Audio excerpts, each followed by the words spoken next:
You are my ecstasy when you are next to me, flooding my dopamine. Stay here right next to me. Oh, you make me feel like I can touch the sky. You make me feel like I can touch the sky. Couldn't call me, couldn't saw me rolling like whoa. You took all my love like it's stolen. Got me like whoa, yeah, whoa.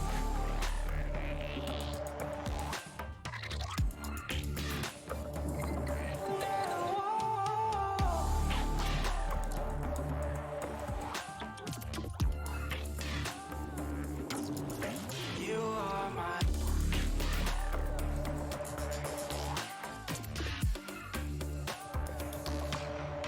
You are my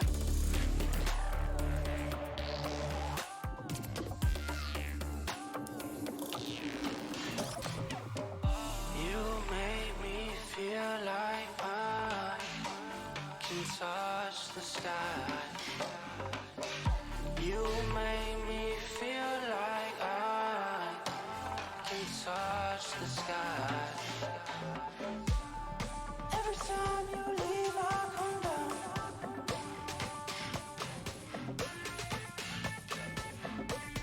So good to know that I need you around. You are my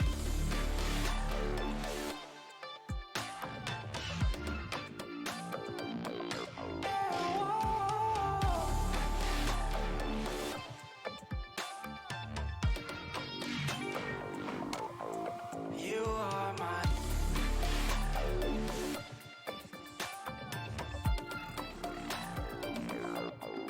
You are my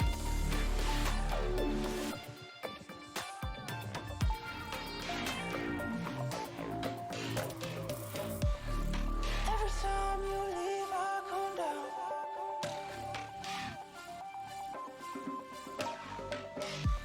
So girl, you know that I need you around.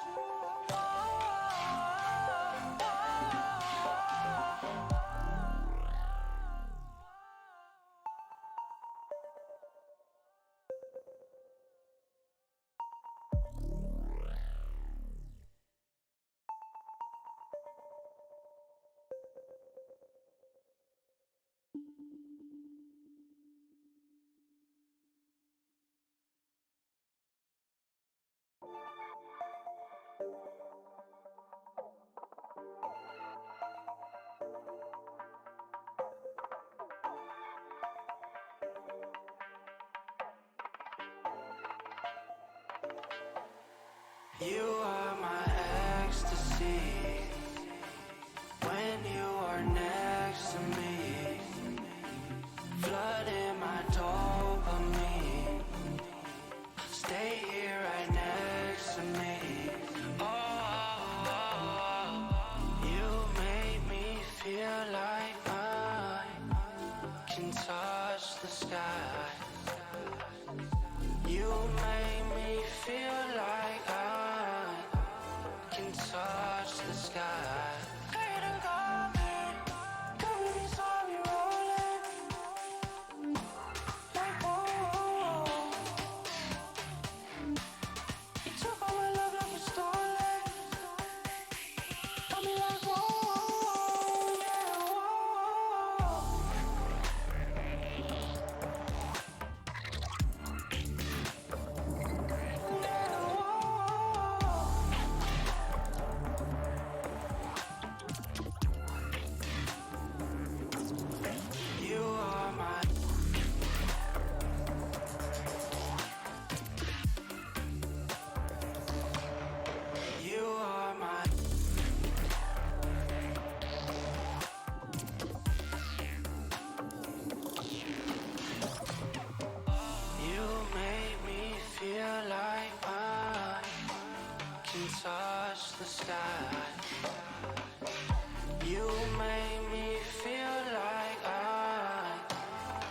touch the sky.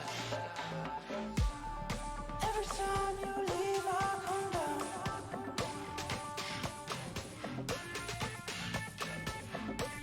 So girl, you know that I need you around. You are my.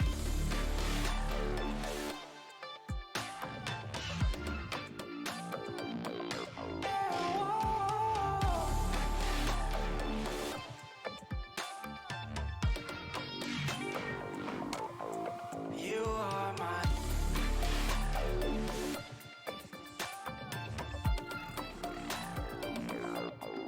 You are my.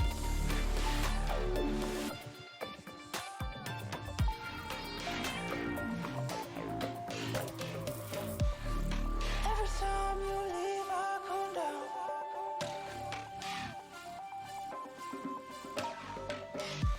So girl, you know that I need you around.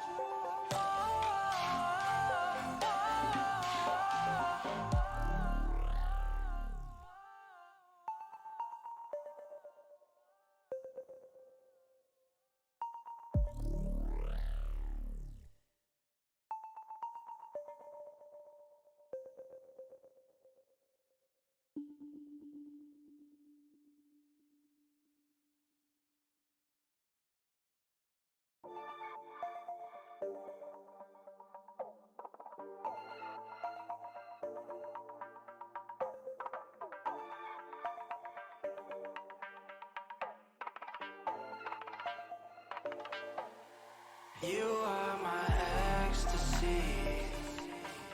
When you are next to me, flooding my dopamine. Stay here right next to me. Oh, you make me feel like I can touch the sky.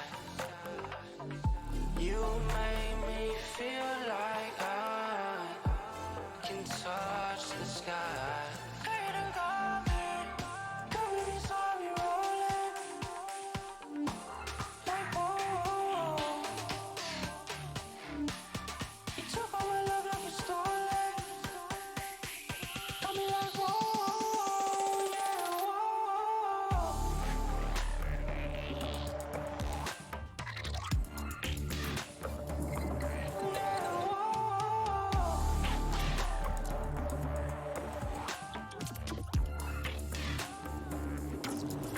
You are my.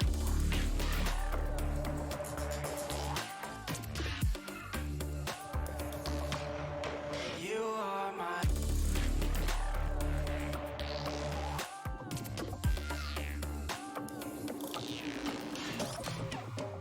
You make me feel like I can touch the sky.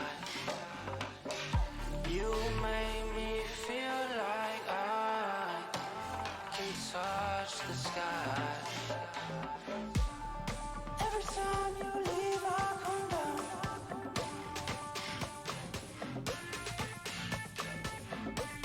So girl, you know that I need you around. You are my.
You are my ecstasy. When you are next to me, flooding my dopamine. Stay here right next to me. Oh, you make me feel like I can touch the sky. You make me feel like I can touch the sky. Couldn't come in, could be sorry rolling. Like whoa, you took all my love like you stole it. Got me like whoa, yeah, whoa.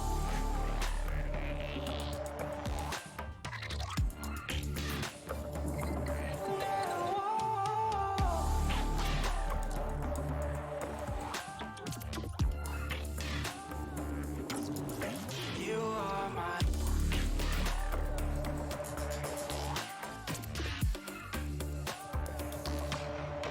You are my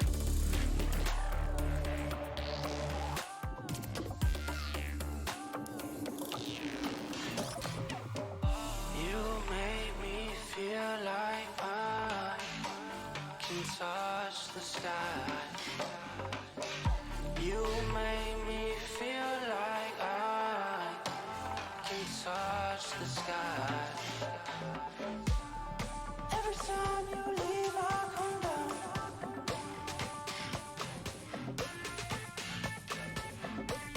So good you know that I need you around. You are my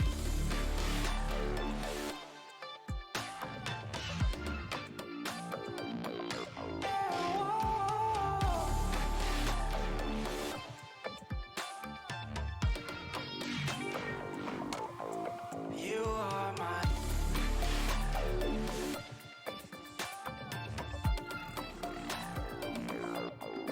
You are my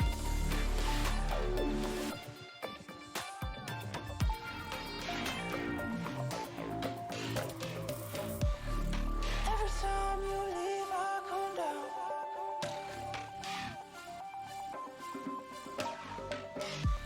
So girl, you know that I need you around.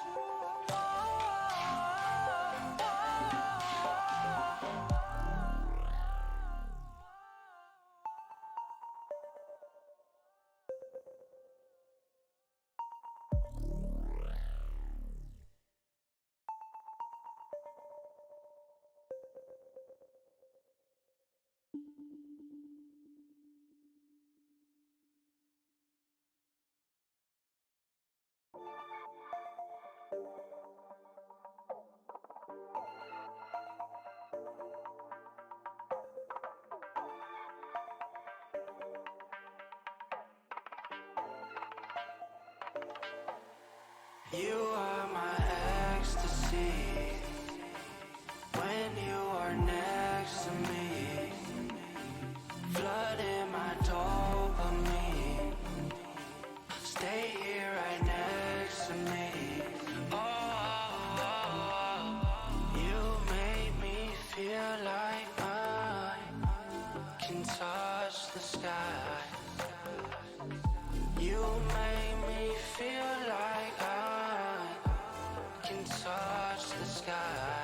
Couldn't come in, could be sorry rolling. Like whoa, you took all my love like you stole it. Got me like whoa, yeah, whoa.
You are my ecstasy. When you are next to me, flooding my dopamine. Stay here right next to me. Oh, you make me feel like I can touch the sky. You make me feel like I can touch the sky. Couldn't call me, could be sorry rolling. Like whoa, you took all my love like you stole it. Got me like whoa, yeah, whoa.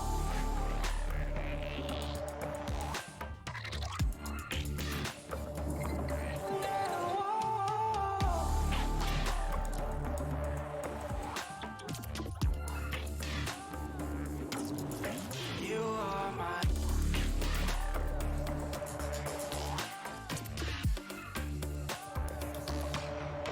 You are my.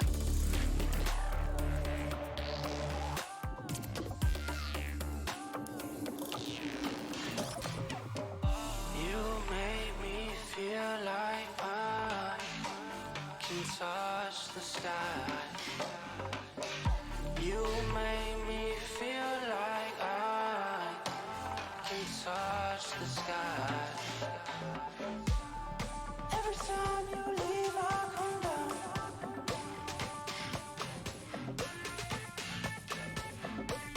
So good to know that I need you around. You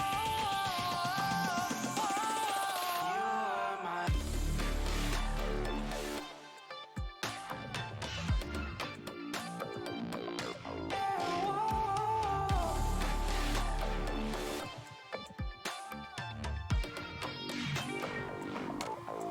You are my.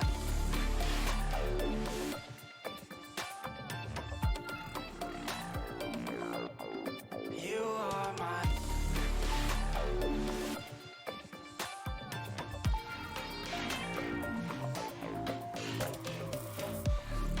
Every time you leave, I come down.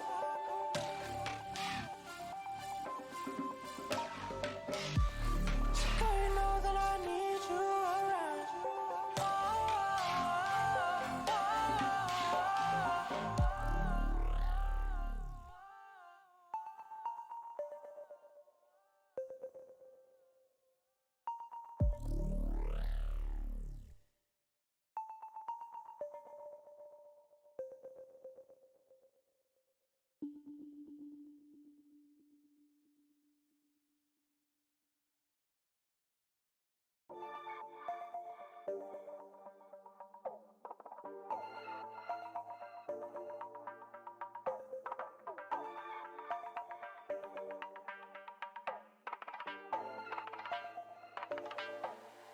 You are my ecstasy. When you are next to me, flooding my dopamine. Stay here right next to me. Oh, you make me feel like I can touch the sky. You make me feel like I can touch the sky. Couldn't call me, could be sorry rolling. Like whoa, you took all my love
You are my ecstasy when you are next to me.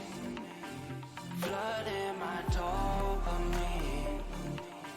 Stay here right next to me. You make me feel like I can touch the sky. You make me feel like I can touch the sky. Hey, don't call me. Come with me, saw me rolling. Like, whoa. You took all my love like it's stolen. Got me like, whoa, yeah, whoa. And welcome back, everybody. It's the weekend, and we are here yet again. Me and Disco. I'm EduCast. Disco, how you doing today? Edgy, I'm doing great, man. I'm actually super psyched to get back into this SkyBell Series Week 11, and we got some pretty cool teams going up here, and hopefully some very interesting collegiate teams making it deep into this bracket. We're already into a round 2 game here, and Yeah. we got some what I think is going to be a pretty interesting matchup if I have done any of my research correctly. Yeah, this is definitely going to be an interesting matchup. We have ASU versus SBXDSM. Of course, a lot of letters, but do they also have a lot of aim and good players? Maybe. Let's find out. Of course, we are on the map of Ascent here, I believe. And also, before we jump right into that game, I just wanted to point out as well, we do have the IG League Divisions. It's a $3,000 tournament starting in January. If you guys want to check that out, head to igleague.com. Or we also have another thing happening today called the clip contest, where if you guys create the best clip possible for, of course, the Twitch and the stream today, the person who creates the best clip, you guys can submit that, and the winner will be awarded with some money. So that's a little bit of a quick rundown. Obviously, you guys can check the bracket, !bracket. You could check out everything like the Discord, !Discord. But we'll see you guys in a little bit. Right now, we are launching straight into this game. Of course, a map of Ascent. I believe we're on Texas servers. And Disco, how do you feel about the map of Ascent?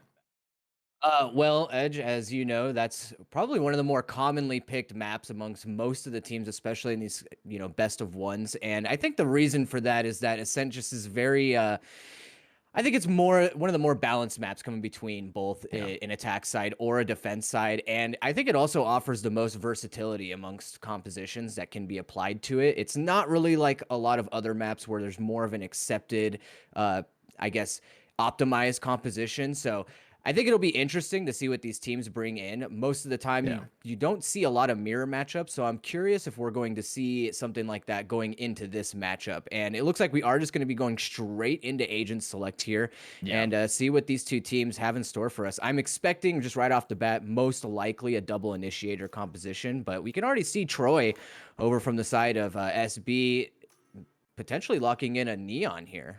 Yeah, I mean, neon on Ascent, something you might not see often. I think we're going to be seeing it all over the place right now. It's just kind of where we're going to be going from this game. Obviously, we do have, of course, the Reyna as an option. Reyna as an option might not be the best, but they might know what they're doing. Of course, this is a team that is in the lower of the standings for when it comes to overall skill tier. So hopefully they can bring their A game here. They already beat out the first rounds. So how is that going to be moving forward into here? Obviously, very default on the defense side. Yeah, and we are going to see that Reyna locked in. And, we have been seeing a little bit more of a resurgence for Reyna coming in since the patch update that's allowed her Lear to just kind of not have any of that distance fall off. And, it does seem like maybe a minor change, but it has allowed just a little bit more versatility. And I think a lot of the teams that have been utilizing Reyna correctly have more so just been setting up a lot of trap plays off of the Lear. Yeah, I mean, that's kind of what you want to see here, especially with the Fade. Fade's a really good agent to open up a lot of the sites, especially that B site there. And what we need to see from these players is a little bit more of a just group together and default. That's what Ascent really brings to the table. So if we could see that going forward, this best of one should be quite fast. But obviously, this is going to be the first game of the stream today. We are going to be following the Observer Hydra and Producer Hydra. And again, if you guys see anything sick, you hear anything funny, make sure to clip it and submit it to make some money. So let's see it happen right now. We got pistol round going forward, and so far, a lot of ghosts being purchased by the defense here.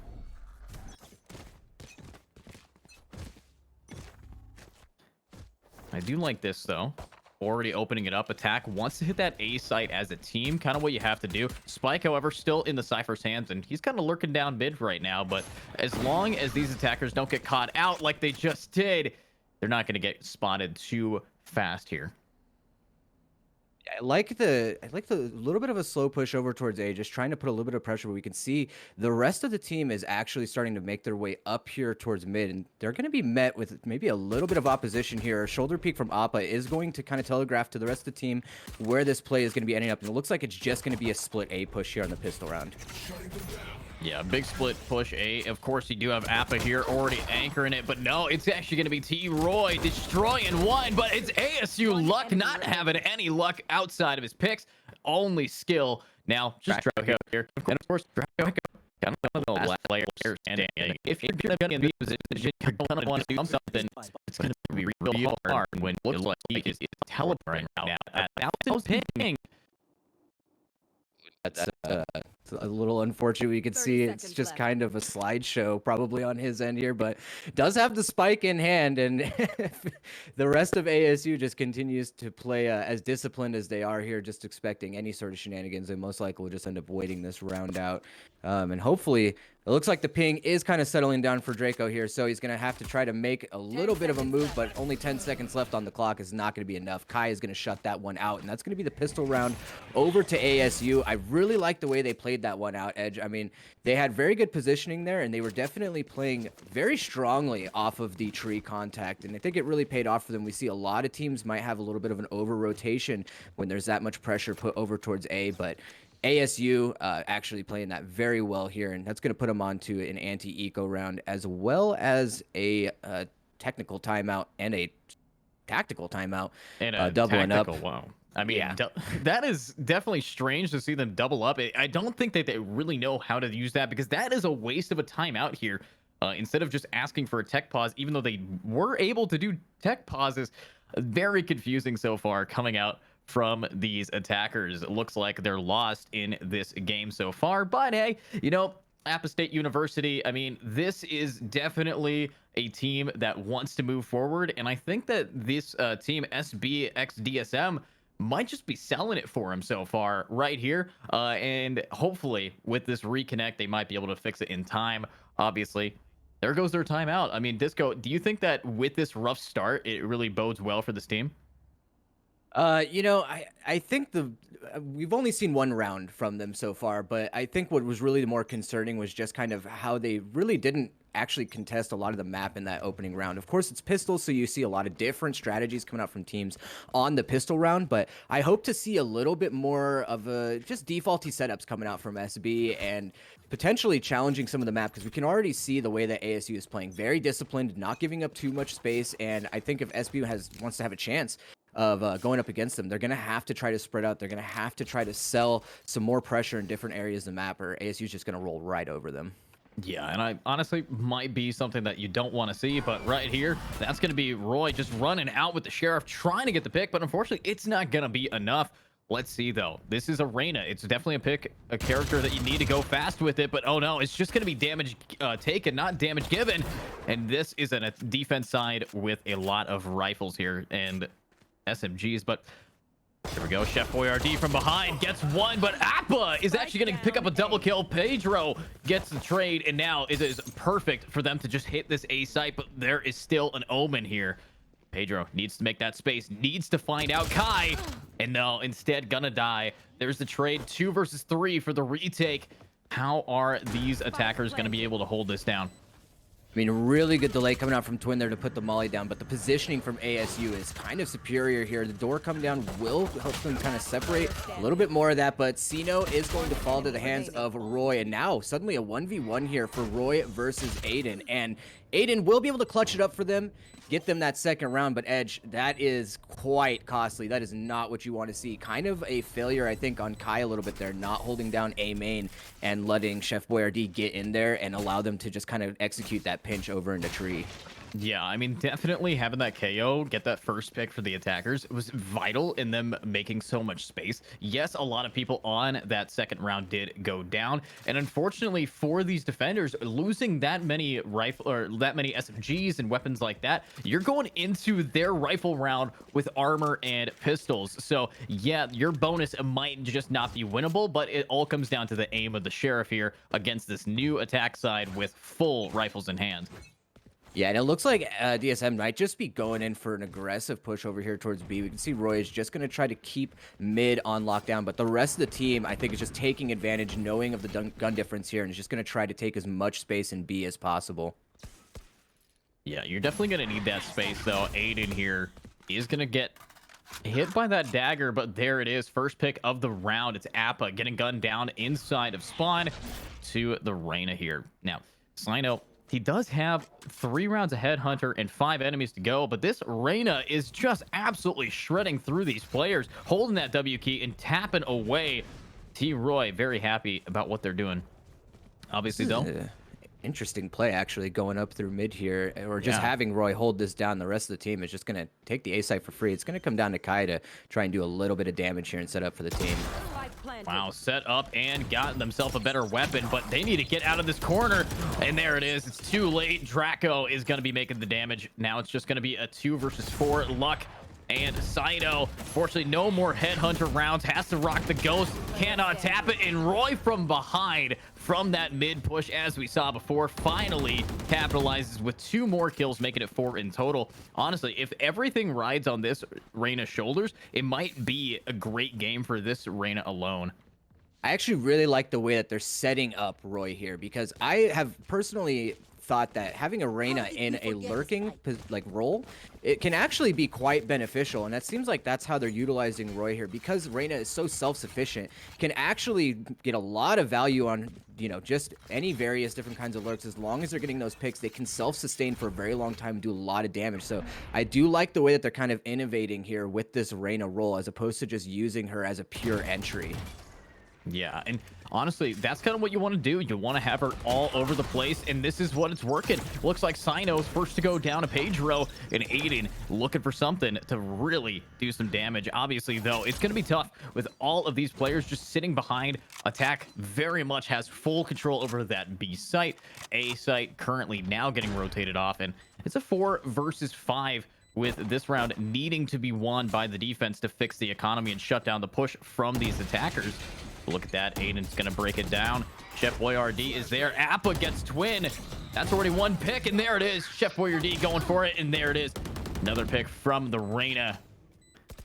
This is what they're doing. They're just splitting off, searching for clues, searching for taps, and Roy's actually going to get one before going gun down, and it's over. Attackers have stolen the round from defenders yet again. Yeah, this is actually a very interesting matchup that we're seeing here, because early on, I mean, I thought ASU just had really good fundamentals. I love their positioning, but now it just seems like they can't really stay in control of the tempo round to round. And I think a big part of that here, Edge, is that they're just not using their utility to find the info early on in the rounds and then kind of playing off that to challenge some of the space. They're letting DSM just kind of take as much space as they could possibly want. We can already see them now. They're just going for a full 5-stack gamble over to A, and that's going to be a free B site for the attackers here. And we're probably going to be looking at a 5v5 retake with only a Sheriff, a Frenzy, and a Ghost in their hands. I mean, should be very difficult. Bladestorm is activated here for Appa as well, so could potentially see some damage in there, but more than likely, this should be a pretty clean sweep for the attackers. Yeah, I mean, they're facing off against weapons not very big. Obviously, Bladestorm, as you said, is up. Roy here, very much always behind the scenes, looking for one, but no! Actually goes down to Aiden after only getting 1. That's a 1-for-1 trade, and when you're on this retake, you definitely want to get that. But now, Appa wasting 3 knives, only got 1 remaining. Spots out Pedro, but unfortunately, just not being able to connect it quite yet. And this is all or nothing for what they got today. You like this? That's going to be a knife. And oh no, Appa, you can't do anything anymore. Draco gets lucked down, and ASU is looking pretty poor. They unfortunately do have now a sheriff in the hands of Appa. Aiden, though, is able to get one, but 1 versus 3. Appa's got to try to clutch it up here. No, the knife, it comes through, but no, it's the sheriff who actually finishes it off. But that bomb's ticking away, and this round is over. One enemy remaining. It was a valiant effort from Appa there to just try and do a little bit of economic damage. But, I mean, at this point, you know, I think DSM has just gotten so much economic momentum. They're going to be good for a few rounds here. A few ultimates online as well. The Null Command and the Bladestorm only one away here. But I think the interesting thing to point out here for them is that if we look at their composition, as far as attack side go, it looks like it leans very heavily into just very fast executes. They're not a very default heavy composition. There's not a lot of utility that they can use to try and get that information early on. I think they're just going to be leaning on the back of very aggressive plays. So ASU needs to try and find a way to work around that. They have good stopping power. They have prowlers, they have, you know, Molotovs, and they have the trademark as well. I think they're just not really utilizing it in the right position. So hopefully they can make an adjustment here. This is a very important round for them to win. They have pretty much invested everything they have into this, but Nightfall and Null Command are available to potentially help slow things down, or if they need it to, you know, initiate a little bit more of a retake later in the round. Yeah, I mean, with that retake here, defense has to try their best to get these early picks, and that's what Luck is really doing here. Already takes out Mr. Pedro, and that is one of the double duelists down. And now Cypher incredibly low. I think defense might be able to take this round if they just continue to play this very patiently and do not leave their anchor points. But I like that piece of util. Is going to get some info, keep them where they're at bay. But is ASU Luck really going to be able to get some more picks here before the rotate really comes out?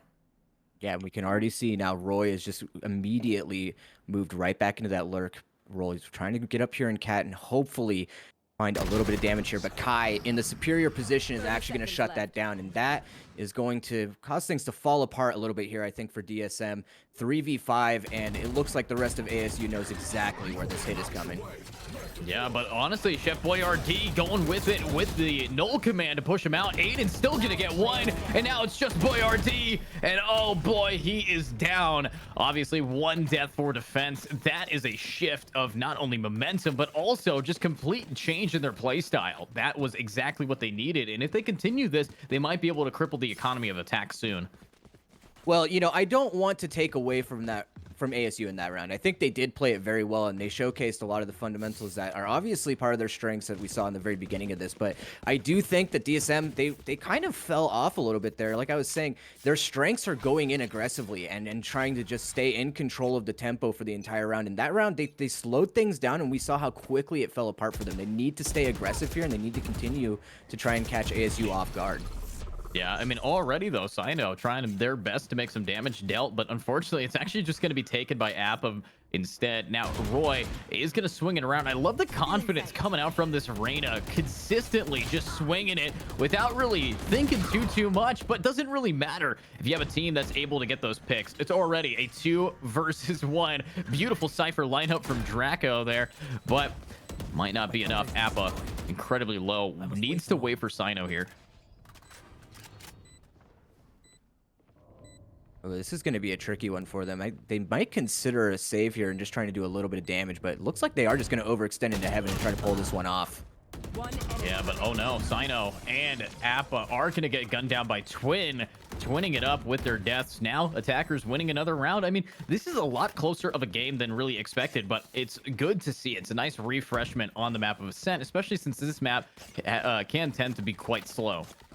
Well, I think the important thing to take note of here is that if you look at the compositions, I think that DSM is actually favored on the attack side here. I think they're probably bound to get more rounds here than on the defense. So really for ASU, I think the name of the game here is just trying to get to at least 4 rounds. I mean, preferably 5, but it's going to be very difficult for them to kind of handle a lot of the aggression that DSM is going to be able to output here, especially as we can see them just pushing right into B just like that.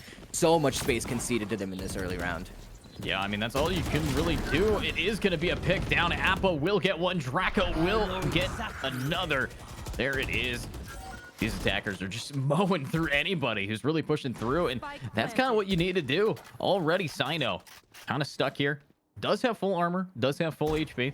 Needs to find one or two, but really don't know where these players could be. Pedro and Kai duke it out. Only one left standing, and Pedro's not done. That's a double kill down. ASU luck, and it's not lucky enough. Flawless round for attack.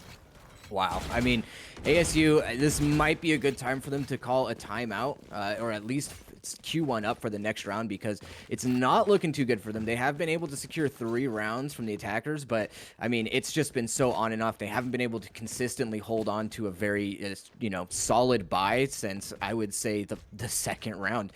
And it's starting to show. We can see 3 sheriffs coming out for them and a stinger in the hands of luck. And, they're going to have to try and figure out how they can get around this, because DSM is just so aggressively pushing in one side. They can't keep fighting in these early angles. They need to try and find a way to either slow things down or put somebody in a secure area in the back of sight where they can try to get a little bit of damage in and then make the retake a little bit easier. Now Appa in a very interesting position here. He might be able to try find something here, but no, unfortunately shut down immediately by Roy. Wow, I mean, a double headshot with the stinger and still not able to connect. But now it's Kai, and Kai will also die. Another 2 picks down, and it's just going to be Aiden here. But Aiden needs to be Aiden his aim. Now Sino, last one standing, is down. Look at how these attackers play. I think there's just such an air of just complete chaos that you can't predict them. Just holding the W key, Roy is so aggressive. Yeah, I really like the way that Roy is playing in this map, actually. He's kind of been a little bit of a menace, actually, going into this, but mostly just single-handedly securing very crucial parts of the map for his team, and it's just allowed them to take so much reign over pretty much any area that they want to aggress on. So I'd like to see ASU kind of utilize Sino a little bit more in some deeper positions to, just try and slow things down as an anchor and then teleport back to safety. That's kind of the best card I think they have in this play, but for the most part, they've just been forced to concede a lot of these early angles, and playing on site isn't necessarily going to be the best play for them if they aren't able to get those picks right out. So trying to slow things down, but it looks like DSM not contesting any other space in the map, maybe potentially mid here, is just going to go straight for a B push into ASU. Yeah, I mean, if you want to get this B push down, you're going to have to work together like you have been. Obviously, that is not going to be a smoke enough to cover one. I think they still know that the Reyna is out there, but this is a round defenders need a win, especially since they did invest a lot of money. Sino right now rocking an operator over by A, and if they want to take that bomb there, they have to get past this chamber here. And right here, Pedro already pushed all the way up the pizza. They're just going for the wall bangs, but Kai, there's the first pick of the round, but there's the second. Roy immediately getting the pick, and now it's going to be an A push through here, right into Sino's op, and I think Sino just needs to get 1 or 2 here, but they could be lined up, and it's a collateral. There it is, leaving only Boyardee remaining. Spike is needing to be planted if he wants to clutch it up, and he has no idea where this chamber just TP'd to.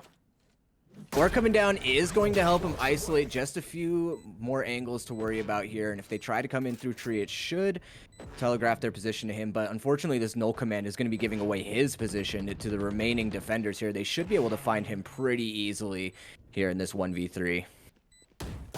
There it is, though. They line up, but it doesn't matter. Boyardee will go down, and the spike now diffused. 4-6 is the current score. 2 away from the half, and I think if defense can do more like that, obviously getting a collat with an op definitely shifted that heavily in the defensive favor, but just an op in the hands of this chamber might be the crutch that they need to walk out of here alive. Yeah, I really like the setup, actually, from ASU in that round. Just having Sino over there with the op in kind of a very peculiar position where he can watch both A main and tree kind of allows him to just be there to accept any sort of default funnel that's coming out from the attackers. And that's exactly what they did. They were able to force DSM into the A site just purely off of their utility. So hopefully ASU can do more of that, or shatter some of that confidence in DSM, because we can see whenever they're on a rifle round, they do tend to slow things down a little bit, and we've seen their strengths have mostly just been in their aggression. They're already leaning up here, 3 towards B and 2 straight into mid. A Prowler will get a little bit of information for them, and that should allow ASU to set up here for this mid push. Definitely so, but there it is. Aiden, unfortunately, will go down. Luck will get the trade for him, though. Grabbing Pedro. The Blade Storm in Appa has yet to really connect to anything. Fortunately, one thing is connecting, and it's going to be a bullet to his head with Kai now pushing up market, looking for some more, needs to find one or two, and I don't think that they're really going to be finding it, but that is the ultimate from the KO on defense. The retake 3 versus 4 has just begun. Null command really important here to just try and get a little bit of space, but Boyardee is going to be in a very good position here. If they don't check him, he could cause this whole thing to fall apart. A flash coming out of the smoke should be enough to allow him one kill. He's going for one, but Sino's going to shut that down. Wow, I mean, Twin, he's going to shut down the other, but now it's just this opping chamber, and yes, that crutch is necessary, but unfortunately, it's also expensive and not worth risking the walk around, but they're going to get spotted at the end, but the only thing they have to worry about is the Reyna sneaking up right behind him. Oh, no, the timing, though, just barely gets out of that position. Last round before the switch. Sino able to carry the op into this final round of the first half is pretty crucial there. He should have enough money to buy up for one of the teammates as well. Nightfall still online for Aiden, but only a Sheriff in hand. Going to be the weakest link here unless... There we go. Sino able to buy up that Vandal for him. So a full rifle round coming out for both teams here. A lot on the line. Could potentially 8-4 or 7-5. I do think 4 rounds is actually pretty decent here on the defense for ASU. I think that more than likely DSM is going to have kind of a tougher time over on defense. So if they can get themselves in a position where they win out this half by getting 5, they should be in a really good position. Real good. Is that another collateral? Sino! What is going on? Every time he shoots out an op, it is going to get 1 or 2 to drop. But now that is the kind of gameplay you need to see. Here we go. Kai looking for some more. Is going to not spot anything. Goes for a little bit of a wall bang, but Sino's not done. Gets a triple. There's the ulting Reyna getting a pick. And unfortunately, look at that. Actually using the fade to escape the ultimate from this Last player standing. fade. And there it is. It's Wow. over. I mean, defense needed that. And honestly, defense has a much better attack side than they had defense side. So this is very difficult if we don't see this Cypher really pick it up as a Sentinel. Yeah, well, I mean, it's really all going to come down to the Cypher setups here. I think that the interesting thing about picking Cypher in a lot of these matchups is that Cypher has been so out of the meta for so long that it kind of catches people off guard a lot. So if Draco can actually get some good setups here and some maybe unexpected positions, potentially put people into some cage traps and then get some free kills off of it, it could shut down ASU. But with the way that ASU is playing their defense, I wouldn't be surprised to see them lean more towards the tempo defaulty side of an attack and just try and force DSM into positions that are, you know, favorable for ASU's attack site executes.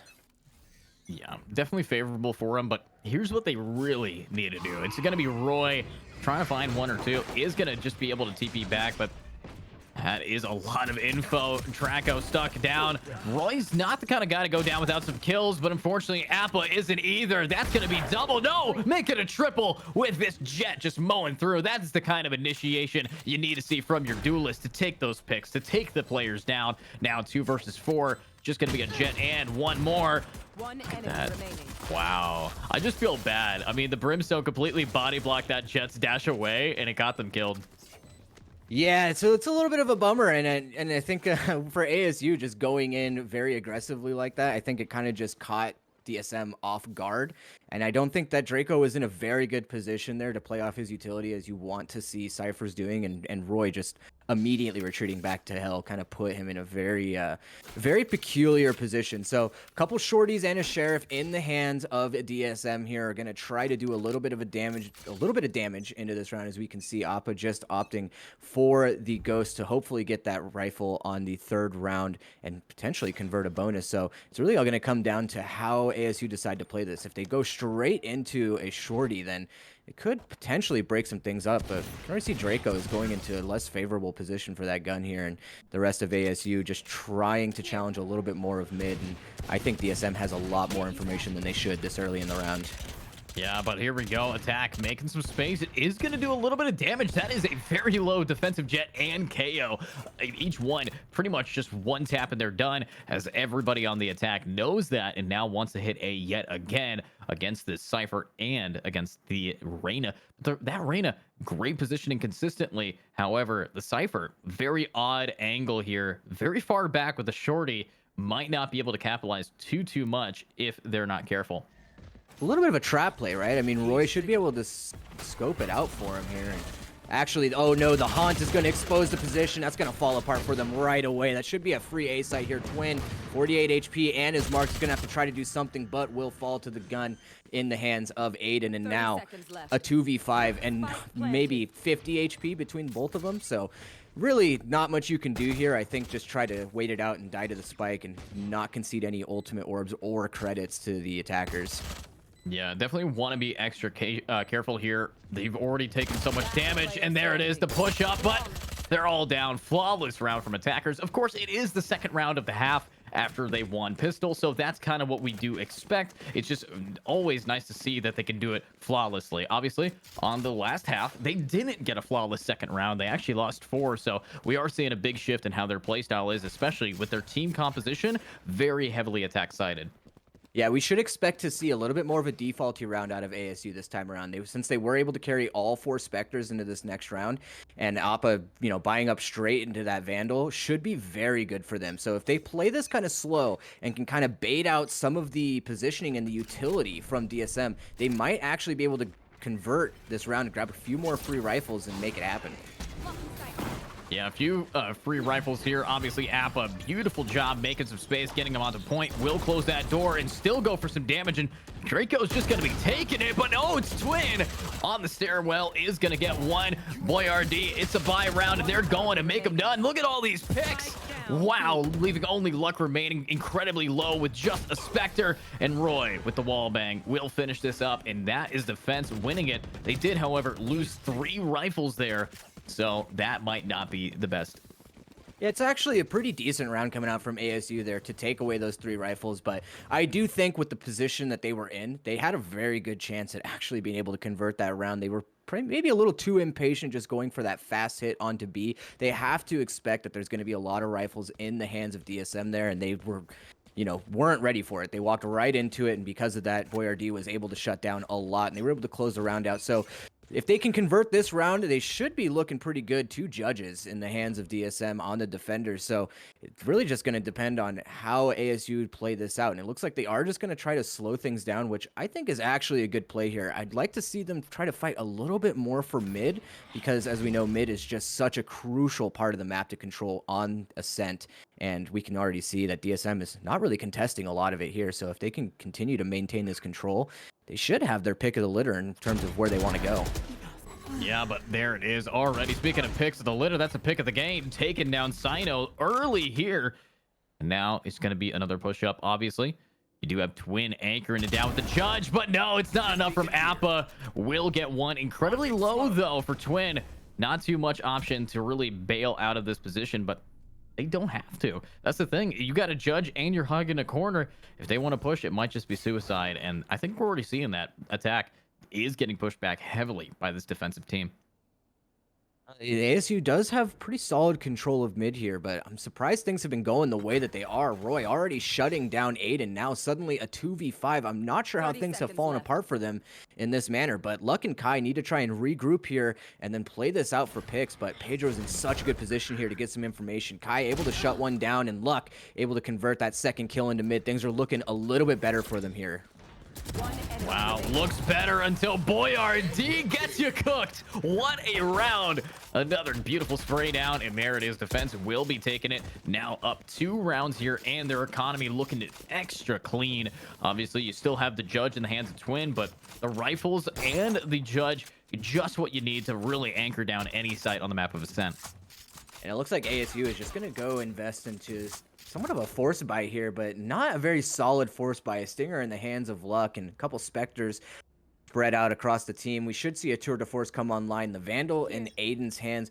I don't know if this is going to be enough to help them convert this. The Nightfall and the Null Command might lend it themselves a victory here for the round, but I'm not sure if this is actually the round you want to invest those ultimates unless you can find those first couple of picks. But it looks like they're just going to pop it off right away, Edge. Yeah, popping it off right away. Luck is going to get one down, but this is Boyardee getting Luck down again. But it's immediately met with the trades, and they can just pick up their player. And that's just what they're going to do. Now it's a 5 versus 2, and Pedro makes it less with 1 pick from Sino to get him down. And now it's Twin. Look at that positioning, though. Real in a bad spot. Obviously, 11 HP is enough. but not enough to win. Appa will get the final blow, and that is what the attack needs. I think their A push is just so consistent that if they just do that like 5 more times.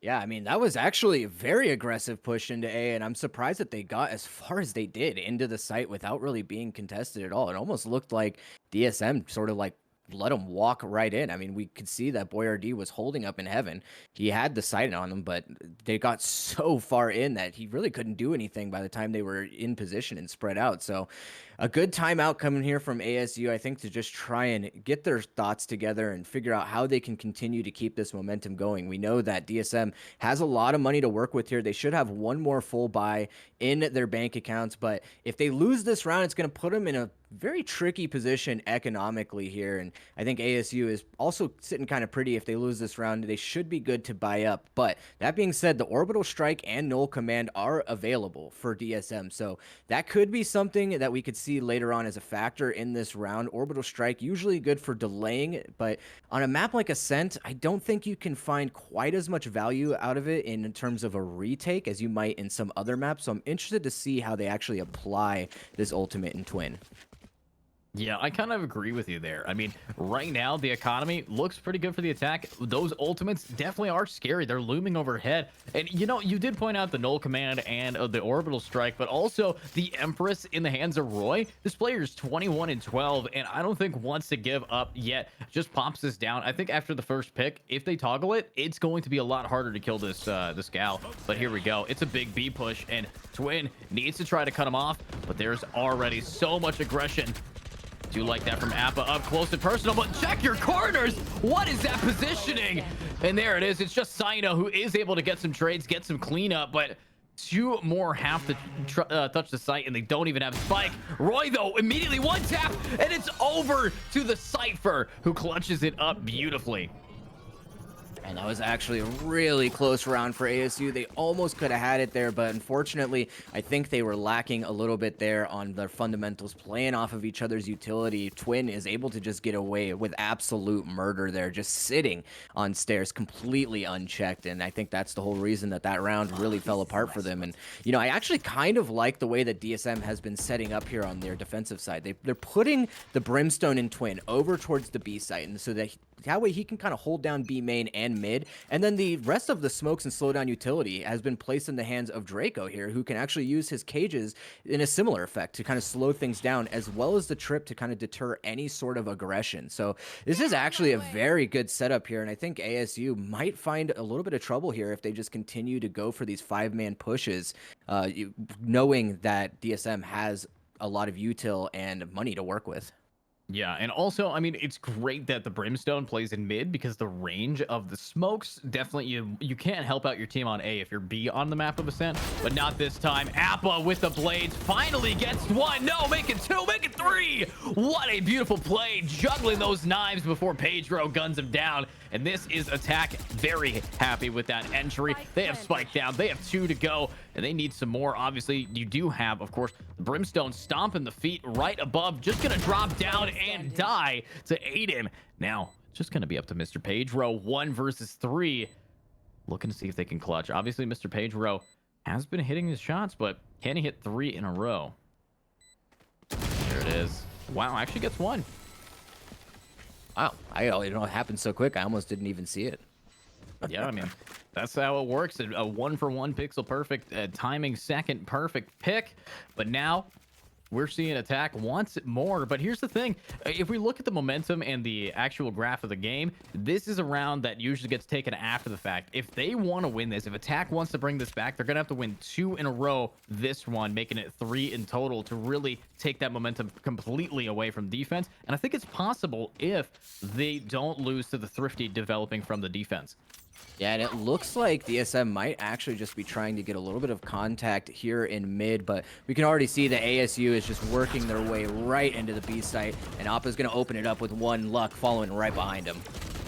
And there they go. They're going for it. Pedro not able to Bladestorm anything, but instead drop like a fly, leaving only 2 remaining to retake. Chef Boyardee and this Reyna, but Marshall in hand is not going to be good enough to get the picks. Boyardee will get a little bit of damage licked from him, and there it is, though. A beautiful fake flash. Honestly, that Jet was acting like a Yoru clone for a second, but it worked out in the end. I thought maybe the Jet had timed out there for a minute with how he was looking at the wall, but obviously just playing anti-flash there. So another round going to ASU. They're going to tie it up 10-10 here, and we got rifles back in the hands of DSM. And I do think that they have a really good chance at trying to slow things down here. Their positioning, I think, has just been so poor, especially out of Draco here. I do like the way that Draco has been using the Cypher utility, and I like the setups that he's done, but he's put himself in such terrible positions to allow himself to be pinged by that 0 point coming out from Luck every round, and it's caused a lot of his utility to shut down and become basically useless. And I think that's why ASU has had no trouble getting into the sites and getting past his setups. He's doing it again here. He's playing against the wall, playing in tree. He's so vulnerable to these 0 points, and we might see it actually happen again here. Oh, he might be learning though. But no, it is going to only get some info with the trigger. But here's the push. Draco makes some space right behind, and it's Kai turning around and getting the pick down, and now Attack has the site yet again, and there it is, 2 versus 5. I said they needed 3, and they might just bring it, and now it's just up to Boyardee, and it's over. A flawless round on the buys, and that's the gameplay you need to be seeing.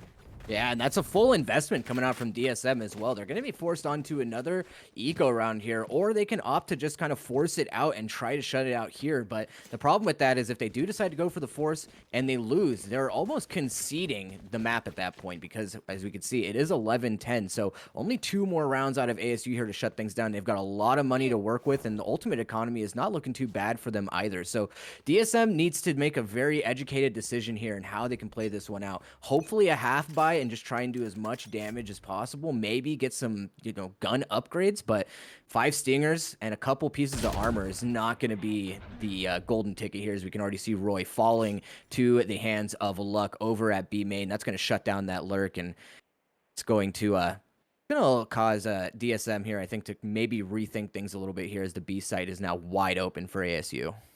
Yeah, ASU very, very happy about that. And not only did they get a site open, they also took out the top frag for this team. T-Roy, he's been the player to really push him back. And I think DSM's in a bad spot if ASU wants to capitalize on it. And they are. They're going straight for it. The wall bang is going to connect. Do a little bit more. Sino gets twin. There goes the control agent. And Pedro, Mr. Pedro at that, might just be the last thing in their way, but no, they are down to Luck, and now this could be the match point advantage that they need. There it is, spots of the head. Appa will not connect any shots, instead taking some. Nade right behind, going for the wall bang, is connecting. Kai gets Draco, and it's just Boyardee, and oh no, another flawless back-to-back. Ooh, things are looking a little bit dicey here for DSM as ASU gets to map and series point here. Only 1 map in this particular matchup, so it's time for DSM to try and turn things around if they want to stay alive in this bracket, but they will have enough money to get some rifles in hand as well as some full armor here, and the orbital strike as well as the neural theft are available. But I mean, I think Draco's impact here on the CT side have just been so minimal. I don't think his positioning has been very good. He hasn't tried to switch up a lot of his setups, and I think that's caused a lot of damage for the team. So we could see the rest of ASU already just setting up here to do what they do best, and that's just going to be an aggressive A hit. Yeah, a very aggressive A-hit. Roy, though, this time not sitting around doing nothing. Instead, dying on site like A. And that's going to be them going down. And here we go. Defense very, very rusty right now. This could be the seal of the deal. Another 2 versus 5. Is this going to be a triple flawless? Or maybe not. Twin and Draco are going to get 2. Twins going down, leaving it all to the Cypher. But there's 1. Needs to find the other 2. 30 HP remaining. Has to end this game right here, right now. And knows exactly where Appa is. Appa has yet to move at all, but doesn't have to. Looks like Draco is not going to be able to swing around and get the pick. Fortunately, 1 versus 3. Like to see that. Make sure that you're not getting flanked. Big brain play coming out from Cypher. Just has to find the last one. 1 gen, 1 dice. But who's going to roll the dice to clutch up? And there it is. Ends of the game. Attackers bringing that back, winning 5 in a row, and just sealed the deal. And there we go. A little bit of BMing from the attack side.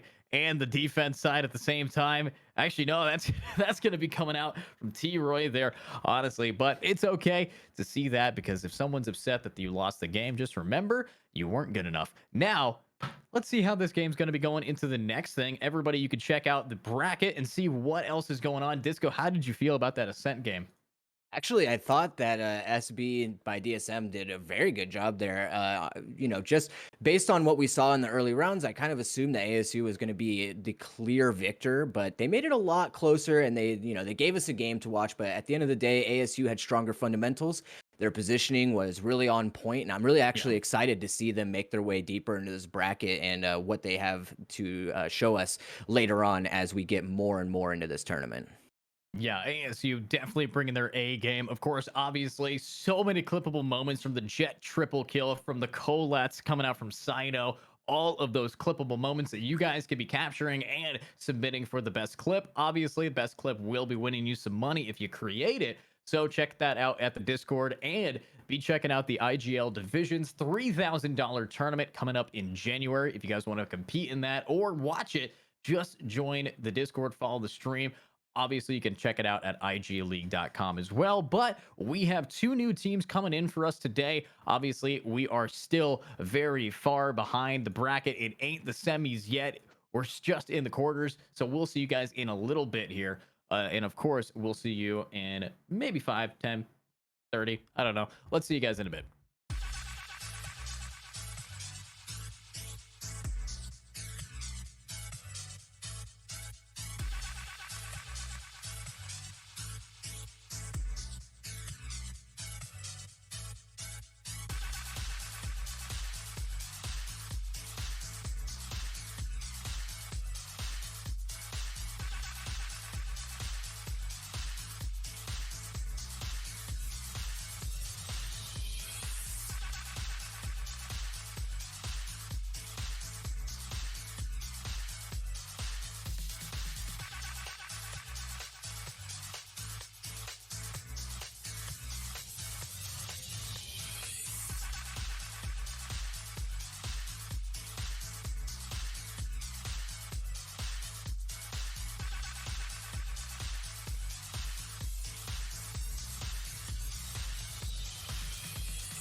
Alrighty, everyone, welcome back. Of course, it's been a little bit of a break, but we are here with two new teams. We're still in round 2 of this 30-team bracket, and of course, we have two new teams for you guys. We have Rise of Scarlet Empire versus Notorious Esports, and that's Notorious with a nut in it.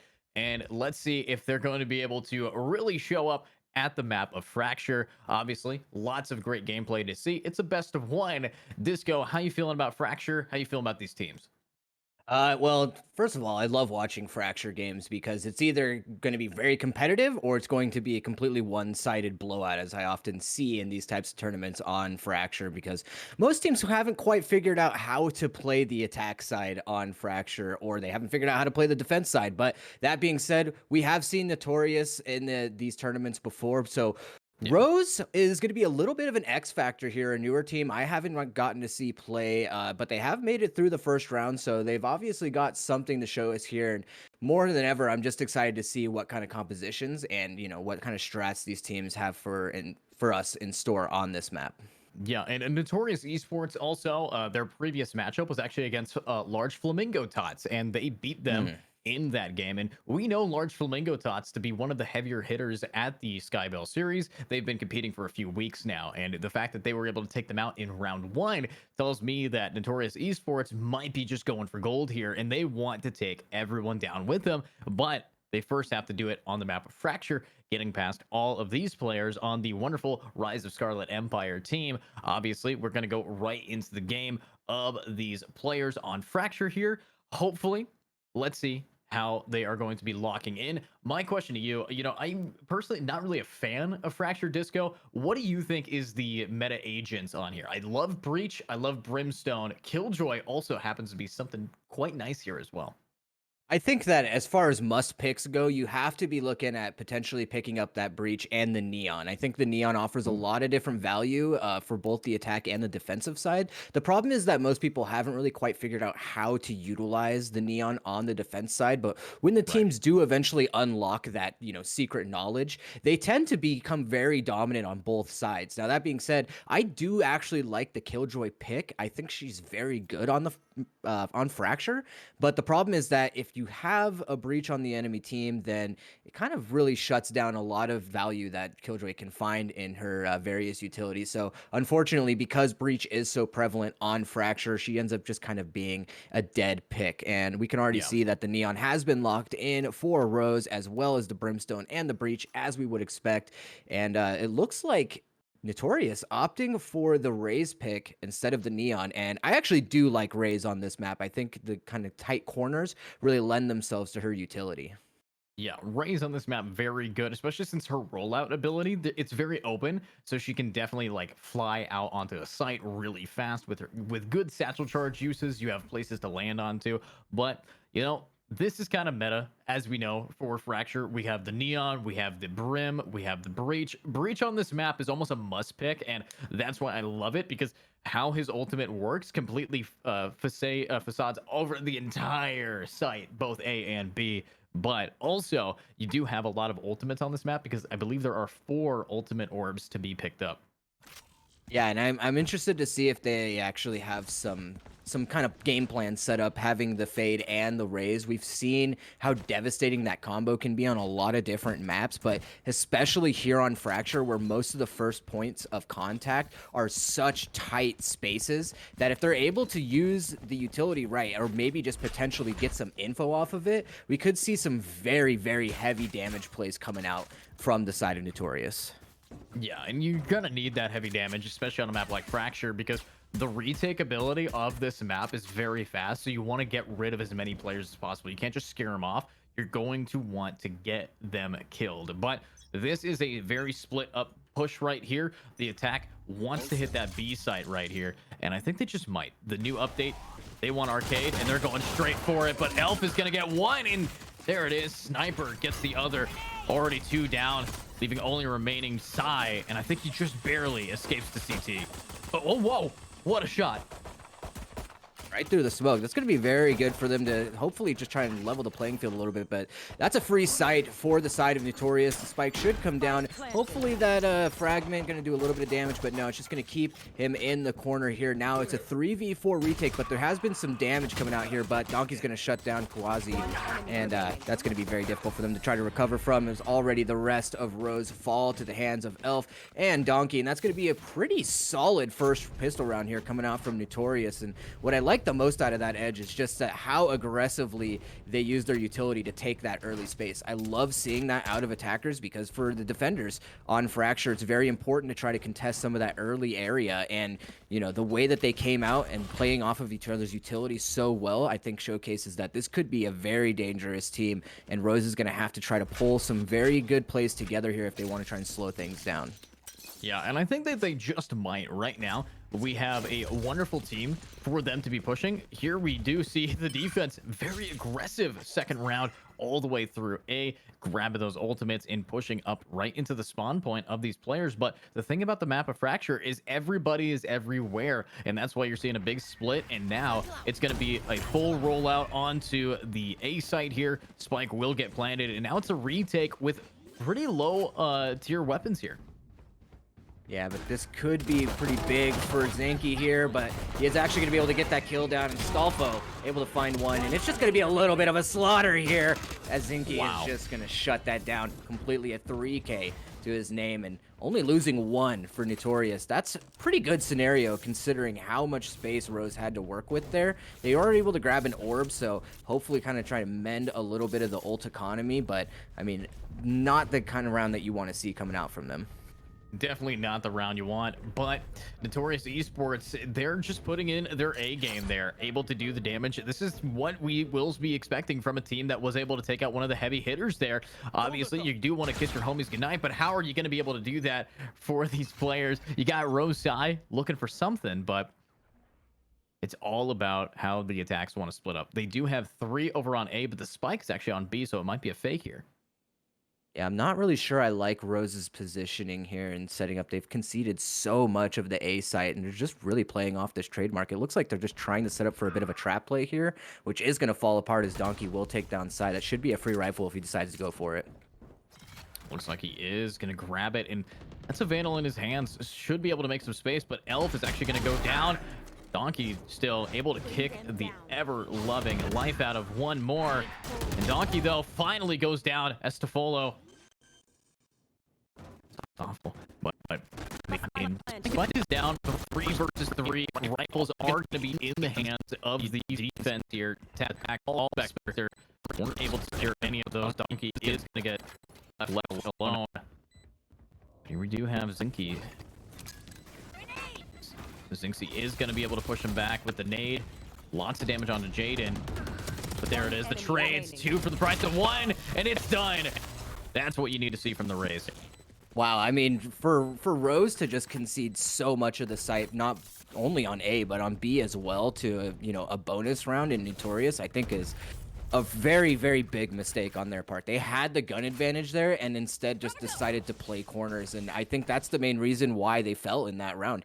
You're on the defense here. You need to try to contest some of the space. Now, of course, you can be cautious of the utility that Notorious has to offer, but I mean, I don't think that playing in your spawn, essentially, or just kind of holding down dish and letting the attackers get into the site is necessary to play here, so they're going to have to try to recover a little bit here. A Bulldog in the hands of Jaden is pretty much their only hope, but a Stolfo gonna open it up with a sheriff shot to the head of Elf, and that could open things up for a little bit of a flank here.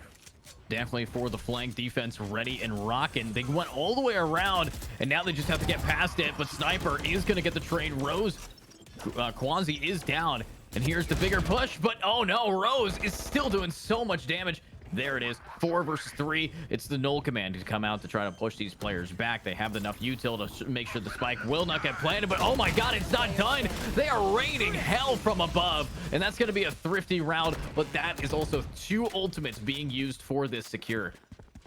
I mean, it's a worthy investment, I think. You go into the round with the Bulldog being the highest bit of, weapon that you've paid for, and they come out the other side with a bunch of free rifles there. And, of course, you do have to invest in Ult Command. You do have to invest the Orbital Strike, but they keep their head above water, and they can kind of cut off that momentum very early on before it gets a little out of hand. So hopefully I want to see more out of Rose just like that. I like the way that they initiated the pinch, how they were able to do it off of the back of the ultimates and the utility here. So more of that would be better. I don't think that they continue to play, passively in their spawn. I think they need to continue to kind of get this very early aggression and just contest some of the space. And it looks like that's what they're going to do this time around.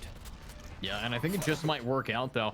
Obviously, look at how spread out everyone is for this attack side. You have people going towards A, going towards B, making some noise, making some damage, but no, it's actually going to be Psy trying to back it up, and Jaden is going to get donkeyed down through the wall, through the smoke.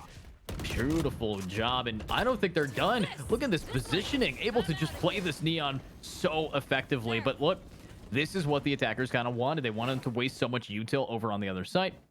Do have that Raze stuck, however. Spike will be going down A. Raze finally drops it, but Jaden on that triple wants to get a 5. Might actually happen if they just go in as a team. 4 versus 2, but look at this positioning. What is going on? They're up close and personal inside a CT, getting 1. Here's the 2 footsteps behind, and it's just about how to hold the site.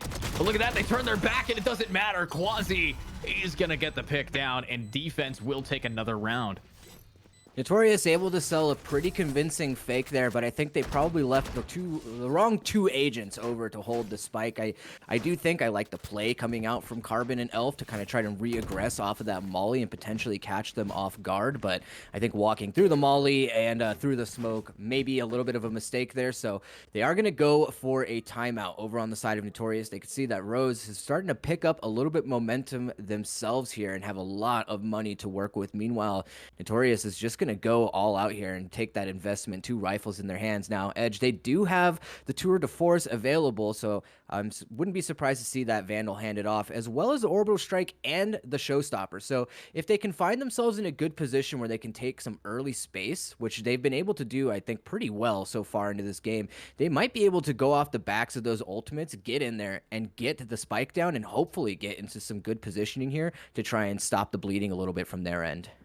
Yeah, I think that's kind of necessary for them. They need to have an ability to push these players back a bit to make sure that if anybody is going to be seeing them, they aren't going to be able to lose the space that they do create with the defense here. They've been very, very adamant about taking as much space of this map, really branching out here, going into the spawn, making sure there's no one there, and then pushing as a team, while the attack is okay with splitting off, searching for clues, and finding out who really did it. This is what they need to be seeing for them to get in and do the damage. But speaking of doing damage, that's a tour de force that Elf has popped here. And is this Elf going to be able to come up short, or are they being a big boy? Op versus op. Oh, I love that, though. We'll push him back, and now if he re-peeks it, he's actually going to survive, though. Ooh, that was a really, really good play actually coming out from Rose. I like that a lot. And now 32 HP on Elf. He is going to be able to walk away with his life, but I mean, a stray bullet through a smoke here could shut it down. Luckily, not a whole lot of investment coming in from his side, so if he does fall, it's not going to be the end of the world here. But Jaden, finding that opening pick on a donkey is going to kind of make things a little bit more difficult here for Notorious.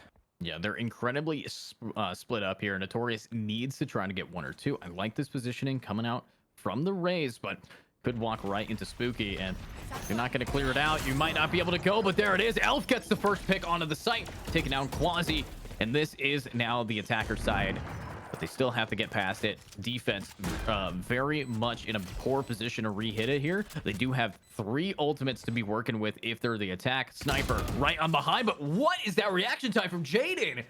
Oh my god, that was just instant death. But here we go, we might see it again. Is going to be breaking the TP. Elf still stuck, but that's going to be 1 pick more, and the ult's now coming out. The laser beam right through the smoke. You like what we're seeing? Gets it down. Spike is down, but it is stuck halfway. Stuns her around. Just gonna be Jaden here trying to anchor it, but this is what they need, and it's over though. Wow, the neon buffs really showing up and doing the damage. I think Notorious played that almost textbook up until the very last moments there. I do like the way that they kind of set up there, putting Zinky and Carbon off to the side and just allowing Elf to stay there to buy some time, which is exactly what he did. But I think they might have popped a little too early their edge. I think the Showstopper came out at a good time, but I think following up immediately with the Orbital Strike as well as the Molly, I think kind of sealed the deal for them. If they had played it a little bit more patiently, a little bit more slowly, we might be looking at a lead for Notorious. But unfortunately, that is not the way that the news went today. So now they're going to be tied up here with not a whole lot to work with. The Guardian, the best chance for them to try and turn things around. Meanwhile, we do have the Rolling Thunder available for Rose. Yeah, definitely do have that Rolling Thunder, what they need to do to see it pop off, and it's actually going to be popping around. And there it is, though. Jaden not able to repeat what he did last round, instead going down, and that's going to be nothing but net with all these picks. One more pick down. It's just going to be Psy on the site. Well, there are two people pinching around. There it is. Donkey will grab another. I love the satchel. Just throw it at the man. Confuse him. Concuss him. Find the last. And another satchel. What is that play? Good lord. Zinky really just playing mind games with his opponents here and using a satchel in a very, I guess, modified style jump peek, but they're going to be able to take that round and off the back of some really strong aggression there, and I think a couple of mistakes over from the side of Rose as well. Jaden not able to close out off of the back of that Rolling Thunder, and so that's going to be an investment loss for Rose as well. Now we can already see it looks like they're just going to go all out here. They're going to buy everything that they can, a couple of Vandals in hand, a Sheriff, and a Classic. Orbital Strike is available for them, but we've seen what they can do on these semi-thrifty rounds, and so it looks like they're just going to go hyper aggressive here and try to convert early. Yeah, incredibly aggressive. Kind of what you have to do here to push them back. But there it is. Jaden will get one side the other before trading him out for his teammate. This is already looking very good for defense. 2 versus 4. But here's the thing about these attackers. What we just saw from last game, this is the exact same positioning. And I think they just might be able to bring it back, keep it in here. But obviously, you do have Zinky joined by this Brimstone, and I think Carbon needs to just get 1 or 2 picks to make it quite worth it. Obviously, their team is kind of riding on the back of this Raze, and this Raze, incredibly solid player, but might not be able to clutch up this 1 versus 4 if you don't have that Brimstone able to make the space. There's actually really good positioning coming out from Rose here as well to have the crossfire set up so that they can hold down the B site, and you have Quasi just kind of anticipating a potential dish push, and, you know, of course, Astolfo just ready to rotate at any given moment. So Zinky could be walking into a little bit of a meat grinder here if they're not able to clear these corners, and that's it. Spooky's going to fall to Zinky, and Psy is going to turn around and trade him out almost immediately. It's all down to Carbon in a 1v3, and if I were him, Edge, I'd say this is probably a good time to just try and carry this rifle into the next round. I mean, you know that there's only a couple guns working with over on the side of Rose, but I mean, you've got the operator, 15 seconds left. You just got to take this gun into the next round and hope for the 10 best. seconds left. Yeah, unfortunately, Carbon here, with all the pressure of the world, will still not become a diamond, but it's okay because he does have the ability to save the op, and that will be put back in the hands of Elf next turn. And if you are going to be able to do that, it's going to be a little bit difficult for these players. Obviously, defense incredibly happy about their positioning, and they're also building up a lot of ultimates. You have the Brimstone, you're 1 away from the KO, and that's all you really need to shut down any retake. Yeah, and I'd really like to see Rose kind of continue more of this aggressive play style off the back of Jaden. We've talked about it 100 times, Edge, between you and myself, but when you're playing a Neon on the defense side, especially on Fracture, you need to kind of try to start off aggressively because that's the best way to utilize Neon on the defense. There's really no other way to play her defensively, and we've seen the value that they've been able to get out of it, and they seem to only do it on their defense side, and I think they should continue to do this. Or not on their, but rather on their ecos, and I think they should continue to do this, even on their full buys, because when they kind of try to slow things down a little bit, we've seen that Notorious is able to take a lot more space and get onto those sites rather easily here. So I'm interested to see how this plays out. A lot of stack over towards A, while meanwhile the rest of Notorious has their sights set on B. Yeah, I mean, this is where you kind of want to be. B site for sure. It's only going to be up to 1 player, and that is it. The underneath ultimate. B-side should be pretty clear, but the retake already underway. Obviously, you do have the Neon going all the way through the spawn. Will get spotted out by the bot, but no, actually, they bait around. There's the ult. Everything's pushing down, and it's actually going to get Donkey down. And here we go, Jaden right behind Elf, and Elf has no idea. That is what the Neon's for, walling off the bot and going behind. Now here it is, Sniper able to get side down, and Astolfo, and there it is, Quasi gets Sniper. 2 versus 3. They have to push through the smoke, but they're running out of time. They might just have to stick it, and it's over. Playing patient, and it's not gonna come out on top, and Rose very happy about that positioning. And they come out a little bit expensive for them, but they do take the round and they have enough to buy up once again. So it's starting to look a little bit like we might be seeing some back and forth here, but I do like the way that Rose has been kind of setting up on these retakes. Good positioning coming out from Jaden, as well as Astolfo, who I think has been playing the role of controller very well here. He's been very strong in terms of being able to rotate, put his utility down to try and slow things down from the attack side. So I really like the way it's been playing out for him. Overcharge is available for Jaden, but we have to keep in mind that the Showstopper and a Nightfall combo is available for Notorious as well. And we've seen how devastating those can be if used in conjunction. Yeah, I mean, all the ultimates combined, but unfortunately, it looks like the shots aren't going to combine. The stars won't align, and that's not going to be the first pick. But Attack, first time in a long time, they're all together. We are seeing the ult from the Rays coming around, and it is going to connect, take it down 1. But that's a 1-for-1 trade. They lost their breach, but here is the Nightfall, scaring them all back. And look at that aggressiveness will be met with nothing. Spooky shutting down Donkey, and now 4 versus 3, the big retake underway. Rose is really taking their time to try and get themselves in a good position here, just waiting out the utility. And not a lot of shots landing. Zinky is actually going to shut down Spooky on this push, but a good stun coming out to try and keep people in a little bit of a suffocated position here.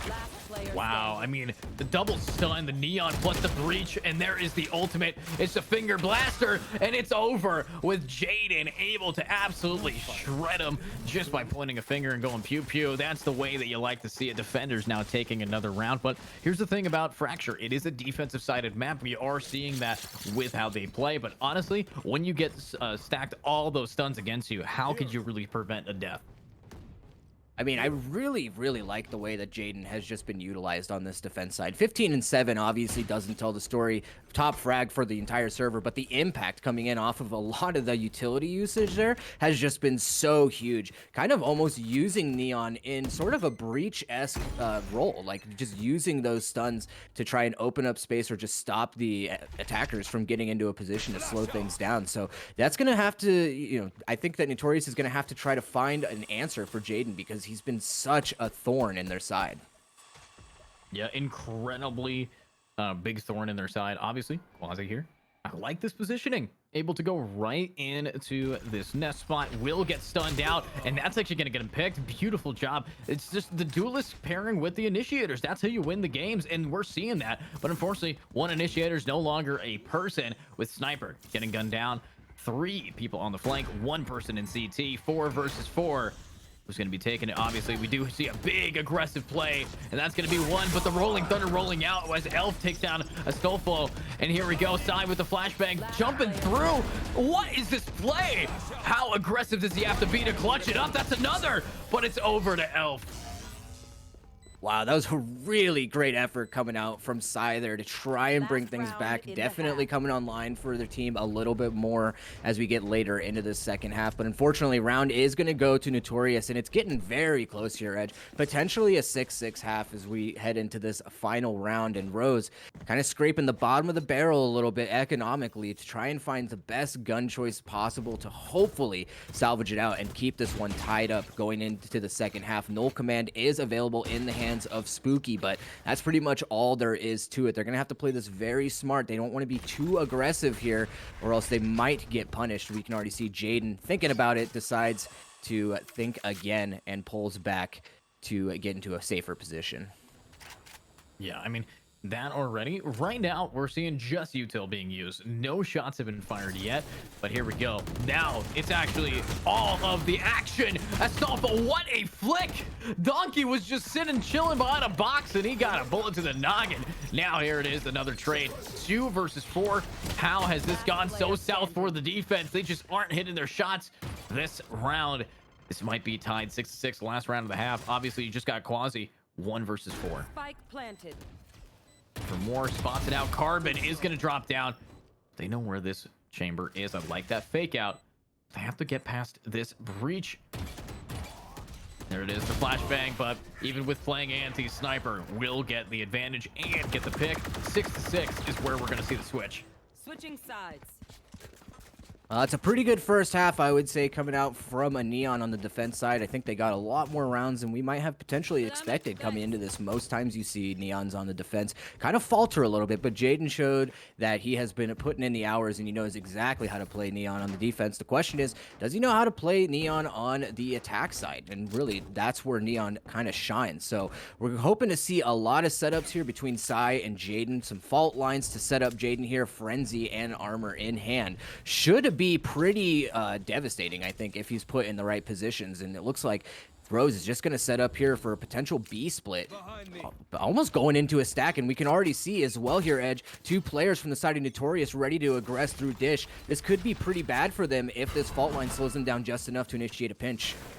Could be just enough, and there it is. Jaden is going to get one, but Sai with the trade as well. And here we go. Jaden's not done. Looks for more, and more are going to come. 2 versus 3 now. L from behind is going to get one more. Carbon with another pick. 2 versus 2. It's just going to be very low defense, though. Carbon, not a whole lot of HP and attack. They want A site, and I think they just are going to go and take it. There's not a whole lot they can do, and I think this bot's going to give away the positions. They know it's A, and they got to work together to go.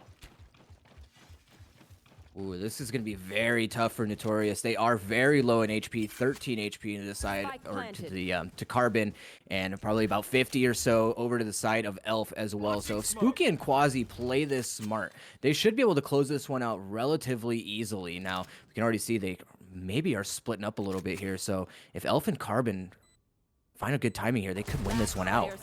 Wow, and I think that is the timing they needed, making this 1 versus 2 in just a single shot. But now Spooky here in a pretty scary position, needs to try to get some classic kills, and both are pretty low, so I think they might be able to do it. Obviously Elf will get caught out, but no, Spooky unable to connect the shots, and that is going to be the round to these defenders. Very happy for it, Notorious, but now how is Rose going to be able to play around this? I mean, that was a very smart play coming out from Notorious, I think. Having the stack over towards B and then Elf and Carbon just immediately going straight for the aggression towards Dish and just trying to kind of crunch on any players in Arcade.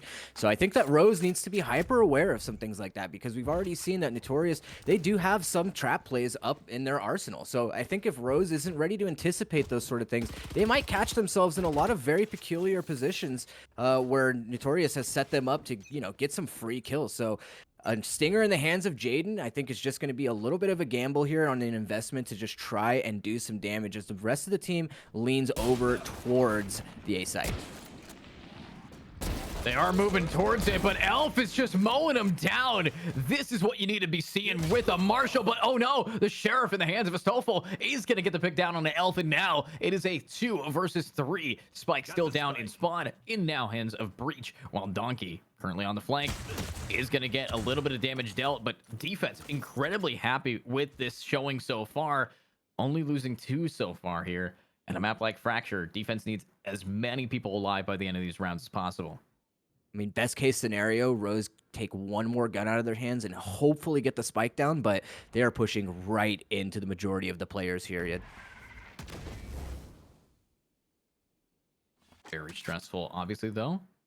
When you are on the attack, you just want to try to get onto a site, plant that bomb for money. If they can get the money plant, they will be taking it. And I like that they shot that. It actually gives away, hey, we're pushing B, come to B. Hopefully that will clear a site, and it looks like it actually does, but Brim is not going to be giving it up yet. And I think Brimstone might be able to push it back. It's just how can defense hold it? Carbon, only 1 on A. Ooh, some weapons to pick up here actually might be helpful for them, but only 13 seconds left on the clock. They need to make a move here, and if Carbon can do any damage at all to slow them down, it could be lights out for them. Wow, but look at that bomb just barely getting planted. I think they have just about under a second to do, and there it is. But what a shot! Carbon! I've never seen a one-tap flick with a Spectre, but here it is, and there it is as well. There is the round. 2 down for defense, and attack now has enough money from that bomb plant to buy any weapon they really want here. Yeah, it's a pretty good round coming out from Notorious. They're able to take the 3 Spectres into the next round. You were hoping that Rose was maybe going to do a little bit more damage there, but that's just the way it is, and it doesn't really matter too much this time around because they are going to have a handful of rifles in their hands, and, you know, Jaden looking to prove himself, I think, a little bit more on this attack side. Hopefully going to come in a little bit more aggressively here, but Notorious has just been playing so forward. They have challenged the early spaces so well that I think Rose needs to kind of try to anticipate that. Hopefully put some early utility out to maybe push some people off the angle or just find the information that they need in order to take the space more aggressively. Yeah, and that's kind of what you need to see. When you play it aggressive like this, you do have Jaden now going for it, but oh no, it's Elf on the shelf getting 2 picks and TPing away for free. That is what you need to see with the shorty there. Defense very, very happy and was not able to pick up a gun, but still saving this. I think Elf's going for the op here. I think he just might be trying to play it a little bit safe here. Some stray shots. Going to do that damage, and it's going to expose his position as well. But they need to get him off of this position here, Edge. And finally, Quasi has the answer. But still, a 2v3. This is a lot of damage so far. This is not the position you want to be in if you are Rose. Yeah, Rose has lost a lot of not only economy, but also just the ability to try to hold this down. We are facing off against the 2 players with guns saved from last round. So difficulties aside, how are they going to be able to really clutch this up? Of course, Estofel waiting for somebody to show up in front of the crosshair. There's one. Quasi now down. Nade is coming around, and that's the combo. But what a pick! One at a time. Very happy for that, Brim. And now we are seeing another clean round here. They did, however, lose a lot of rifles. Yeah, they're going to be in a very tough position here, as Notorious should be able to buy up full rifles here and some utility as well to boot. So Rose is going to be put in a very tough position where they have to decide, do we want to make that investment and potentially lose it out and then force ourselves to go into an eco the next round, or do we want to play it safe and then buy up for next? And it looks like they are just going to go for a full investment here. Only 2 players will be able to buy next round, but ult economy also very good for Rose. Orbital strike as well as potentially an overcharge or a null command going into this round. So they might actually be able to turn this around if they play their cards right. And it looks like they do have a lot of space already over towards A. Yeah, a lot of space over towards A right now. Obviously, 2 picks for Rose, 1 pick for defense here. And I think Rose, they're super excited about what they just did. A site now open, and Jaden, what is his positioning going all the way through, making sure no one's coming around? The only other option is from drop here, if humanly possible, but could be shut down. These players just want to get 1 or 2 picks. Yeah, there should be some sound cues to telegraph the positioning here of the remaining defenders, so I wouldn't be surprised if Rose sets up here with some pretty nice crossfires in anticipation for them to come out of Dish off of a potential flash here, which is what they should be expecting. But, I mean, it's going to be a tough ask for Notorious. A very tough ask, and it looks like it's only 1, and it's the Guardian. But what a shot! Takes out 1, takes out 2, but it's over. And there it is, attackers losing their buy round, and now, or defenders losing their buy round. Attackers incredibly happy with their economy, and now moving forward, this is going to be a save, maybe even some ultimates, maybe some forcing up from Elf. Anything is really possible, but they have enough money where they could buy light armor, some SMGs, maybe a scout or 2. Yeah, we can see that Jaden has actually opted to buy up a Vandal here, but I wouldn't be surprised to see him pass that one off to one of his teammates, since the overcharge is available, knowing that the opponent, the defenders, are going to be on a bit of an eco here. Would be a good time to pop that ult and get real aggressive. But Zinky's going to open it up with 2 shots to the head. Astolfo and Quasi falling immediately to Zinky. What a shot. I mean, I've seen a lot of gameplay in my day, but that is some sick shots on an eco round. Sai is going to shut down the person who did those, but now attack needs this B site, and it's just going to be up to 1, and it's done. Bucky in the hand of Elf. Well, of course, you do have one more. Pushing it back with the Stinger Carbon. Spike planted. Right behind, looking for something. Is going to spot someone out, and actually, last bullet, get the pick, looks for more, grabs a gun, and is able to get it out. They still have the orbital strike if they want to use it. I think they are going to be opening up the skies here, forcing that player up in front, leaving only Sai, last person standing. They have no idea where Sai is. The Rolling Thunder can push him off the site, but they still get it halfway regardless. side. Needs to try to get the bomb, and it is going to get picked off, but unfortunately, halfway is halfway, and that is going to be a round for defense. Thrifty. Yeah, that's a really tough round for the attackers to lose there. Not only because it was a little bit of an investment, but if they were able to win that one out, they could have kind of shifted the momentum in their side. But also investing that Rolling Thunder in a 1v2 can be kind of devastating because now they don't have it for quite some time here unless Syed manages to kind of pop off and refill rather quickly. But it would have been a good round to have that Rolling Thunder since the Orbital Strike and the Overcharge are available for both Jaden and Astolfo, but it looks like this is going to be the round that Jaden is going to activate that Overcharge rifles in the hands of all of his teammates, so we might get to see that aggressive play up here through A. Yeah, I mean, you got to be aggressive here if you really want to be taking down these defenders, and that's what they're doing at Rose, incredibly up close and personal with these players. This time, for the first time, we're actually seeing Jaden not be able to buy at the top. He does have his ult if he needs it. There we go. That's going to grab the orb. They might want to now re-hit A, going all the way around, grabbing the freest orb of the map. Now they could definitely take this B side here. And we can see that Notorious hasn't really contested any of the space up towards B main, so should be pretty easy for Rose to get into a position here to kind of hit this execute. I'm assuming off the back of the null command here and the overdrive from Jaden. Orbital Strike could push Zinky off the position, so this is going to be a do or die moment for them as all 5 players stack up towards B, and that's going to be the execute. Wow, but oh my god, the ult's not going to connect, but luckily the shots are Sniper getting 4. What is happening for this player? It's only 1 remaining. Sniper's going to ace it. No one is on his bucket list besides everyone on the enemy team. Look at what is going on here. Just consistent gameplay, and that's going to be a 2-round lead.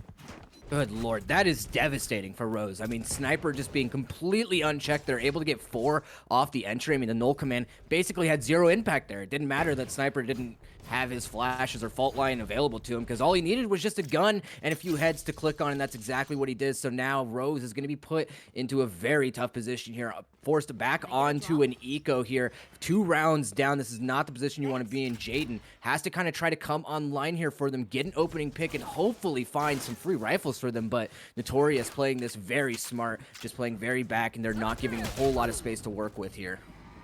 Yeah, I mean, not a whole lot of space. Jaden already down. Alpha does have this op in hand, and I think Notorious is very happy about this. And Rose, yes, they've been putting in such a great fight, but they're going to have to seal the deal, and that might help. Taking out one of the top frags, 24 kills, 14 deaths. No more for them today, as Zinky now goes down to Psy. But Spooky wants to make some space here. They know that Sniper's gonna be nearby. The flashbang's out, but Spooky, with a frenzy, actually dips this player and gets themselves a better gun. This is the position you want to be in for Rose. Now they have the null command available for them still, as well as a Rolling Thunder, and they're in a pretty good position here. A couple rifles in hand. They have a good shot at slowing this down enough, at least buy themselves some time or get in a position to just close this out on kills. Yeah, closing it out on the kills, looking for some more. Needs to find some damage. Obviously, Elf has that op, but Shorty up close and personal is actually going to take out the Brim. There's Quasi getting the 1 pick. Carbon is going to go down. 1 from the behind, but the flick, and Rose is actually going to get 2 with the thrifty round. Attackers needed that, and they brought it. A much needed round from Rose to kind of try and stop the bleeding a little bit, and with very minimal investment. I mean, Rolling Thunder still available for them here in this round, and it could be exactly what they need to try and tie this thing up. So a timeout coming in from the side of Rose, and I think it is a very important timeout. This is a very crucial moment for them because if they could win this one out, they might be able to take the lead off of an eco round for Notorious. Now, Notorious, they also still have the Rolling Thunder and their Nightfall available as well, so they're in a really good position here to play for a retake. So I think that Rose might just try to play a little bit aggressively here, get into the site, and hopefully find some good positions here in anticipation for those 2 retake ultimates coming out from Notorious. Yeah, retake ults definitely what might be the deciding factor here for this game. Honestly, you're not going to have a lot of time to get an ult back again, but honestly, I'm really loving what we're seeing from Rose. Just their ability to come in with nothing and end out on top that round. We did see the ace coming out from Sniper the round before, so the fact that they stole the momentum from a player that just aced it as well, that is the gameplay you need to see. But yeah, here with we a have frenzy. it. With a frenzy at that, yeah, just the difference being made. Ooh, this is a very interesting setup from Rose here. I think we might actually see a little bit of a default. I think they could potentially try to sell a fake over towards B and hit A late, if that's kind of the move that they're going for, or just going straight for a pinch off of the back of a Rolling Thunder.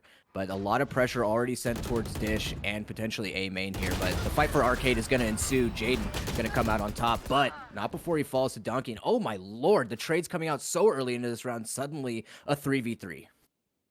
3v3 indeed. And you know, when you're gonna have those early trades, you're gonna have to make them worthwhile. You know, you can't just be losing your players for no reason. They managed to take out an initiator and the duelist, and that's what the others did. This is very even so far, and now it's down to initiator, sentinels, and of course one more control agent. But Elf is gonna ping it, say, yo, smoke me off, I want to flank it, while Sniper is going to be holding this for dear life, looking for some more. There's a pick, only one remaining. It's going to be Spooky on site.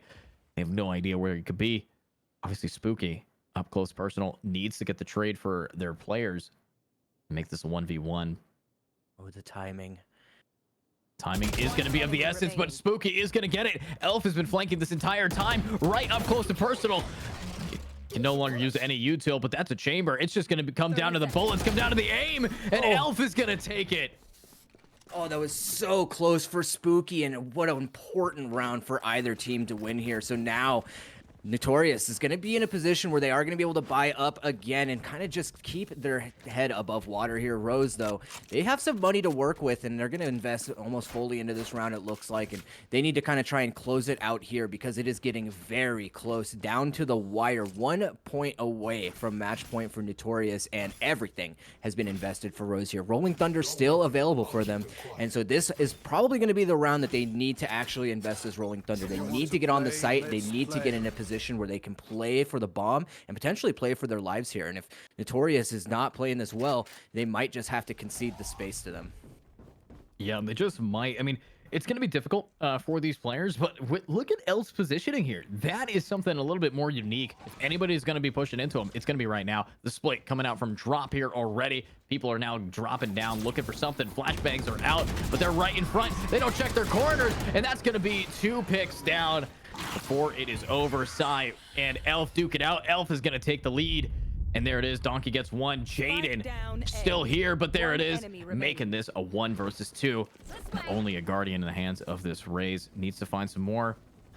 And there it is. Spike now down. 1 versus 1. Jaden versus Zinky. Of course, they do have duelist diff.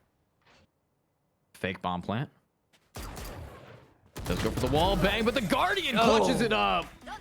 And wow, honestly, you know, you can root for Rose all you want, but when it comes down to this, or just Raze here, 27-15, top of the leaderboard.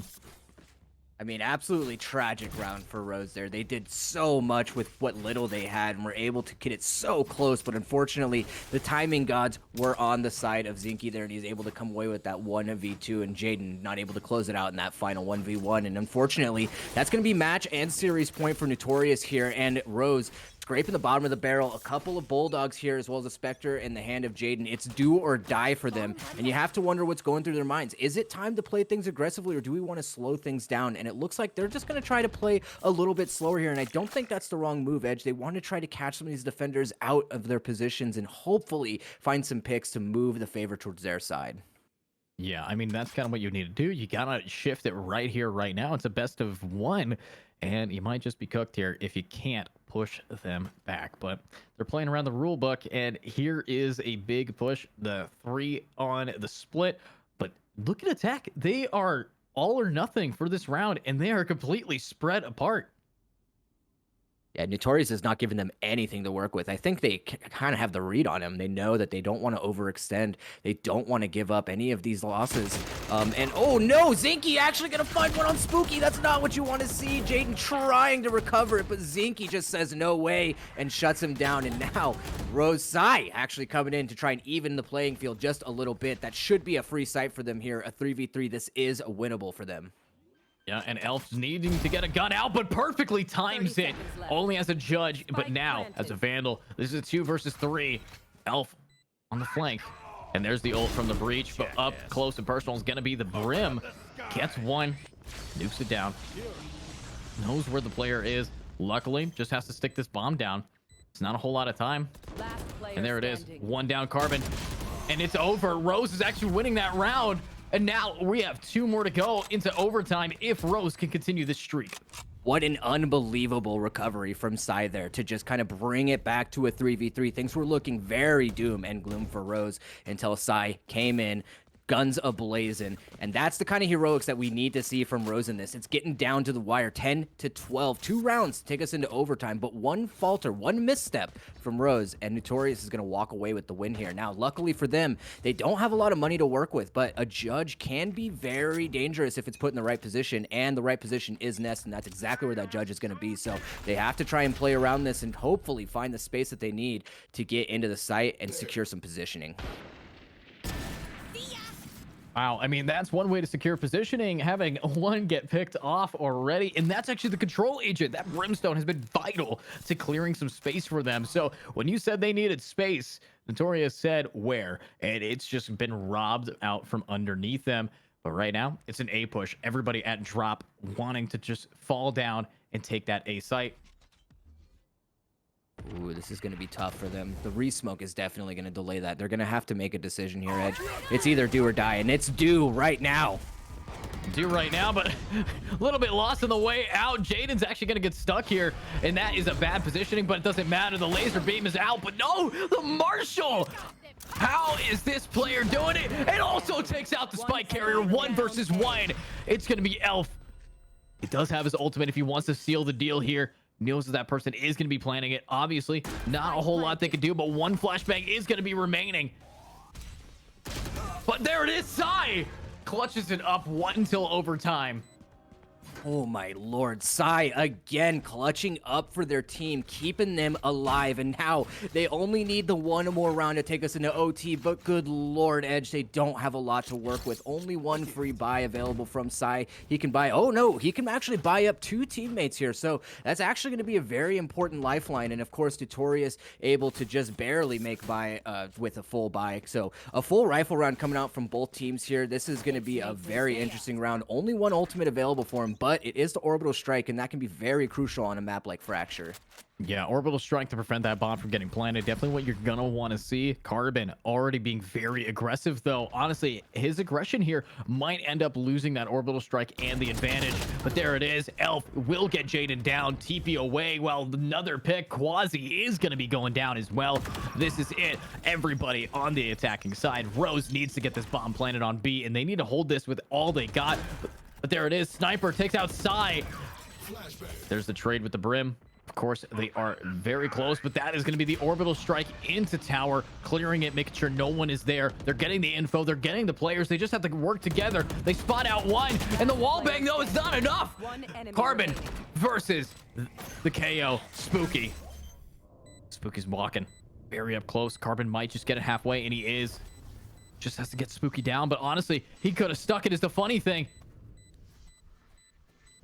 Let's have a smoke. 2 smokes, 1 molly remaining. Hold on to your hats. Might just be going for it, but he's running out of time. There's no more time remaining. He's gonna have to stick, but no, it's going into overtime. Carbon unable to push him back here.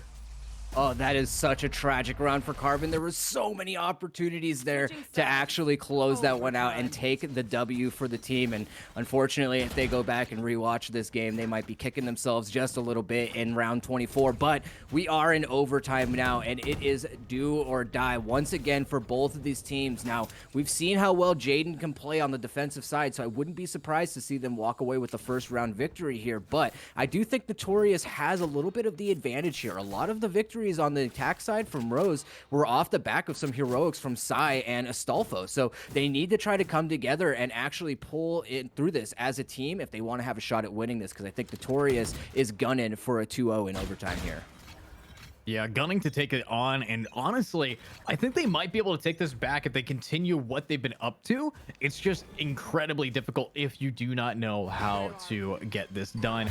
Right now, though, all that they need is to just work it out, and there it is. Elf getting Quasi down. In overtime, you need 2 to win, and if they could just take this, we know how strong these players have on the attack. I think going right for it, and this is their site. They're home. They know what to do. Oh, they just have Spike so planted. much space and such good positioning here. They can just play their lives too. They don't have to really play off site. There's really no need to carry any of these guns. So this is going to be a very tall hill for Rose to climb. A 4v5 here and not a lot of great positioning from them. The majority of players coming into arcade going right into the hands of Sniper. Right into their hands. Sniper is ready for it, but Jaden's ready for some more. Look at this positioning, but it's all for nothing. Carbon will get that pick, avenging what he didn't do last time, and now it's just going to be up to Psy, who is known to clutch these out. And there's one. Rolling Thunder is ready, is going to pop that down, needs to push it, but the bomb is ticking away. They just have to try to stick it if possible. And no, they get played for time, and it's over. Attackers now taking another round. Everyone down to the bomb. One more to go, or double overtime. Switching sides. Well, I mean, Match really, point. Rose is at a bit of a disadvantage here. We saw that I think defensive side was definitely their stronger side of the two. And, you know, I mean, I think Psy maybe running a little bit low on some of that clutch juice. So I think somebody else is going to have to step up to the plate if they want to have a shot at staying in this game. But Notorious looking favored to close this one out. And it's really just going to depend on how Rose decides to play this. Are they going to go aggressive? Do they want to try and keep a tempo play and just play slow and hopefully get some kills out of Notorious? But Notorious been playing very disciplined so far. Elf already opening it up. The Brimstone gone. That's a very important pick. Now a lot of their execute power suddenly gone. Execution power gone, but they still have some guns, and there it is. Spooky with the trade on a sniper after sniper gets Psy, but this is scary. You're not really rocking too many pieces of util remaining if you are attacked to get themselves onto site. Yes, you got the KO. Yes, you got the Neon, but against these players, you're going to have to make a lot more space than you really have as an option. B site seems to be where they are taking it. Do you like this position, though? Trademark is going to give away this position really quick for them, and the rest Notorious is ready to receive them. Oh, a great wall, actually, to shut down the effectiveness of that Trademark. Yeah, and smart, but look at that. They actually run out of time. All the damage, and Spike might just go down, but 15 HP remaining. Just barely able to plant it. Here we go. Quasi anchoring it down, might be able to line it up, but I love the satchel charge pushing him around. 1 HP, and it's over with both now down. That is going to be this best of one. GG. That was a very close game here. Yeah, that was a phenomenal matchup between these two teams. Rose really coming alive there in the second half to try and stay alive and take us into overtime, which they were absolutely able to do, but unfortunately not able to close it out. So Notorious, the team that we have seen play in these tournaments before, is going to advance into round 3 of the SkyBell Series. And again, of the teams that we've seen play so far, Edge, I'm very excited to see how the rest of this bracket is going to play out, because there are a lot of very strong, especially fundamentally and mechanically strong teams, stronger than maybe we've seen in the past. Yeah, I mean, this is definitely one of the bigger SkyBells. 30 teams are in this one, and it's been showing up with a lot of great talent to really be watching out for. Obviously, behind the scenes, behind that game, you had also NIX beat Beanie Bros. And what that means is NIX is going to be in the quarterfinals as well, joining them. It's going to be next up in the bracket. If you guys want to do exclamation mark bracket, exclamation mark bracket to follow along, you got Nyx versus Realism Esports, you got Melon Patch Gaming versus Winthrop, and of course you have Appalachian State University, Neebs and Weebs currently as well. That is what is going on, and the winner of this game, Notorious Esports, is going to be fighting either Category 5 or Regiments here. But that's the quarterfinals, going to be starting here in just a little bit. We will be very patiently watching along. But as for that game, congratulations to Notorious Esports. Very hard fought to push it through. GG to Rise of Scarlet Empire. Honestly, I think if you fought any other team besides Notorious Esports, you would definitely continue on here. And that is just a luck of the draw. But we'll see you guys again, hopefully soon, with the next bracket as well. Obviously, GG's all across the board. If you guys have been watching at home, make sure to also be clipping a lot of these sick plays, because the best clip will be rewarded with a bunch of cash and also rewards you can check out and read more in the Discord. So make sure to compete there. But we'll see you guys in just a little bit with the quarterfinals and one of those 4 teams competing.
And welcome back, everybody, of course, to the IG League SkyBell Series number 11, of course, on this wonderful November afternoon. And we have two new teams for you guys in the wonderful qualifying rounds, the quarterfinals. We got Melon Patch Gaming on attack versus Winthrop on defense on the map of Bind here.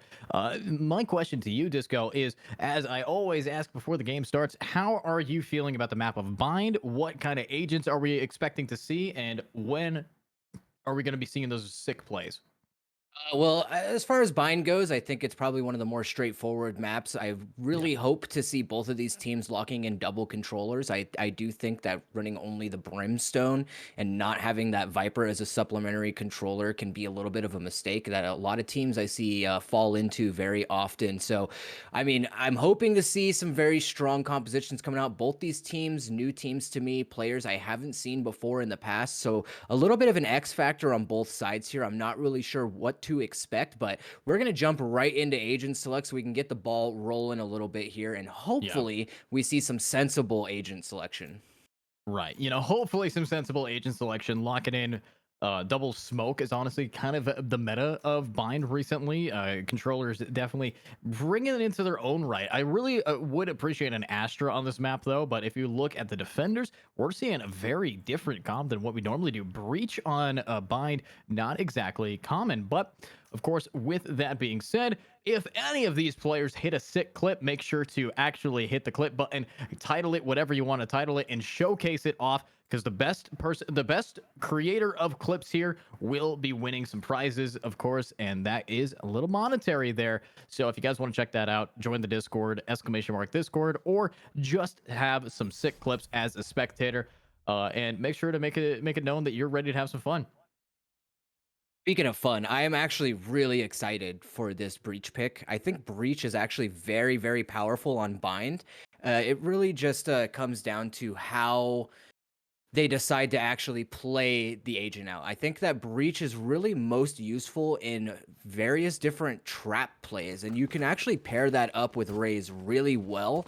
Using the fault line as kind of the initial part of the trap, or essentially setting up a Roomba to get the information, set a fault line or a flash out, and then hopefully pick up some kills. So I'm hoping that's the reason they actually picked Breach in this matchup on Bind, and if not, then you have to wonder what their game plan is coming into this.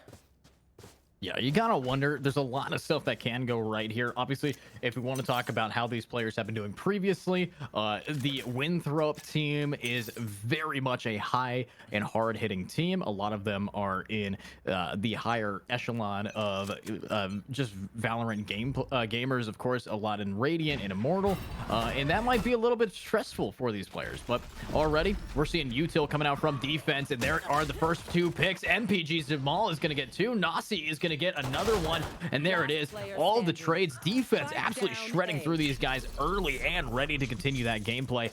But 1 versus 2, we got MPG Juice here looking to find 1 or 2. Comey. So Comey will communicate to his team. We know where the last person is, looking for the final shot, and it is going to be Nasi who will get Juice down. A really, really great play coming out from Winthrop there, kind of emulating a similar play that we saw Paper X do off in the, Champions. The shower pinch coming through the teleporter is a very popular pistol round strat, and we could see the value of it there. I mean, they did actually lose a couple of players in the process, but at the end of the day, we're able to take the round away, and that's what really matters. The interesting part here is the buy that we see coming out from the side of Winthrop here, actually just going full anti-eco here, a Marshall in the hands of Crescent, so nobody really planning to buy up for that bonus round. So hopefully they come out of this with a flawless, and it looks like they're just going hyper aggressive in the market. Yeah, incredibly aggressive here. Of course, Flare will hear one person go, but right behind you is going to be 2 more, and MPG is going to get gunned down by an SMG. Comey with the stinger, doing a great job so far. And here we go. Now it's just up to Pappy Cam to maybe clutch it up with just a shorty and a dream. This is kind of a funny position to be in here. I don't know how you could imagine somebody, casually strolling through this part of the map, but He's going to try to get himself into a better position, but it should be a pretty done deal here as soon as Comey sees him. And, of course, Comey will take Poppy's life. A pretty expected outcome, only losing one gun in the process, but the Marshal traded out for that Spectre just to make sure that you're staying as valuable on that economy as possible. So now is the time for MPG to show us what they can do. A very interesting composition, having the Sky as their main initiator here, and now rifles all in their hand as they look to lean mostly towards the B site, and this could be trouble for them because we could see Winthrop already making that 4-player gamble stack over to the side of B. So this could either fall apart very quickly for them, or they could actually convert around. Could convert around here. Obviously, they are going up against larger weapons. Defense, however, you see Flare get one. A77 is going to get another, but that's 2 for 2. And A's still here. Gets another pick down. 2 versus 1 attack. Very, very low. And Crescent, last player standing. No. Right behind. It's Juice, the last player. And there is going to be the end. Nasi will get it. And defense wins their bonus round and gets themselves a lot of nice weapons.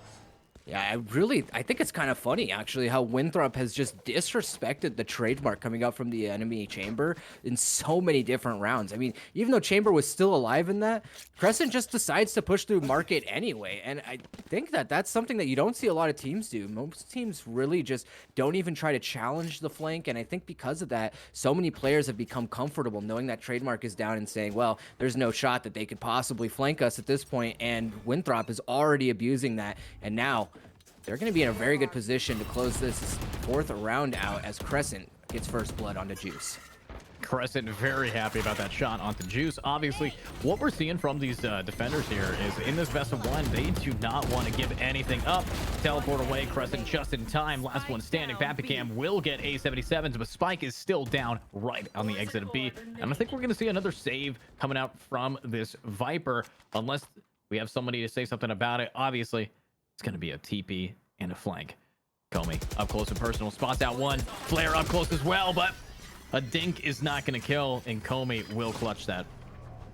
Winthrop coming out of the gates absolutely on fire. 4-0 start, and this is kind of the moment that you see in a lot of games like this that feel a little one-sided. For MPG, they need to get this round because once you go down 5-0, you're in a very tough spot economically. It becomes very hard to claw your way back into the game with so much momentum already gone over to the side of Winthrop. And we can see the Nightfall is available for them. Orbital Strike just 1 off from being available, and the Rolling Thunder pretty close as well. So MPG hopefully going to try to play things a little bit slower here, go for a bit of a default, try to grab some of the shower control. I think might be the most crucial thing they can do in this round. Yeah, you want to get that shower control. You want to be able to shut them down and push them back. Obviously, it's difficult with all of the util that is coming out from these players, but that is going to be a little piece down. Not even tragic. Getting any info. The dog before the smoke. Here we go. Flashbang is going to come out. That will give a little bit, but just because you know someone is there doesn't mean you know where. And now attack spread out all across this map. Wow, Winthrop has just been playing this so well. Look at the positioning here, Edge. They're in such good spots to just kind of slow down any of the most crucial parts of the map for the attackers. I mean, long and showers are both so important, and now Crescent is in a great spot to potentially get one and get out. Snacky finding one on A77, though. That's actually a very good pick for them. But that's the trap play right there. That's what I was talking about. Crescent able to come out off of 2 for that fault line. Yeah, and there it is. That is the pick that you need. Here comes another spray, and that is it. Nasi will get another one down. Of course, Papicam looking to find some more damage, looking to do a little bit more. Is just barely doing the damage across the way. Here we go, Pappy. We'll spot out one, but Comey, that's going to be it. And that's 5-0. This is a slaughterhouse right now. And unfortunately, everyone on attack is just being led to a site for the slaughter for these players. You know what I think is really interesting about Winthrop's composition here, especially because you don't get to see a lot of breach and bind play these days, but it's actually a very good setup for defense and also potentially very strong on the attack side as well in conjunction with that Brimstone. They're going to have some very aggressive sight hits, so for them to already have such a great start already on the defensive side is not looking very good for MPG. They're already forced onto another eco, but Three very strong ultimates in their hands. If they're able to come out with a couple of the opening picks here, they might be in a good position here to convert this round and get on the board. Yeah, they might be able to get on the board. I mean, that's a big might. You have to try to push together and do the damage. But Comey, I mean, this Brimstone is never giving it up. There it is, though. Being able to get stuck in this tube. I do like the util from MPG to get them out. Comey here, anchoring it down. Will get one, will get two, making it 3 in total so far. And just has to reload and anchor this even more. But the spike is down on top of the tube. And they are both stuck inside of Octagon. Waiting for anybody to really peek him. Garden in a great position. As long as they could just hold the angles, crossfire it up. But there's Flare, gets one, gets two. And defenders are now up 6-0. I mean, this is just absolutely devastating for MPG. They've yet to do a significant amount of damage, even in these rounds. A lot of times when you're looking at a scoreboard like this, where it says 6-0, 7-0, whatever, a lot of times you might think like, okay, well, the rounds have been kind of scrappy. They could potentially make it a little bit closer and just convert, you know, a couple of these kills here and there. But the problem is that Winthrop has just been so dominant every single round. I mean, they've barely even lost anybody in most of these rounds. I think A77, usually the first one to fall, but now 5 ultimates available for them. They need to invest these into a round eventually. The longer they hold on to them, the less value they're going to accumulate. They need to get on the board, and this is the round to make it happen. Definitely where you gotta see it. Here comes the util, here comes the ult, and boom goes the dynamite. Nasi is down, and I think Zamal needs to get some more. Obviously, they do have that ult coming through. He's gonna push him back off the bomb. MPG, Snacky, right behind the scenes, just has the ultimate to try to scare him back. We'll see the bomb being planted by Tommy here. But there it is. A77 will grab a pick. Lots of push up through shower. Little piece of util goes a long way. Juice will get one on a crescent.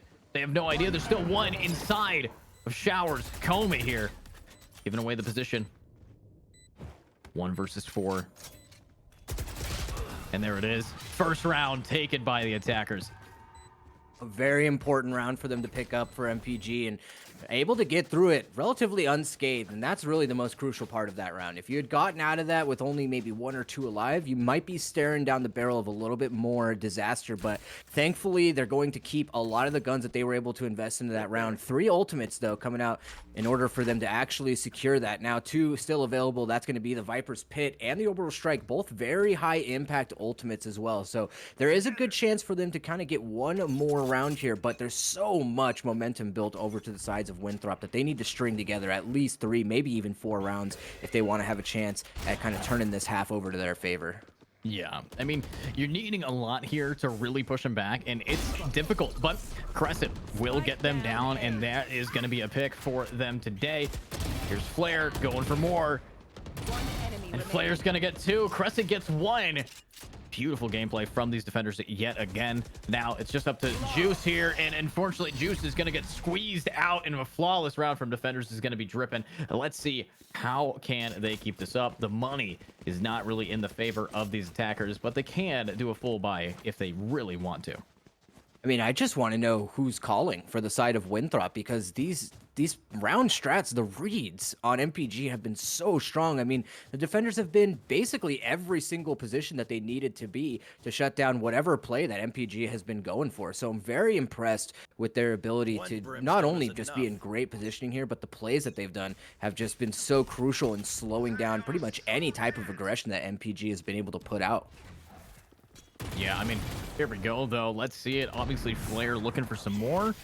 Flashbang out, and Flare will go down to Tommy. Papicam will get Crescent in attack. They have this site yet again. This is exactly how they won their first round, and now they have the ultimate to drop it through. Let's see it for these players. Do like that ultimate. I don't understand why that's planted right on the outskirts of the Viper Pit, though. I mean, that is going to be limiting him. Maybe they're just using the pit as a giant pseudo smoke.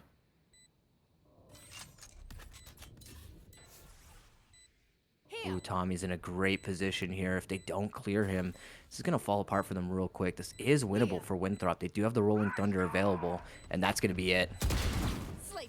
Wow, Tommy, though. Oh, my God. All the damage. Papicam as well. This is what they need, and they are going to take it. Attack is definitely turning on their monitors, and they are showing up here with some more picks, only losing 1 that time. Oh, they've still got a lot to work with over here on the side of Winthrop. Lots of money to play with, an operator going right back in the hands of Crescent. But other than that, I mean, not really much else to work with in the terms of ultimate. Now, of course, Orbital Strike is available for Snacky, and with the way that MPG has been trying to play these out, we might just see it kind of coming off here in U-Haul for a really fast A hit. Now, the question is Nasi going to be able to get out and also have enough utility to try and slow them down in this position before they take the space off the back of that ultimate? Yeah, I mean, lots of opportunities for him, but there it is. The ult is going to be dropping through.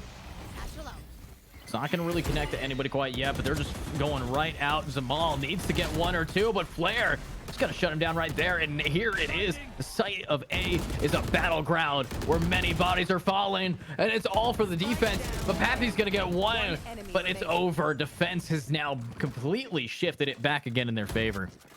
Again, a great read coming out from Winthrop there. I think they anticipated that they would most likely be burning that Orbital Strike over towards the A site, since that's where they've had the most success over from the side of MPG. So really, really great reads coming out from Winthrop, and now they're in a really good position to potentially shut this first half out. Now, if MPG is able to scrape together this buy and convert one more round, they might be in a good position to potentially get an 8-4 half. But if they lose this round, I mean, they've basically conceded to 10-2 to Winthrop, and that is not a position that you want to be in. Yeah, I mean, definitely not there, but what is that play from Flare? Oh my god, 2 down right away. This is the raise you want on your team every single day. But attack 3 versus 5. They have to somehow recuperate after all of this damage being dealt, but it's just not possible. Flare gets another one. Oh my god. Flare just completely bunny hopped into that. I don't think I've ever seen a player do that in a tournament before in my life. That was like a ranked play. I mean, honestly, this player is too much for Z Block, if you ask me, but is it going to be enough? 2 versus 5. You got Tommy right behind this Pappy Cam. Viper needs to make it through. Comey, there's a one tap. There's the spike. Tommy, it's your turn. But no, it's your turn to get a double. Oh my god, but of course, if anybody's going to gun down Tommy, it's going to be Flare, making it a total of 4. Beautiful attempt by the Sky. And this is exactly the scenario that they were probably worried about over on the side of MPG, staring down the barrel of a potentially 10-2 half. Not a lot to work with here, and the positioning has just been so good from Winthrop. Their defense has been so hard to penetrate for MPG, and they haven't really seemed to find an answer. They haven't been able to get control of showers. They haven't been able to get control of long when they do go over to B. I mean, I think the way that Winthrop has set up here has just been so perfect in terms of actually shutting out any sort of plays from the attacking side here. Now, the showstopper is going to give them exactly the information they need to know that this site is going to be over towards the B side. Yeah, and definitely over towards B. You do have a lot of util to go. A77 shredding through. Crescent with a double kill before getting dropped by the Bulldog. A77 needs to make some space up, but Snacky, 2 HP and a Dream stuck behind the site. A77 is going to get another pick. There it is. So much util. Spots them out in the smoke. They know where they are. It's just going to be a massacre, and everyone's down. Defenders winning it again. Score 10-2 at the half. Wow. Good lord. I mean, that is not the position that you want to be in. You don't see teams come back from a 10-2 half very often, but if they are going to come back on this long, arduous path, it all has to start right here with the pistol round. Now, I think they're in a good position. Having the double controller is very powerful on the defense, but I pointed it out earlier, having the breach and the fade as well as the raise in conjunction with both of those pieces of utility can be an extremely deadly combo on the attack side. So it's all going to come down to how aggressively they decide to play this. And if they're able to come out with the hits, most of the team for MPG has leaned over to the A side, and that could put Juice on a little bit of an island here. As we can see, he's playing back in almost a one and done type position in hookah. Almost a one and done. Love the lineup, though. Is going to spawn out the chamber, but he could just TP away. Clearly, we are seeing great gameplay here from both sides to make some space, but that nade's going to do a lot of damage. Not killing him, though. It's going to be Tommy getting one for the defense before getting gunned down. And here we go. 2 are down. Another one runs right through the smoke into Comey. Comey will get another pick. Snacky looking to do some damage here. Or Samal needs to find 1. Needs to find 2. It's going to be possible, though. Fortunately, not yet. Just around the corner is going to get gunned down by Crescent. Last one, Pappy Cam gets one, grabs the ghost, stares at a flashbang, and unfortunately will be blind, deaf, concussed, and dead. I mean, Winthrop just continuing their reign of terror in this map of Bind, 11-2, winning out the pistol round rather convincingly. And I have to say, for MPG, it looks maybe a little bit like their confidence might be a little shot here. Snacky just completely running out of a smoke by his lonesome into the site, hoping to, I guess, 1v4 by himself with a ghost, kind of shut it down for the rest of his team. And they're going to have to go for a force buy here, as we can see 4 stingers in their hands as well as a Marshall. And I think Winthrop is poised to just run right over them and take this round. Taking it, they just might though, and there it is, Snacky getting flared down. Top frag now gone, but already 2 with the trades. One person having to TP back. It's gonna be Juice, incredibly low, and looking to find out how are they gonna survive this going into heaven. Nasi though might be able to shut him down. 3 versus 4. We are seeing the heal come out from the sky to try to level the playing field, but Comey Right there. looking from one. Of course, is going to break that, but look at that. It's going to be the pick. Nasi gets one, Juice with the trade. Tommy immediately backing it up, but they all just go for it. 1v1, Chamber versus Chamber. Teleport's ready. But Juice is so low, and Crescent is going to punish that. Attackers now have match point advantage here, Disco.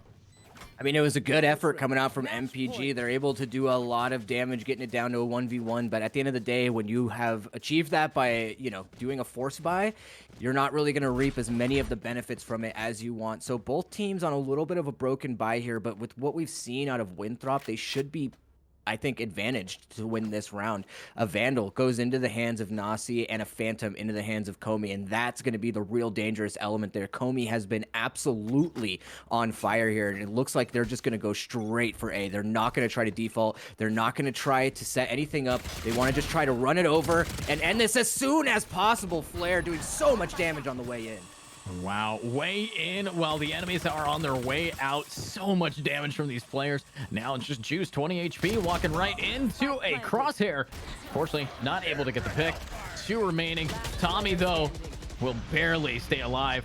This might just be GG, 1 versus 5, and to end it flawlessly. That's just kind of what you expect here from that team. GG to them. Honestly, Winthrop, I did not expect them to just pop off so hard there, Disco. What about you? I did not either. I mean, I was a little excited for that Breach pick early on, just because I've seen the kind of things that Breach can do on Bind, and I think ultimately that might have caught MPG off guard a little bit there, but Winthrop, absolutely dominant. I almost wish that I had seen some of the earlier matchups that they had previously in this bracket. So Winthrop definitely going to be a team to look out for if you're still in this tournament, still alive. They might be a big roadblock coming up for the rest of the teams.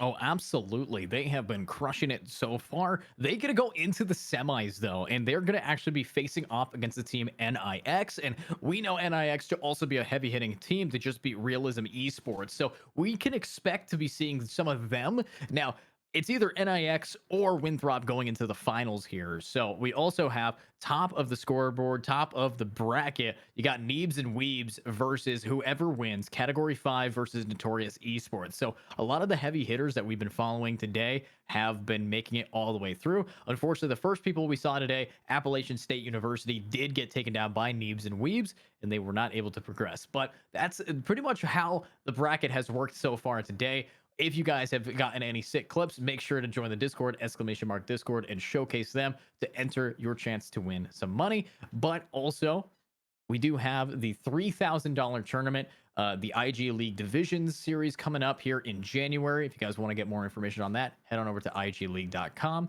But we will be seeing you guys in the semifinals in just a little bit, so stay tuned for those.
And welcome back, everybody, to this weekend SkyBell Series number 11.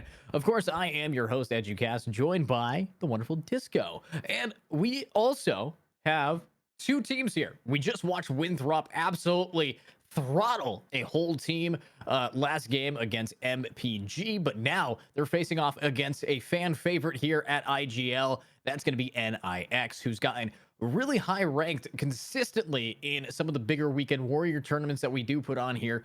But now they're facing off against these players. Two Titans here, two of the highest ranked team averages, but they have to prove it right here in the semifinals, best of one, before we can move on to the real finals. Hi, Disco.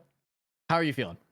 Actually, Edge, I'm very excited for this matchup because obviously, as we watched Winthrop, the first time I've ever got to see them play, and they absolutely demolished their competition. And this isn't like a round one game, you know, this is quarterfinal. So they've definitely got something to prove here. And as you said, NIX constantly getting upwards to third, second place in almost every single weekend warriors they played with. I think they might have a little bit of a chip on their shoulder, something to prove themselves. And this is where the road begins for them to make it into the grand finals and hopefully close out a W for first place potentially in this tournament. But it's all going to come down to this and whether or not they can get past a team like Winthrop, which looks like a very, very tough obstacle standing in their way. So we're going to go ahead and throw it into Agent Select on the map of Ascent here and see what these two teams have in store for us. And as we know, Ascent, a little bit more of a wider agent pool in terms of meta comp. So I'm interested to see more so what Winthrop has, because they kind of threw a curveball at us on Bind. So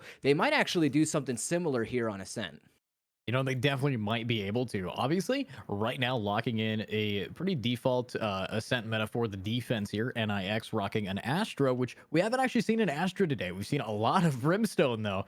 And if we look over, we're actually not going to see a Brimstone on either team. Comey, who was previously Brimstone, now mousing over that Omen. But I do like the duelist option that we're seeing for the attack side. I think Raze does a little bit more on this map than Jet does. Jet, obviously, she can do some insane Blade Storm plays by jumping over things and getting onto site. But when push comes to shove, I think that having a nade for utility in a lot of these chokeholds, especially paired with, you know, a Sova for info, definitely does a whole lot. But that's that as the attack being picked up. Also, no Sentinel so far for Team NIX here. Actually, a very interesting kind of dynamics for both teams here, because we can also see that Winthrop not locking in a KO, which is probably one of those agents that you almost have to pick every single time you're playing on Ascent. So a very interesting pick for both sides. No Chamber or any Sentinel at all from the side of NIX, and no flashes. Well, I guess they have their flashes in Breach, but no KO over for the side of Winthrop. And again, really psyched to see the Breach pick here. I think that Breach maybe not as viable on Ascent as he can be on Bind, but we saw that they had the capacity to set up those trap plays, even though they didn't really get it. They didn't need to use them quite as often because they were just so dominant, but we might see a lot more like of that coming into this game of Ascent. Yeah, I mean, what we're seeing from this game, obviously, right now, right here, you got Huso picking this character for their team.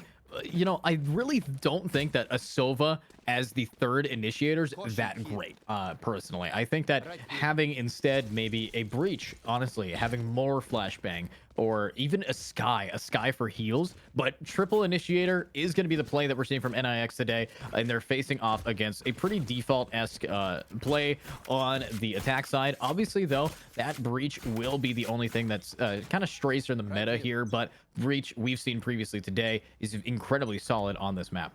Revealing area.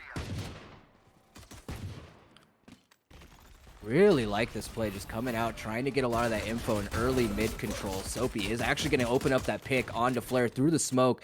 That's going to cause a lot of things, I think, to fall apart for them. But oh my god, look how far into the site they are. Wow, Crescent, though, already taking out Huso and Hydro. Those are two players that you do not want to lose to. But Crescent, oh my god. Wow, and that is a lot of damage being dealt. Soapy is going to be on the flank. 2 versus 2, though. Joey and Soapy definitely able to clean it up. Hopefully Soapy might be able to get 1 or 2 picks and open the door for the Fade to come out. Both sitting over by the stairwell here. Crescent making a little bit of noise by reloading on site, but the timing, Crescent on a 4K, road to the ace, but A77 is going to be taking it, and attackers will win that. Just an amazing turnout from Crescent. Yeah, I think honestly the onus for that kind of falls onto Arc a little bit there. Not a very, I would say, proactive positioning out of them on the B side allowed Crescent to just get way too much space, probably catch a lot of his teammates off guard as well, and that allowed him to get those 4 kills in the first round. And of course, because of that, we're going to see a Vandal in his hands. Flare is going to follow suit with a Vandal light armor as well. Now, this is going to be a tough round for NAX. Hopefully they can do a little bit of damage here, but a shorty in the hands of Huso and a Frenzy in Hydro's hands as well could be what they need, but looks like they're just all going towards B, so the gamble did not work out for NIX here. But if Winthrop take their time a little too much here, then it could give NIX a chance to potentially rotate into a favorable position. Yeah, potentially. I mean, that's a big if you're in this game right here. We already see Crescent rocking a Vandal here, as well as Flare. And what Flare and Crescent have been shown to do with these rifles, I would be afraid if you're the team NIX. I mean, you got a lot to go against. Soapy here already up in the front. 4 now coming. No, all 5 coming through CT. Hydro dashing through is actually going to be surviving, but there's one.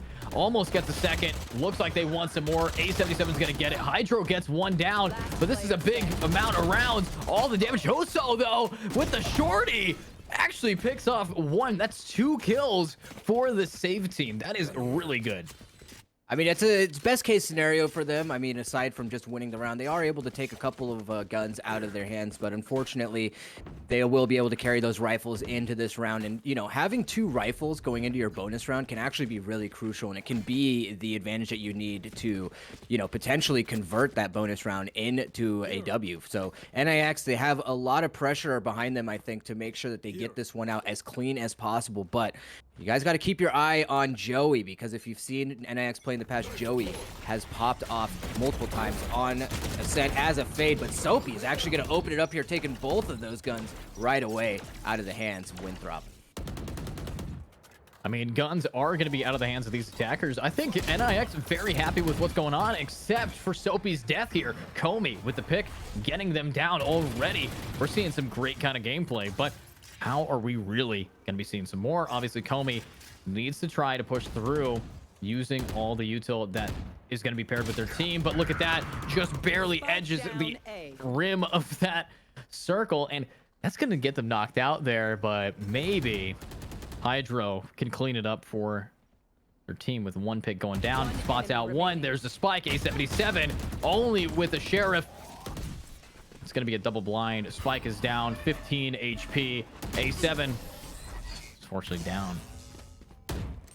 Really good round from Nyx coming out there. They get it nice and clean, only losing 1 player in the process, so they're able to carry all 4 rifles into the next round, and that's the position that you want to be in, because you want to try to convert this, you want to try and tie it up. But the fact of the matter is that Winthrop came into the round with some pretty strong guns as investments coming from their bonus, so they should be able to buy up relatively well here. Tour de Force already available for Crescent just because he's been having such a crazy game so far, so there is still a chance for them to kind of convert this round, keep the lead, and then potentially put NIX on a back foot here. And I think NIX needs to be aware of that. Yeah, and I really think that they are bringing their A game to do what they can. The only issue that I think we're really going to be seeing is with how their attack is going, or with how the attack is consistently pushing pressure on NIX. You need to just not lose any trades, but they haven't. And I think that is the only thing that can really shut them down. Here we have Soapy, though, does dodge Crescent, and that is a great game so far. And here we go. Or let's see. Well, his positioning is actually really good coming out from NIX. They've really not given up too much. Soapy's actually able to catch Nasi there, and Crescent's trying to take a little bit of mid control here. But, I mean, you have to keep your eye on Hydro, who is holding a beautiful textbook crossfire here with Huso. So they actually good chance they could catch Crescent off guard here if he tries to swing this without clearing that corner. Wow, but he is going to clear, but Hydro is going to clear him. Now a clear mind with a bullet right through it. Let's see. Comey here, ready to make some space, make some noise. You have the push up, and that's going to be a lot of 30 damage. seconds left. He's going for it. Love that util. Just got to keep pushing forward with this team. 2 versus 4. They are going to get the spike down, but this is hard. And NIX is really showing that this is a completely different game. You're not going to be able to steamroll them this time. Soapy with the pick on Akomi. 1 remaining A77. I mean, Rolling Thunder in hand, but is this really the round that you want to invest that? A 1v4? Wow. I mean, that is damage, and that is done. Beautiful for these defenders. Lots of investment. And honestly, though, 2 ultimates. 1 was used Crescent. No more Tour de Force. Yeah, I'm curious to see what Winthrop's game plan here is, because I do like the breach pick. I think it's interesting, and I think that you can find some very strong combos off of the back of, potentially shock darts or paint shells. But so far on the attack side, we haven't really seen a whole lot of team identity, I guess. It really has just seemed like they've been throwing pressure in a lot of different areas, trying to take space. But I mean, since the gun rounds have come out from NIX, they haven't really been able to do much in terms of actually getting their way into the site. NIX has been playing so disciplined, so well in their positioning that really, I mean, Winthrop hasn't done anything to try and not only gather information, but to control any of the space that hasn't just been purposefully given to them by NIX going into these rifle rounds. Yeah, not a whole lot of space in these rifle rounds, but honestly, defense having an operator against SMGs, I mean, Hydro, very happy about his positioning here. Gonna get that first pick. Comey now down. That is the control agent, and you need smokes on this map if you want to push him back. How can they actually stop it, though? Honestly, I think they might just have to play it extra slow, maybe try to get rid of that op. If they get that op out of their hands, I think they might be able to shift the money, because Hydro looking kind of poor right now. Yeah, and if they get a good amount of information off of this drone, they might be able to invest a Rolling Thunder, but unfortunately, drone is not going to spot too much. A recon dart also not going to find any value, and I think that's going to be Winthrop just moving their way over to the B side. Crescent needs to find this pick onto Joey, but Joey is absolutely giving him the business. Now, Huso is here to support his teammate. So he's going to be here, and look at that ultimate. Everything rocked up, including Crescent, though, and that's going to get Joey 1 pick, but unfortunately picked by Flare. Hoso gets a pick. Nasi with the trade. Spike is down 2 versus 3, and the op in the hands of Hydro will not connect another shot, and he's just got to wait for his team. He's on a beautiful flank right now. Cannot risk losing this gun. I do like the positioning coming out from the Sova, sitting right on top of the stairwell. Spike planted. Get the wall down, though. Can't really break it. 2 versus 3. Just gotta wait it out.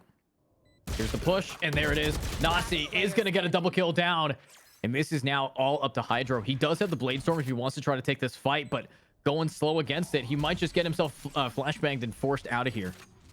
Yeah, I think this might be a good round for Hydro to just try and save the op, maybe do a little bit of damage here, but the last thing you want to do is put that op in the hands of the attackers in this particular scenario, and it looks like that's going to be the case here. He's going to try to get a little bit of damage on an exit, but unfortunately, A77 is going to close that one out for him, and they're actually going to... Oh, no, they are picking up the operator, so that's the op in the hands of Winthrop here, presumably going to Crescent, and there it is. So now... a free operator in the hands of Winthrop as they take the lead. This could be a good position for them to be in, but we have to pay attention because NIX, they have a lot of really good ultimates at their disposal and only 1 off from that Cosmic Divide as well.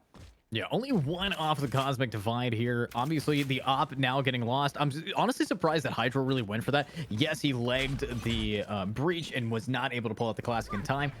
Would have almost gotten 1, but again, you still have to get through the other chamber. So now we have the op in the hands of Crescent here, and look at that. Flare flaring up and going down. There it is. So Soapy will get the spike and a player. Hydro from behind with the knives takes out Comey. It's just going to be Crescent with a Vandal. They can't really connect the shots, and it's flawless round. They want that op back. Give it back to this Jet, and they're going to be taking that round.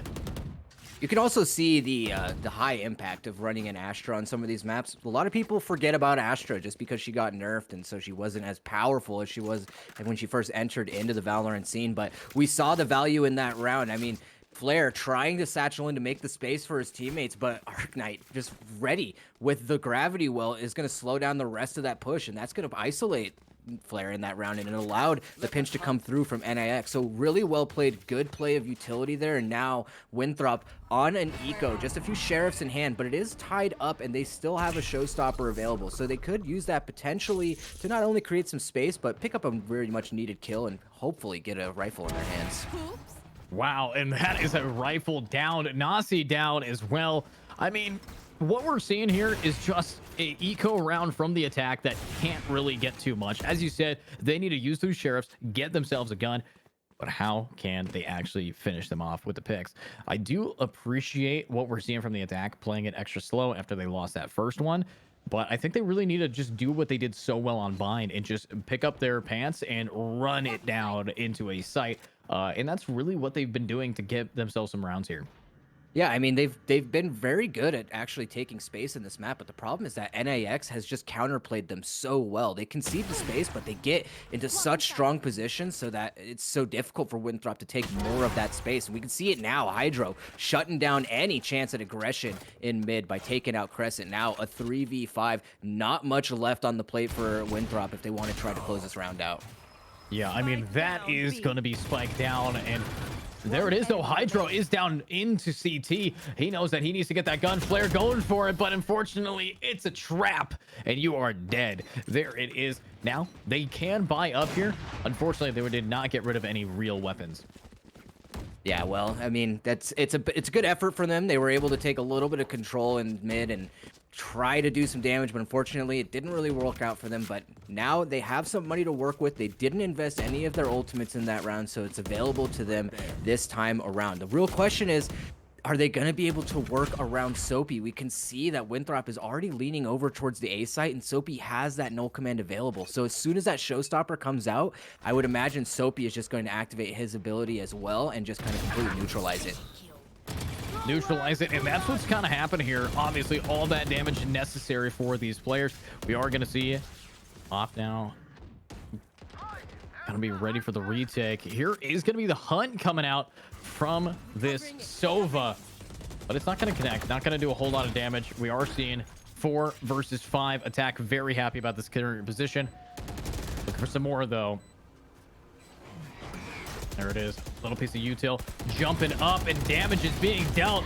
There's gonna be one, but it's done. Hydro with the op shuts down Flare. He does have his dash available, looks for some more, not able to connect it, and this is a big push up. No dash will instead go down. Last one standing, the Astra Arc Kite needs to get that op, but no, it's Crescent from behind gunning him down and ending this. A really good push on the A side coming out from Winthrop there. I think not just leaning on totally the laurels of the potential ultimate there, but instead just going straight for Face. Face is the place, and they're able to shut down Soapy because of that, and it allows them to get into the site. So keeping it close, keeping it tied 4-4 right now, but both teams have a lot of money to work with. Ops still in the hands of Hydro, and as well as 2 ultimates available for each team here. Both pretty powerful ultimates, I would say, so they might be the deciding factor in this if they do decide to invest them, but I think now might be the time, because it's all going to come down to this round in terms of who can run away with the momentum going forward. Yeah, and you're gonna want to just grab that momentum and go for it. It's kind of like a rocket ship. You want to tether yourself to it before it launches, or you are going to be left in the dust. But let's see, Flare ready to go, is going to get blinded, and Arcite is going to get the trade. Took him a little bit of time, but that's just movement diff. Soapy now popping that ultimate. Now we still have Comey here looking for some more, and the timing getting Huso down, but unfortunately it's all for 1 as they are now immediately traded. Here comes A77, Vandal in hand, right past this wall, but they don't have any util that they can use. Their chamber locked it down, and there it is, all the way on the other side of the site. Nasi gets Hydro, and that is a big pick, because there goes the op. Crescent looks for some more.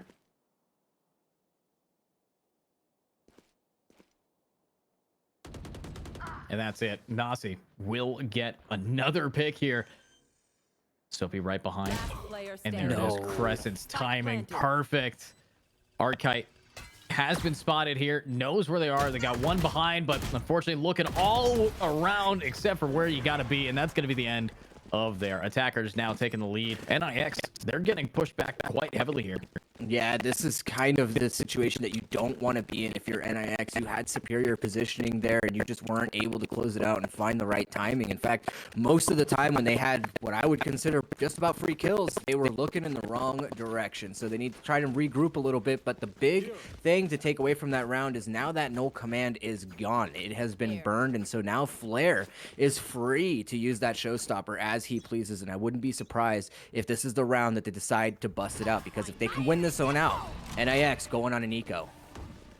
Going on an eco, but doing it with style. That's going to be a lot of damage. But there it is. Huso will get Crescent. Joey will get Flare. We're seeing that pick, though. A77 will get Huso down. 3 versus 3 is stuck here, and that's going to take him down thanks to Joey and the push-up. Archite. Last one. They know where Comey is. Comey has 8 HP and a Dream, Decayed, Nightmare, everything pushing him back. Unfortunately, he can't hear, but look at this. The ultimate is available on this Omen. He could just go A, but no. Comey does not want to use the ult. Instead, wants to make some space the old-fashioned way. I think what he might try to do here is grab the spike and trick them into thinking that he's going A and then grab them on the rotate. Or at least that could be a feasible play. With only 8 HP, you have to try and outsmart him. But unfortunately, that is not going to be the brain play that he's going for. Comey's just going in back to the opponent's 8 HP, will lose it out. And that's going to be tied up for NIX, just barely keeping their head above water here. And really, so far in this game, neither team has been able to run away with a clear advantage here economically or in rounds. So this is a very good matchup so far. And I'm curious to see if Winthrop can kind of try to bring this attack side back and hopefully win this one out, because I don't think that their composition here is very strong on the attack side, or rather on the defense side, at least not as strong as NIX might be on their attack side. All right, Hydra with 1-2. That's the power of a fade, using all the util to get it. And here we go. Hydra wants some more, needs some more. The damage, always an opportunity for him. And it's another pick down. Nasi now down. Hydro. That is what you want to be seeing. Getting 3. Of course, you still have the Omen. Comey up in top mid. Will grab Soapy and now be the last person standing. Has the ultimate still available if they want to apply it.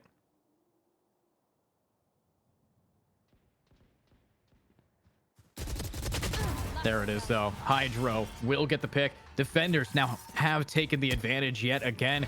And this is such a close game. Exactly what I'd expect from the semifinals of an IGL game. Yeah, and that was actually a beautiful setup, set play from NIX there to just have Hydra go straight into mid and try and shut it down very early on, knowing that it was going to be a pretty big investment coming out from Winthrop. So to get in there and just try to shut it down as quick as possible is very strong play coming out from them. And now an Odin in the hands of Ark, I think might be a little bit of a cheesy play coming out here, and it's going to really come down to Winthrop here to invest whatever they have left. 3 ultimates available for them, and they do have some guns to work with, but I mean, you don't want to be going into this second half, I think, down 2 rounds. I think they want to try to tie this up if they want to have a shot at staying ahead on their defensive side. Yeah, I kind of agree with that. You know, their defensive side definitely is a little bit stronger if they can just end it here. But right here, we know that Flare is such a great defensive raise that they just have to take this round. But that's going to be 1 ultimate to connect, pushing him back, and that's the attacking ult. But it doesn't even matter. Even with the Hunter's Fury scaring Soapy into a different angle, he's still able to take out Flare. And that is the problem when it is this deep into the half and you do not have enough to buy a real weapon. Hopefully, though, we can see a little bit more of a change on the switch. But Joey anchoring, looking for somebody to get picked off. We do have Crescent up close, personal, looking for Huso. There it is, the ultimate now down. Joey will go down to Crescent. He'll pop his ultimate. Nasi will get Huso. Silva diff of the ages with now 3 versus 4 retake. There's Comey getting Hydro down. Nasi gets Soapy, and it's over. That is the kind of round you need, a back and forth all the time. Yeah, maybe a little too little too late there. I really like the way that they were able to set up and, you know, get that split hit onto B from market. But, you know, they found the secret sauce on the last round just in time to tie it up going into the second half. So 6-6. And now this is where we get to see what both these teams are made of, because I do think that having the triple initiator over from the side of Nyx should, I think, favor them in this attack side. They're going to have so much power in terms of being able to execute onto these sites, as well as just gathering information. I think an attribute that Winthrop does not currently have, especially on this defensive side. They're mostly just going to be relying off of Nasi and his utility to find the info that they need to make the right calls. Yeah, I mean, you need to make the right calls here, but what we're seeing from this attack side now on defense is just, what is that? Hydra? I have never seen a rollout that aggressively get shut down so quickly, but it's okay, because what that did was it definitely scared them into thinking it was going to be a B push, and now they're all stuck inside of tree looking for some people to be, and there it is. Comey, 20 HP remaining. Shock Dart will come around, but Comey on the back end is going to get one. A77 is going to get a pick, and now here comes the shocks. Lots of damage being dealt, but it's a 2 versus 4. No, make that a 1 versus 4. Spike is down. They're behind. There's 1. There's 2. Frenzy now up in the close. There's 3. 1 versus 1. Can we see Artkite clutch this? 2 bullets. 1 bullet. Goes to the reload. So stressful. Just bouncing around generator, and it's a clutch. Artkite, what is that? Good lord, the heroics coming out from Artkite there to close that one out. By all rights, should have lost that round, but is able to win it out for his team. A fantastic play, and that's going to be a very much needed round for them to take the lead here. And what's really interesting about all of that is that you've seen such strong fundamentals coming out from Winthrop going into that, but they had their backs turned to Artkite just that whole time. Nobody was peeking together. I mean, they gave him that round, I think, on a silver platter, and now a force buy coming out to try and lick at their wounds a little bit and try and regain some of their pride, I think, and hopefully try to slow this momentum down. But they are not in a good position here, I think, to win this one out. A Phantom in the hands of Joey could be very dangerous for them. Yeah, Phantom in the hands could be what will shut him back. Obviously, we do have Huso here. Love how that actually stuns the bot from that high up, but Crescent is going to get spotted out, forced to TP back. Now it's just Nasi trapped inside of Pizza, hoping that your teammate's there, but the shock dart right around the corner is unfortunately a little bit too high. It will not connect to the Sova. But if there were a time for anything, it'd be right now. Both teams forcing up this second round. 4 Stingers, 1 Shorty versus 4 Spectres, 1 Phantom. Very difficult. Yeah, it's just going to come down to Crescent here and whether or not he can slow down this push as the rest of NIX just start to make their way up towards the B site. The Recon Dart and a Haunt is just going to put him in such a tough position. He's going to have to make a lot of stuff happen here. Lots of stuff happening and a lot of damage being made, but is it going to be enough? Obviously, Huso is ready for more, gets the pick down. And now Flare with the 1 trade. It's just Crescent on site, who I think is playing it extra patient as Flare is making some space. But there it is. Crescent will go down. Defense very happy about their current position. If they could just go through with it. But no, it's the attack who's mowing him back. And Comey goes down after... No, Comey's still alive. Gets 2 picks here. Comey gets Huso. 1 left. It's going to be the Astra.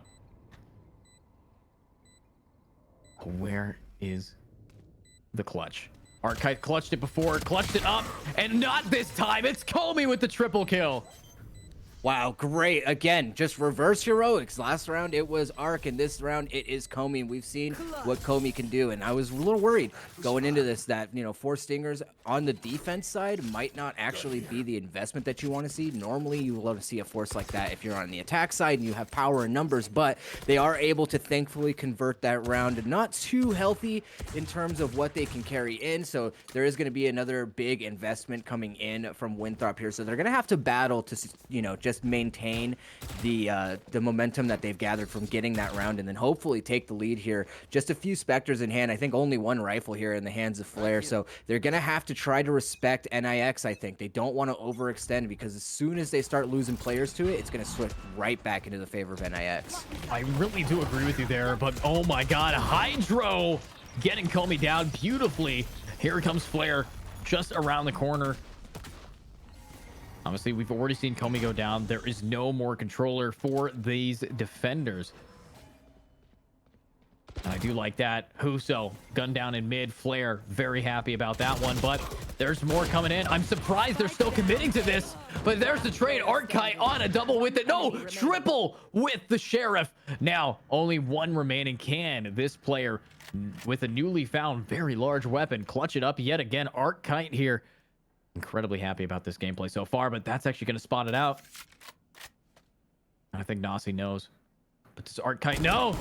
No, he does not. And Nasi does barely take that away from this Astra. Standing ahead.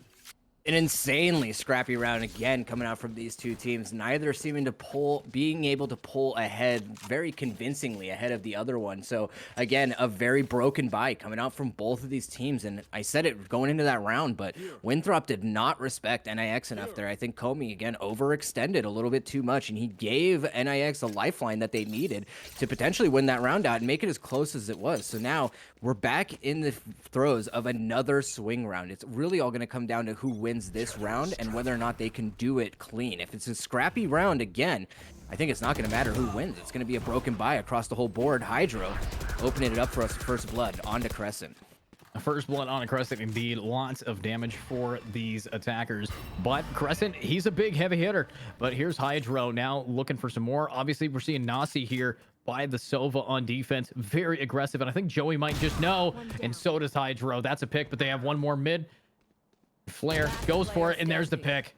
Now, last player standing is going to be Comey here. And my question to you, Disco, do you think Comey can, like, get at least one or two guns out, or is this just going to be a save considering his money is quite low? I mean, I think that there's a chance that he could try to get some exits, you know, to try and break the economy a little bit. And I think really it just comes down to whether or not, is it worth it? Can you weigh out the pros and cons of if you can get 2, maybe 3 kills and lose your gun? Do you think that's a good outcome? I personally think you just go for the save here. You don't want to risk it because carrying this rifle into the next round could be very big for him. And now already he's losing so much damage. His position has been exposed. So I think it's time for him to hightail it out of here. He's going to have to book it if he wants to really clutch it up. I like how he's not using his blind here. If he uses any util, he's only risking spending more money next round. And he's just going to have to anchor this down. Obviously, smoking himself off like that will buy some time. And they made it with a fake out over in mid, so they might think he's going all the way to B. But these players, they're not dumb. They now know he's just around the corner, and they might just want to peek him. But no, they're going to let him save that. Oh no, Comey, what? Oh no! Last second gets soapy beautifully.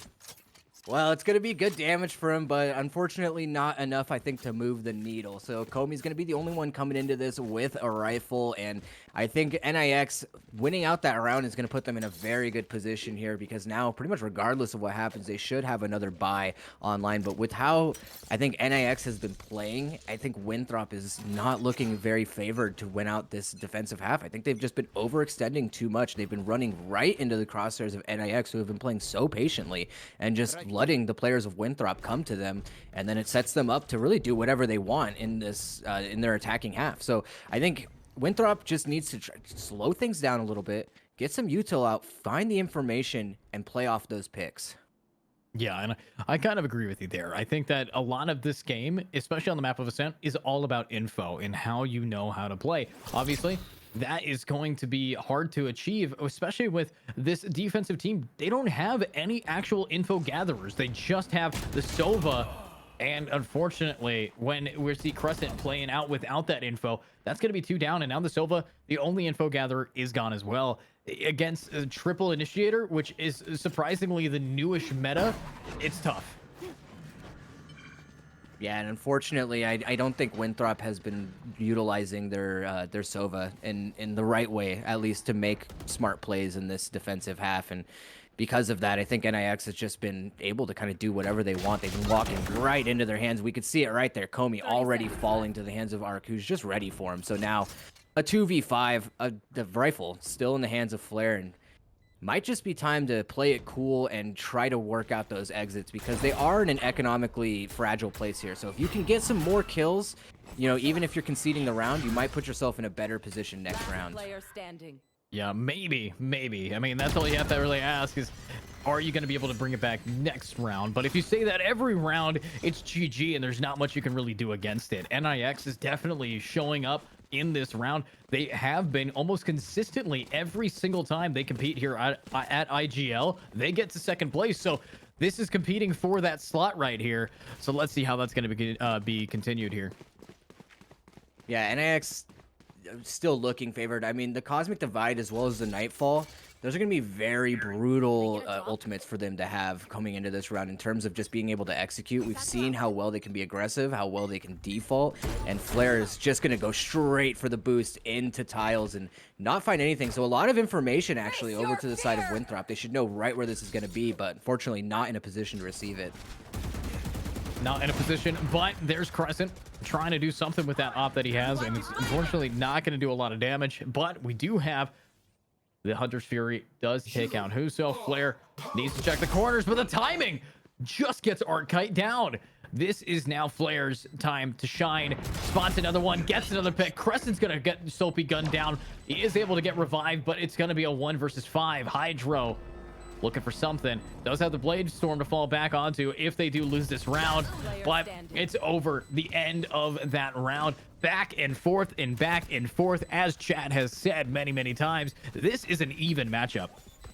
Yeah, I mean, it was really well played from Winthrop to get the information that they need, because we pointed it out. They don't have the same utility in terms of information gathering that most teams run on a map like Ascent. So using Sova as pretty much your solo source of info, you're going to have to make some risky plays. That's exactly what Flare did in that round, satcheling straight into tiles. I mean, if you get one, it's great. If you die, though, and you see, you know, multiple players over there, you'd still value in terms of information. Because of that, they were able to initiate such a strong pinch over to the side of A on that retake. And now the Rolling Thunder is available for them, and it looks like they're just going to try to do a similar play here. Probably just get the Rolling Thunder out and then go for an aggressive peek to try and figure out where the players of NIX are queued up. Yeah, I mean, NIX, they need to work together, and I think Hydro now on point right against Crescent. You got to check your corners or else you're going to have that thing happen. Of course, one already down. Do have the spike down. 4 versus 5. NIX has been known to definitely clutch these up. But that's an Odin doing a lot. But so is that Shock Dart, the lineup. That is beautiful. Unfortunately, might go for another one. Nades coming out. Lots of damage. Flare's going to get one. Huso now back on site with the double kill. Nasi, though, Odin in hand, will grab one. Unfortunately, there's not a whole lot you could do, especially against these smokes still being up. You have to prevent this from being diffused, but look at that. There's a little lineup, but unfortunately it didn't hit. If only it went up there. That is really big, being able to carry Comey late into that round. Without those controller smokes, I mean, they probably would have lost that. And I think the unfortunate part of that is that you have two probably least effective post-plant agents just kind of hiding out in A main there. So Winthrop able to just kind of run away with that, now taking the lead off of the back of two really impressive retakes. So, I mean, this is kind of NIX's moment. They do have a Blade Storm available and enough money to scrape together a little bit of a buy here, some rifles in their hands. So there is a chance that they can kind of tie things up here. And, you know, I think it's really just going to come down to whether or not Winthrop can continue to make these plays that they've, you know, been able to do. A lot of it has just been off the back of really well-placed utility and just using their eyes to gather the information. And right away, we already see Flare doing a very similar play, satcheling straight into B or A main and picking up that kill onto Soapy. Yeah, I mean, that's kind of what you want to do, though. Pick up those early kills and make sure that you can try your best to bring this back. Right now, we are seeing, again, a shift in momentum. This time, NIX is now behind a round. I mean, how can this game be so back and forth? I press tab, and all I see is up, down. It looks like an EKG, and my heart rate is there to match it. But now we got Hydro with blades in hand, looking for some more. Will get gunned down by Nasi's Odin. So fast, TTK.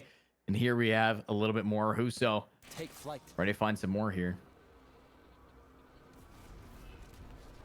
It's a good drone to help them clear out some more of mid so that they can comfortably move out into the area. But I mean, with the positioning from Winthrop, it doesn't really give them too much of an advantage. They know that they can move up into cat, but there's such a great positioning here, such a good trap play set up. We can already see it from the side of Winthrop. This fault line should come out any second now. Any second, it's gonna line up. Flair's gonna get one in the stun. They have to push right in, and Flair's not done. Triple kill down, needs one more. This is where we are seeing a beautiful, beautiful game. I mean, honestly, NIX, this is something that they have been struggling with, and right now they are low on money, but a timeout has to be called. This is a pretty crucial time to get that timeout in. I mean, 9-11, it's not too late for NIX to bring this back. They are not going to be working with a whole lot of money here, but if they can try and figure out how to out-tempo Winthrop here, they could get into a site and hopefully lock it down. We've noticed that NIX's defaults in the past have actually worked out pretty well on Winthrop. I don't think that they're quite as disciplined of a team as NIX is, so if they can try to put some, believable pressure towards one side and potentially sell a fake, they could force a rotation out of Winthrop and get into a site. And most of the time, at least we've seen on their attack side, once they get into a position, it can be quite difficult for Winthrop to actually get those retakes. Although Winthrop has showed us in the most recent rounds that their retakes have improved. They've been able to adapt, but I think NIX just need to find a way to hold some of that more early space up towards heaven and tree, and they could, shut down Winthrop's retake blueprint, I guess.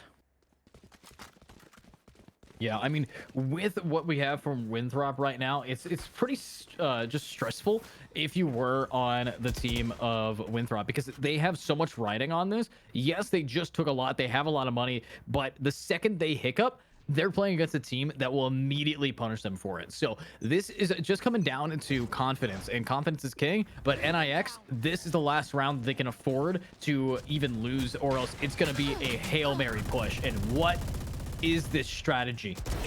How is this working so beautifully? I mean, Ascent plus Odin, what can you expect? And they've done such a good job of compensating for the fact that they don't have that much informational utility, that they're just completely locking down this map. They know where Joey is, or at the very least have a suspicion. And now it's pretty much just going to be down to him. He's on an island here all by himself in a 1v5. He's going to be able to find one on A77 and another one, in fact, onto Nasi, but only 11 HP left to his name. I don't think he can pull this one off. It almost had it. How much HP is on that chamber right now? That is 1 HP. Almost had it before the op shut him down. Honestly, that is just unlucky at that point. All right, well, 3 rounds to go if they want to take us into overtime, and really one misstep here and Winthrop is going to run away with the win. And we talked about it earlier coming into this map, Edge, at NIX. They've shown that they have what it takes to take us to a grand finals, but really they've been kind of faltering, I think, a lot more. 4 unanswered rounds, but they've got a lot to work with here. A Hunter's Fury, 1 orb away from a Nightfall, and so they need to string together these 3 rounds in order to stay above the dominance that I think Winthrop has been showing. Yeah, and I agree, but it's hard. There goes any chance at it with the spike now down. The aggressive push-up will get them there, but here he goes. Crescent up close personal, looking for some more, but Artkite will get one, and they're not done. Nasi flanked, and there it is. 2 to 1 to the trade to the down, and now we have Flair looking for the flank behind. 3 versus 4. Incredibly hard, but Hydro, I like this flank. There's 1. There's 2. Hydro makes this a 1 versus 4, and Flair's gonna go down as well. It might go to overtime, but again, this is so difficult with Joey going down constantly. He might just not have enough money, so someone will have to buy him. I really like the way that NIX actually played that round out. I think they're just letting Winthrop get overly confident. We saw it in Crescent in his positioning. He tries to go for more kills. He's getting a little greedy, and then they're there to punish him. You pointed it out before. If you overextend, NIX is a team that will punish you. And if they can continue to kind of hold on to that same sort of game plan, I think they might actually be able to bring us into overtime here, because Winthrop seems to be a little bit of an impatient team. They have good positioning, but they're very prone to overextension in these games. Yeah, I mean, that's the thing. It's what happens for these players after they get past a certain amount of points. Right now, Crescent is anchoring it down as best as he can, but the thing about it, they don't really have too much to work with here, especially for Crescent's side. He did not buy. He's just relying on his tour de force, and with 1 shot gone, it's going to be difficult to make sure that he connects his shots moving forward. Yeah, I really like the setup here from NIX. They put a lot of pressure over towards A, and so that's forced Winthrop into a position where now they want to kind of get aggressive and start rotating over. Because of that, they're able to set up for this B hit. It's all going to come down to Nasi to try to slow this down, but a star with a smoke, I mean, that could be all they need to actually get into the site. All that they could need, but look at that. The bullets now coming through, and there it is. Hydro punishing you for shooting through a smoke with tracers on. Now, that's going to be a big push. Attack has the sight down. The retake is only going to be able to be pocked with bullets. There it goes. Nasi gets Huso. Joey gets Nasi. And Hydro is in a very unique position. I've actually never seen someone sit in this angle this late into a game. There we go, though. That's going to be why Hydro will go down, but Joey will get the trade. 2 versus 3. No, make that a 1 versus 3. Comey spotted. Has to try to juke it away. 21 HP remaining, and this team, the defense, is running low on funds, but they still will be able to buy for the last. There's one pick. Needs to get rid of all of these players' guns before it's too late. But it's over. He's down. One more till overtime or GG. I mean, it's a pretty good effort there to try and do a little bit of economic damage, but unfortunately, it's not on the right player. So it's going to be a full buy coming out for both of these teams on round 24. It's do or die for Winthrop. They need to try to close this one out because I think if you let NIX go into overtime, they're going to be favored to win that one out. Of course, Hunter's Fury and Null Command both available for the side of NIX and only From the Shadows available from Winthrop. But the ult economy is actually pretty decent for them, and if Winthrop is able to get away with some of the aggression that they like playing with and then actually get an orb, they could put themselves in a very favorable position. Having either that Hunter's Fury or that Showstopper available could be what they need to help them close this game out.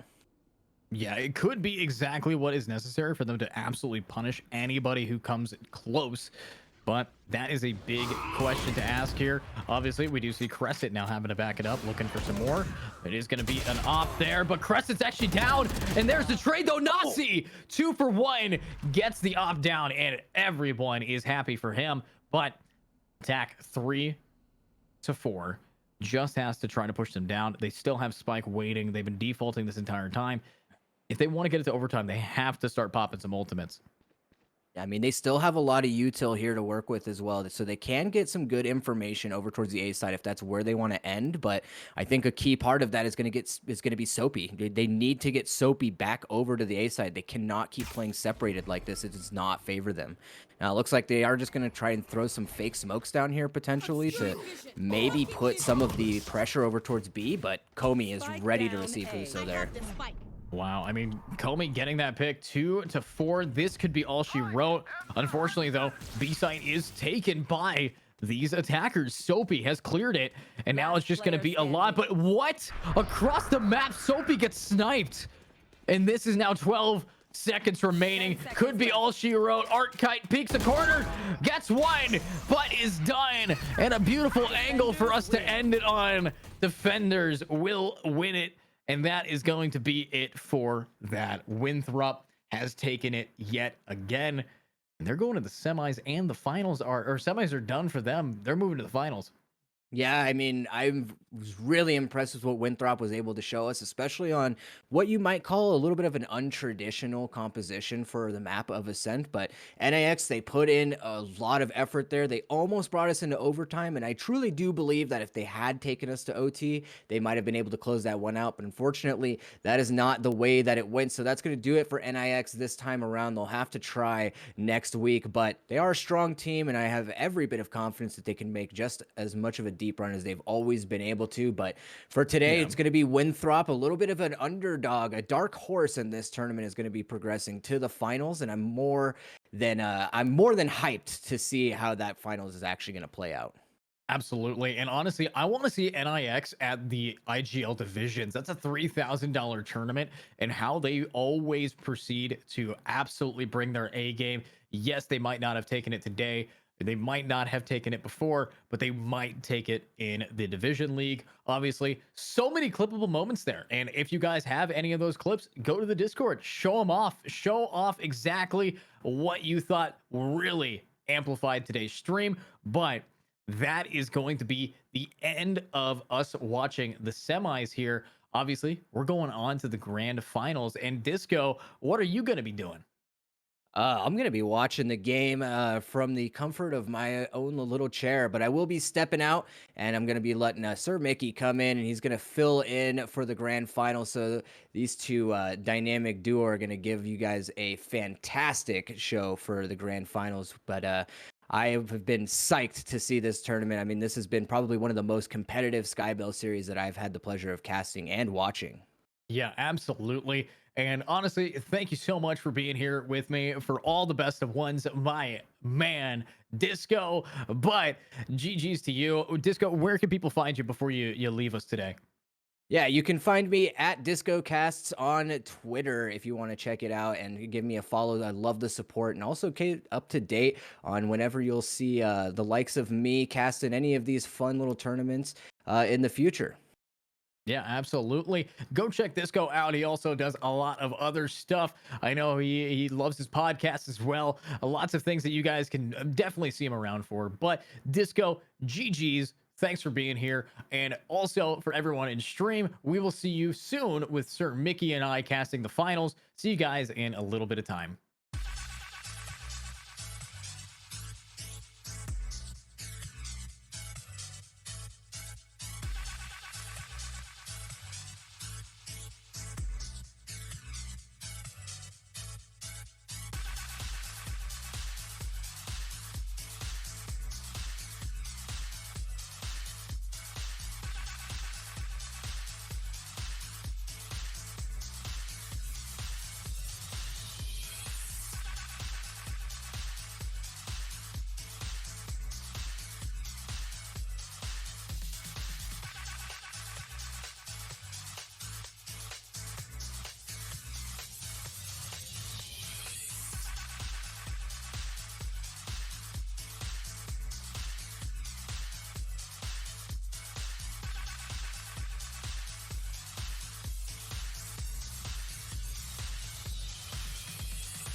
Alrighty, everyone, welcome back to IG League's Great SkyBell Series number 11.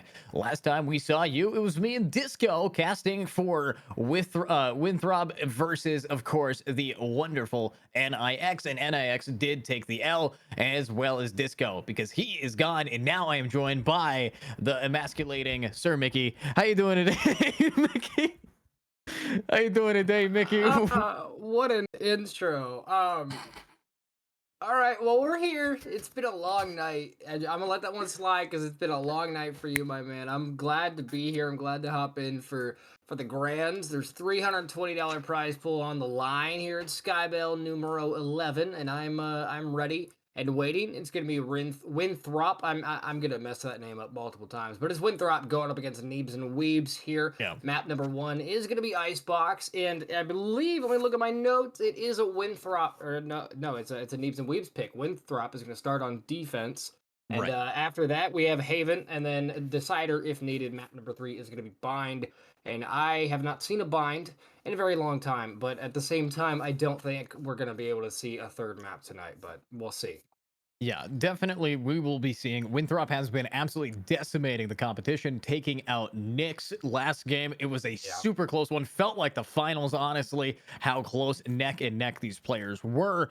But they did win it in the end there, sealing the deal with a large amount of wins over time. Almost thought that would go to OT, but unfortunately it did not. But now, here we are in the map of Icebox. Obviously, Icebox is a map where you're going to be seeing a lot of Vipers, where you're going to be seeing maybe even some Phoenixes. Honestly, Phoenix is pretty good on Icebox. I would say Sage as well. Sage on Icebox, incredibly common. Sova, and pretty much anything for post plant. There we go. First pick, Sova and the Viper. So a lot of the meta is currently being met right here. So lots can happen, but pretty much the default meta is currently on the side of Neebs and Weebs. The attack team definitely locking in what is considered the norm for this game. Yeah, at this point, and that is going to be that's going to be Neebs and Weebs on the attack again, Winthrop on defense, and like you said, that's kind of the bread and butter recently. There's been a very common, it's very common to see these setups, with the exception of Jet. It's going to be a mirror matchup here between these two teams, and 9 times out of 10, we are going to see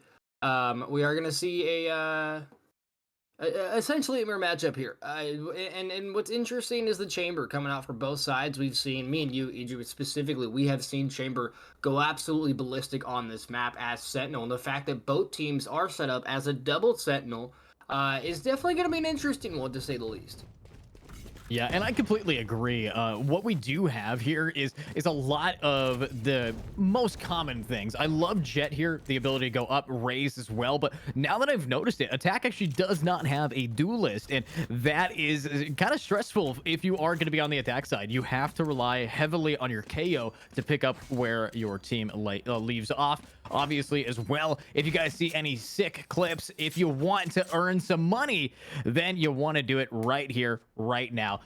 So if you make a clip of something really cool happen, whoever submits a clip it doesn't mean you have to do it. This is for viewers and also players. If you guys see something cool, send a clip in of the stream and winners will be compensated. So let's see how this is going to be going. Looks like we are seeing a little bit of a branch play, A and B. And there's the first pick, Flare onto Arthwork. And just like that, attacking Sentinel is gone. It's going to make post plant that much more difficult.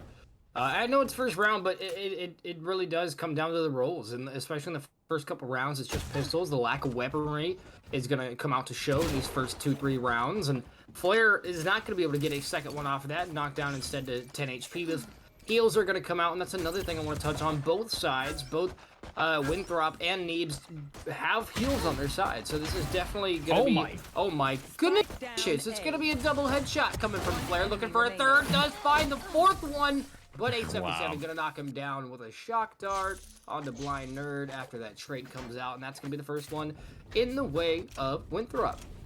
Honestly, the fact of the matter is Flair here, obviously last game, he actually did not pop off, but now that he's back on Duelist and back on, you know, Jet of all people, we're seeing him really bring his A game. He was previously in the past two best of ones that we have seen him compete. He both played on Raze there, but now on Jet, we can really see his aim has been warmed up. Obviously, we did have about a 30-minute break in between games waiting for the second semi to end, but due to all of that Jazz, obviously they've had more than enough time to hit the aim labs. Revealing area. Yeah, more than enough time. And oh my goodness. Well, both teams are showing that they have definitely they've definitely spent more than enough time within that beautiful client of aim lab. The Flare doing a good amount of damage, gonna get forced off that peak though. Have to reload as well, but the just over a minute on the clock here as Neebs and Weebs struggling to get any ground here on A site, and it's going to be Gookster going down, going down, and it looks like a rotate is going to be forced, but it looks like they're going to be forced right into the arms of Crescent, who is ready and waiting with a Marshall. Bugsy goes down, as does Neebs himself, and now a 1 versus 1 scenario down B long. Crescent getting a little bit cocky, not going to be able to lay down the no scopes, and now the blind nerd in a 1 versus 4. Not the situation you want to be in, especially as a Sage with just a wall, no abilities other than that. And Spike on the back is going to spot Crescent. Crescent's still playing a little bit cocky, but it doesn't matter when you can hit your shots. But unfortunately, A77 is going to close that gap and take down Blind Nerd before he even has a chance to recuperate. And that's going to be 2 in a row now for Winthrop. Yeah, 2 in a row for Winthrop there, and honestly, it's kind of expected. You know, when you do not have buys and you just lost your pistol, it's going to be pretty much just a let's try to survive as long as humanly possible and then done. But obviously, that is going to be the first 2 rounds. It's the buy round for the attack, and they just are able. 3 are at 0 credits right now. They have been pinching their pennies, and they're ready to really clutch this up. Yeah, the economy is not too great here for Neebs and Weebs, and if this round doesn't go in their way, they're going to be broke, to say the least. This is not going to be a good... oh my goodness, but Flare with a quick Blade Storm dash combo takes down Arthwook. And Blinder goes down as well. Quick switcheroonie onto the Classic. Going to be able to take out Gooks. What in the world did I just witness? The right click from the Cosmos is barely going to do the damage it needs to do. Force needs off that position. Nasi and Flare going big to shut him down. Flare at the moment 8-1 with 1 assist. Doing a phenomenal job on that Duelist, like you said. Last game didn't quite show up. This game, it seems to be a very different story. Yeah, honestly, you know, last game, Flare wasn't the person doing the most of the damage, but not this time. Cannot be stated for here. Obviously, the fact of the matter is you are seeing an insanely good Jet, and just the confidence to jumping peak with a right-click Classic from that distance, and it still worked out. That is somebody who you do not want to mess with. Now, armed to the teeth yet again with a Vandal against Arthwook, who needs to push in here. There it is. That's going to be a little damage. Oh, that's scary.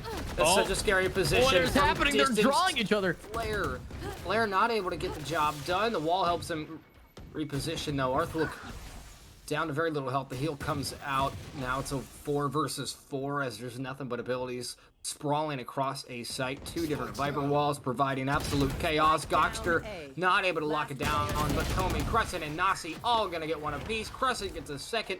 Takes down Neebs, and now it is going to be another buy round. I'm assuming that that Neebs and Weebs are going to go ahead and force this out, and that's exactly what they're going to do. We are going to see full rifles on the board, and it's not the best situation. 4 in a row. Now you're working off a, what is that, about a $3,000 loss bonus. It's not a great spot to be in.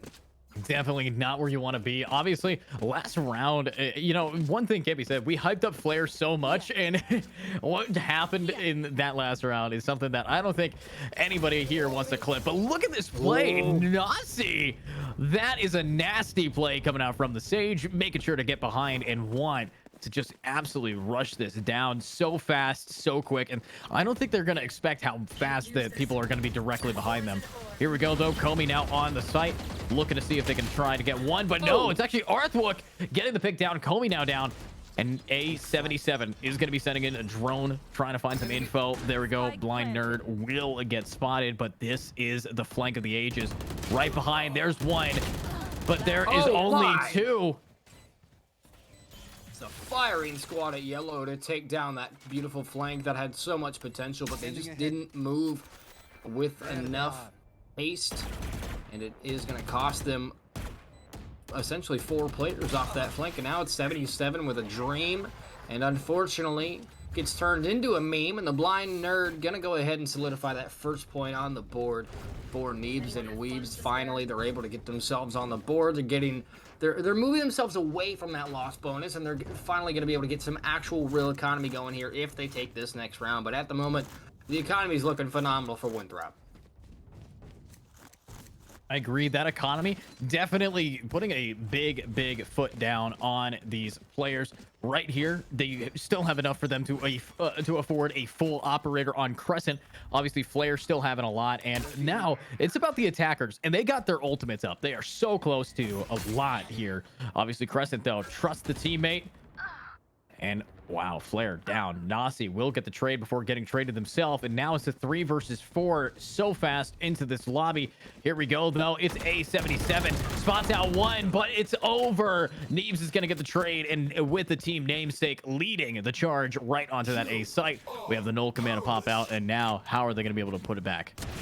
Oh, what a shot. Positions himself beautifully for an operator right to the torso of Goxner. A little bit of a bait coming out there for that resurrection onto the KO that Crescent does fall for, but he's not going to be able to do anything about it. Another attempt at the resurrection, and Comey repeats it as well. Again, not much going to come out of that aside from Blind Nerd once again solidifying a second round on the board for Neebs and Weebs, and this is starting to be a little bit closer of a game so far. Yeah, I completely agree. A very close game compared to where we had expected so far from that opening. From, you know, I mean, Flare was 8-1, but he hasn't got a kill in 3 rounds here. And honestly, I think with him dipping, you're kind of expecting also his team to dip, and that is what is happening. They have lost quite a few rounds here. Their economy now going in the opposite direction where they want it to be. And here we go, though. It's going to be a big push up A site for these players. Obviously, Blind Nerd looking to see if anybody is ready to fight them down. Yeah, Nazi ready and waiting alongside Flare with that wall for that defensive position. But Arthwook with the tour de force has caught my eye, but he's caught Nazi's eye as well. Wicked headshot puts him down. That's all she wrote for that beautiful chamber. Unfortunately, not able to do much in the way of creating space, but Neebs is there to at least get a late trade, and now 4 versus 4, a minute on the clock.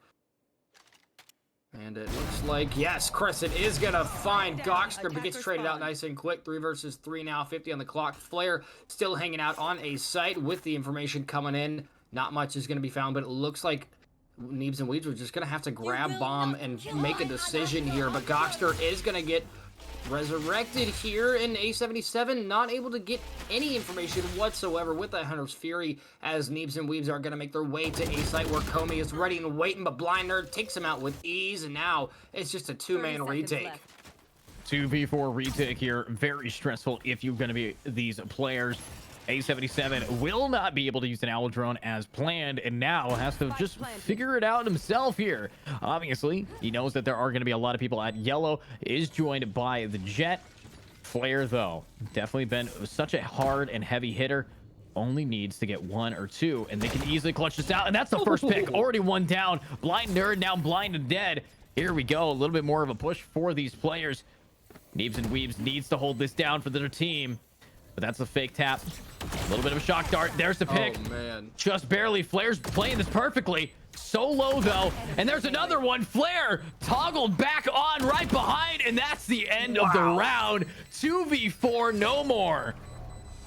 Flare going big, picking up a 3K with A77 there to back him up. Beautiful in tandem work there from the defenders. And that's exactly the fluidity, the cohesion that we saw on that last game going up against NIX, and that was absolutely gorgeous. And that's, as long as they keep that up, I think Icebox is going to be their map. But on the other hand, Neebs and Weebs, so far they show promise, but they just haven't been able to be too consistent with getting on site and planting bomb. Both round wins they have are not from planting bomb. It's just the fact that they've outslain the enemy team, and at that point on attack, you really can't afford to not be getting bomb down. And with that, if you say a well, I don't want to say disadvantage, but there's no duelist on the attacking side, so it's definitely got to affect your mentality at the very least. Instead of trading out, we have a double initiator and a double sentinel instead of that duelist, so it could be making the difference here. But nonetheless, into the next round here, Blind Nerd has Spike all the way up, pushed towards B site, with the majority of his team watching the flank. That is a lot of people on the flank here. They know how aggressive this defensive team has been consistently. So playing this extra slow, very intelligent. Obviously, Bugsy the Bean right up close personal. Love this crosshair though. Very complex, but is their aim just as complicated? Let's see it with the swing, and it's dead. Just straight up death. But let's see Flare now pushing in. Is going to get the pick and the trade for one. And here we go. A little flashbang out, and and that is going to be bailing it out. 4 versus 2. Defense very happy with what they got. Obviously, needing to find one more or so if possible. 30 seconds left. Neebs and Weebs very happy with their full life with their team. They still have the Hunter's Fury alive. They just have to try to get onto the spike, but Crescent's right behind Flare. But look at that, 1-2 Crescent. Where is Neebs? Up close personal, and there he is, gets it, but 10 seconds are remaining. He's got to make some space or else he's going to be left in place, and there it is, another pick down. Needs to find out where is this Jet, and Flare gets it. Crescent was in a gorgeous spot. He was only good for 2, but it didn't even matter because Flare comes in swinging. Now 14-4 on Jet here on Icebox. What a phenomenal performance so far, and that's definitely a far cry from what we saw in the last game coming out from Flare. But again, it on a map like this that's so close quarters, where you have very common agents like Sova and Sage and Viper, those close quarters really do matter, especially on agents like KO, where that null command, or excuse me, not the null command, the 0 point, the knife, that can detect multiple people through multiple walls. It's all about those corners, and at the moment, that KO hasn't really shown up too much. The 0 points haven't come out too much for Neebs and Weebs, but at the end of the day, again, it all comes down to the cohesion of the team, and so far both teams have been pretty solid on the communication, but Crescent has somehow slipped his way through enemy lines. Only good for 1 though. Arthur takes him down. The wall's gonna come out, but the plant gets denied, and now it's a 3 versus 4. Yeah, 3 versus 4 there.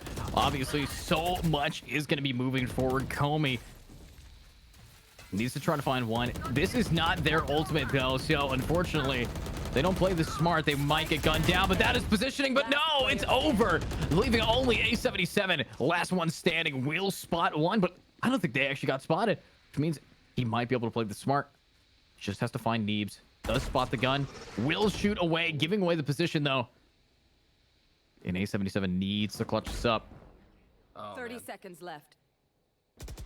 This is nerve-wracking, but it looks, yeah. I mean, Neebs and Weebs are going to go for a full rotate, and A77 reads it like a book. They know that Viper's pick came out basically as a distraction, while the bomb is going to get planted at B site. 77 ready and waiting up top as he makes his way, but Neebs is ready and waiting as well.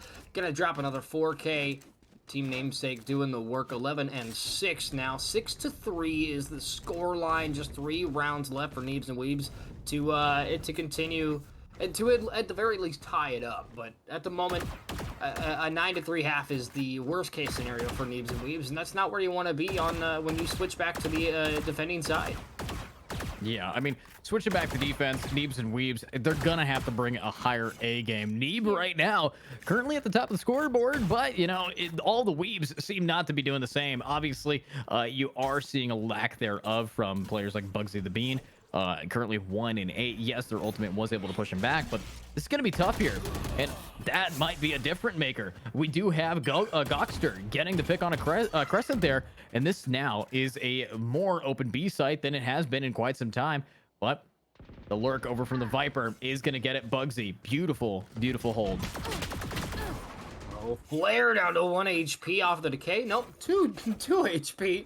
That was a risky maneuver, getting up close and personal down to mid, and now repositioning himself perfectly for Neebs to come around the corner, swinging. Gokster goes down, but it means very little difference. He's in that no command form. The resurrection's gonna come out nice and quick, and now again, we're gonna see A77 in this 1vx scenario, 1 versus 4 now. He does take out Blind Nerd. This could be an ace clutch, but it's all about precision here, and unfortunately, Arthwook is just gonna have the bigger brain in that situation. 6-4, 2 more rounds left in this half. Wow, I mean, 6-4, definitely what you want to be seeing here for these attackers. Obviously, it was a rough start at the start here, but you look at the past 6 rounds, and they've taken more than most of them. I mean, they've taken over half, and that's kind of what you need to see. When you take 2/3 the rounds, you're gonna want to keep that kind of momentum. And right here, you're seeing a big push coming in from these attackers onto that B site. If Crescent can't hold it, he might just be putting his team at a detriment, because recently he's been kind of necessary to get those first initial picks. That 0 point could have been huge, knocking off that Chambers ability early on, but Comey's able to help his teammate out. He takes down Neebs as well. Crescent to Gokster. Suddenly, it's a 2-man deficit, 3-man deficit as Arthwook goes down, but the Blind Nerd gets a quick refrag, and Flare does the same to Bugsy, and now it's just Blind Nerd. 1 versus 4, not even gonna be good for 1. Comey gets a 3-piece and ends it off, and ladies and gentlemen, last round in the half is here, and best case scenario for Neebs and Weebs is a 7-5, which isn't absolutely awful, but it's not where you want to be in general, heading on to the defender's side in this next half. Yeah, I mean, right now, having a lot of difference being made just back-to-back consistently from these defenders, I think that with their team composition as well, these defenders will, and their playstyle, will most likely take that half if they keep up this kind of playstyle. Very aggressive, being able to immediately trade off your teammates. That is what makes this team so powerful. But Neebs and Weebs, they are not out of the runnings yet. They still have to just get some initial picks and this 7-5. But if it goes to 8-4, it's going to be difficult. Yeah, that 8-4 score line is definitely going to be difficult for anyone to really gain control here. Anyone that isn't Winthrop, that is.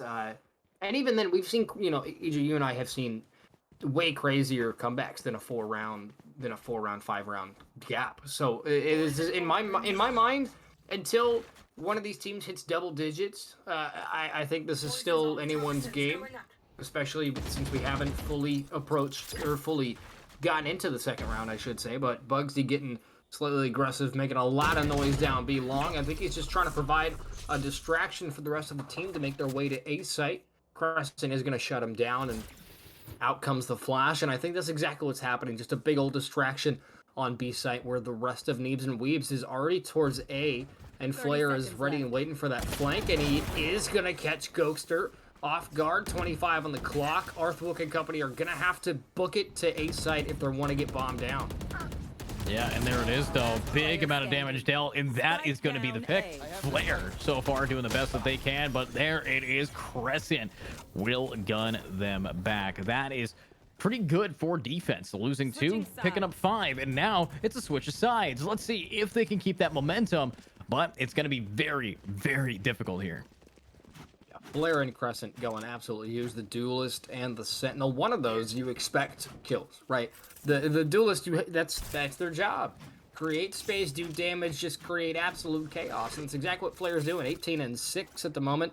Crescent, however, on a Sentinel, typically Sentinels are not really meant to go in and bombard with damage and do what a Duelist is supposed to do. But with the exception of Chamber, that's exactly what you're expected to do, right? With the Headhunter, it's in the name. You hunt heads, and then the Tour de Force is essentially a one-shot body shot nowadays. And so at the moment, Crescent and Flare doing exactly what they need to do to keep their team on top. And Flare, again, getting aggressive down B long here now that Winthrop is on the attack. Still 8-4 is the scoreline. Arthwook shuts Flare down. That's going to be huge, having that fragger taken out super early in the round. Yeah, a big fragging player. Completely gone from this game now. But it's Nasi looking for more. While Bugs the Bean is going right through their wall to do some damage. Obviously, not really connecting too much, but luckily, Arthwork is that kind of guy to take down Nasi here and make it more even. Crescent, up close personal, spots out Goxter and Arthwood. But with the taps away, Crescent needs to get these, but no. It's going to go down to Goxter after taking down Arth. One on the flank from Yellow, and it's going to be Bugs. Bugsy is going to get the bean, and now it's all the push-ups. And it's the end pistol round, beautifully held by these defenders.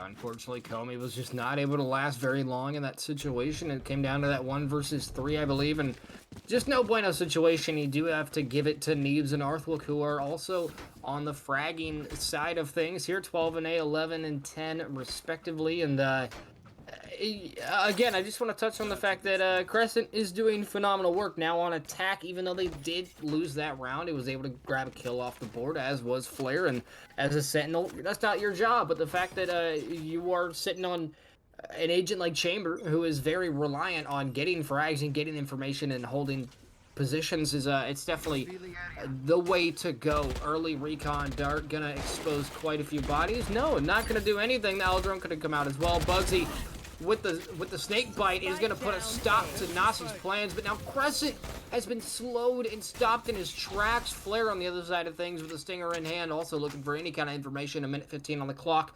No rotate as of yet. Bomb is still up in the hands of Winthrop. That fragment going to come in, force player off of that corner, and the site is nothing but Winthrop chaos right now.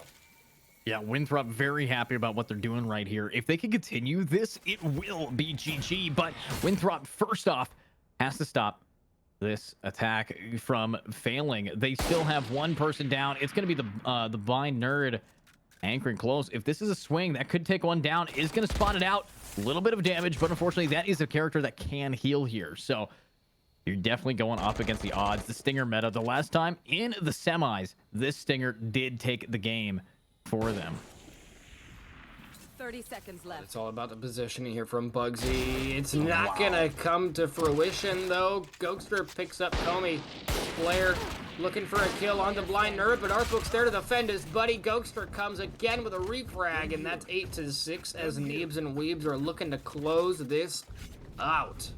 We're not closing it out, but at least close the gap. Close the gap. They're definitely closing the book here. You know, their playbooks. Yeah, they've read a lot of things, and now they need to actually benefit this because they're facing off against rifles. Unfortunately, though, they're not, because that was a buy round, a force round from these attackers. So we're actually going to get a repeat of the bonus of the second round here. So honestly, a little difficult here. Obviously, we are seeing slight buys coming out. Still a full save. A Flare only going with the Sheriff. But it's a big A hit. And if they can hold A, they can win this game. Looks like a big aggressive A hit. Nasi, the Battle Sage, getting ready. Already ready for this, for the rotate to come through from Neebs and Weebs. Gets tagged up, forced off that position. Flare goes down. Again, that's a huge fragger out of the way. Neebs picks off the fellow Soba, and Comey goes down as well. His controller down and out. Nasi gets ripped apart, and now it's just Crescent on the post-plant defense, but he's too far away to get anything done. That's a flawless round coming out from Neebs and Weebs, as they are still, again, not stopping at closing that gap. They're looking to gain any kind of ground they can, and it's exactly what they've been able to do these last few rounds. That's now 3 rounds in a row, and it's now 8-7 as Neebs and Weebs are, they're looking a little bit more comfortable on this defensive side. Yeah, I completely agree. What we are seeing here is just danger. And honestly, what we need to be expecting from all of these players is something a little bit more from these attackers. They've been able to get on site, but their aim seems to be falling behind a little bit, falling up short. Comey, first game we saw, game 1 quarterfinals. We saw them do an insanely clean job on Brimstone on the map of Fracture. Not so much today. Obviously, I think we're seeing a big shift in consistency. And when you have a shift in consistency, it just does not go down easy. But let's see this right here. Big push coming up. Crescent through mid. Takes out Nerd. There goes the Sage. Needs to get some more, but he's getting flanked and pushed. 3 around him. Triangle of death. Let's see the Flare. Trying to add some real flair to this pick. Looks like he's going to pack it up, though, against that Does do a little bit of damage. Nazi will take out Neebs. Attack is in a very happy position. They just have to keep this going. 3 versus 3, but Gawkster, he's not done. They have sight. And this is hard to win, but we still have the lineup Viper. Lineup Larry coming out here. Comey doing all he can in this 2 versus 3, while the Sova does the wrapperoonie. A 77 is going to make it pay off. Take out Gawkster. That fellow initiator goes down. Now it's Comey and 77 looking to do any kind of damage here to at least slow down this defuse, and that's exactly what's going to happen. They did just enough that Bugsy is not able to get anything done, including a defuse. They played just enough time. 77 is going to go down with bomb. Comey's got still full health and a rifle to end it off, and that beautiful capitalization. And that was absolutely gorgeous round from Neebs or from Winthrop, I should say. 9-7 now as they are looking to regain control of this map. Yeah, honestly, I mean, that's kind of what you need to do here. It did cost them a lot of money, a lot of funds, but because they did win it in the end, they can full buy here. Crescent, however, only person not being able to get full armor, instead opting for util and light shield. But with light shield, it's all about how you can keep this going. Here we got Gawkster trying to spot out anybody, but these attackers, they're not going to let up so easy. They need to keep it going. Doesn't matter if they're down people. They are confident that they can do more with less. There we go. Util to try to get him on the site. They do spot the head of Flare, but Gawkster is not going to be able to connect the shot nor take any shots. It's Flare here. Wants to try to make it up. There are 4 people on A. B site is pretty empty. And I think this full rotation is going to be there, but no, the spike is down. You got to pick that up and run it down to B, because it is looking pretty bad for you. Before Nasi even went down, we had Crescent all the way down on B long, essentially on B site, already gathering. All right, we have 0 people here. If we need to rotate, we totally can, and that's exactly what happened. He cleared site, grabbed that information, and now Neebs and company are going to run right into their crosshairs off of this rotate. And the 77 and Blind Nerd essentially in this 1v1 down mid. And Gokster, meanwhile, is looking to clear site. 77 is going to catch Nerd from behind down mid. And Gokster, again, patrolling this kitchen area. He saw his teammate die down mid, making sure the information is his. Flare takes out Arthwook, and now it's just Gokster in a 1-on-3. Bomb planted on B side. He's got no time. Gonna have to opt out for a save, or at the very least a exit pick of some kind. Yeah, and honestly, I think he will be going into a position where that bomb will kill him. So this is definitely not where he wants to be. Now he's gonna have to walk right on top of that jet if he wants to get out of here with his life. But bomb is gonna explode. Everybody is gonna be alive. Looks like he is saving in kitchen. There's not enough time for anybody to take out this KO. Very fortunate for Gokster, able to save that utility and the Vandal. And now again, it's back to Neebs and Weebs not having the economy to do what they need to do. They won 3 in a row right off the start of this half, and then they dropped the ball since, and they haven't really been able to get that much done. While on the other side of things, Flare is 21-10, going absolutely huge on the attack on a map like Icebox. That is so pivotal. And I do want to touch on the fact that neither one of our controllers, our Vipers, Bugsy and Comey, are not doing too hot either. And you have to wonder if it's the way the map is set up. It's very close quarters. It's not the fact that there's these long. It's not like Pearl and Haven where these long, spaced out areas where smokes are extremely helpful. Here, there's essentially cover on every corner, and except for right there where Crescent just had tapped by Neebs. Unfortunately, there was no cover there for him. But now the fragment coming out to try to at least deny the spike, but it is going to get planted nonetheless. Now Flare and company on the post plant defense as Arthwook holding his angle ever so diligently with the tour de force, looking to gain any leverage here on B site. It's now 10-7. And Arthwook and company need to get this next round. Definitely need to, though, and there it is. It looks like A77 getting more picks. Arthwook, though, that's going to be another pick down. Nasi immediately with the trade. 2 versus 3. Nasi gets another, leaving only Gawkster, and Gawkster might just be down. Yep, and Nasi's going to take that. Mom's still ticking away, and I think everybody gets out just in time. Nope, Comey's dead. Comey is dead, but it's okay. They were able to continue to force another rifle on the board, and the same cannot be said for Neebs and Weebs, who at the moment the richest the most well-off person over there at the moment is Gokster with the 4,900, and even then they're just gonna opt for a bulldog here. We got 2 bulldogs on the side of Neebs and Weebs, and full rifles aside from Crescent, who has now once again achieved that tour de force ultimate, ready and waiting on the attack side of things. That 0 point gonna come out, gives a little bit of information, and this is definitely gonna be an interesting one considering the gun differences here. The weapons are definitely, I don't know, man. It's gonna be a weird one. Yeah, definitely a weird one indeed. Having a bulldog versus rifles, a little different there. But Crescent here, still rocking a stinger. But there it is, though.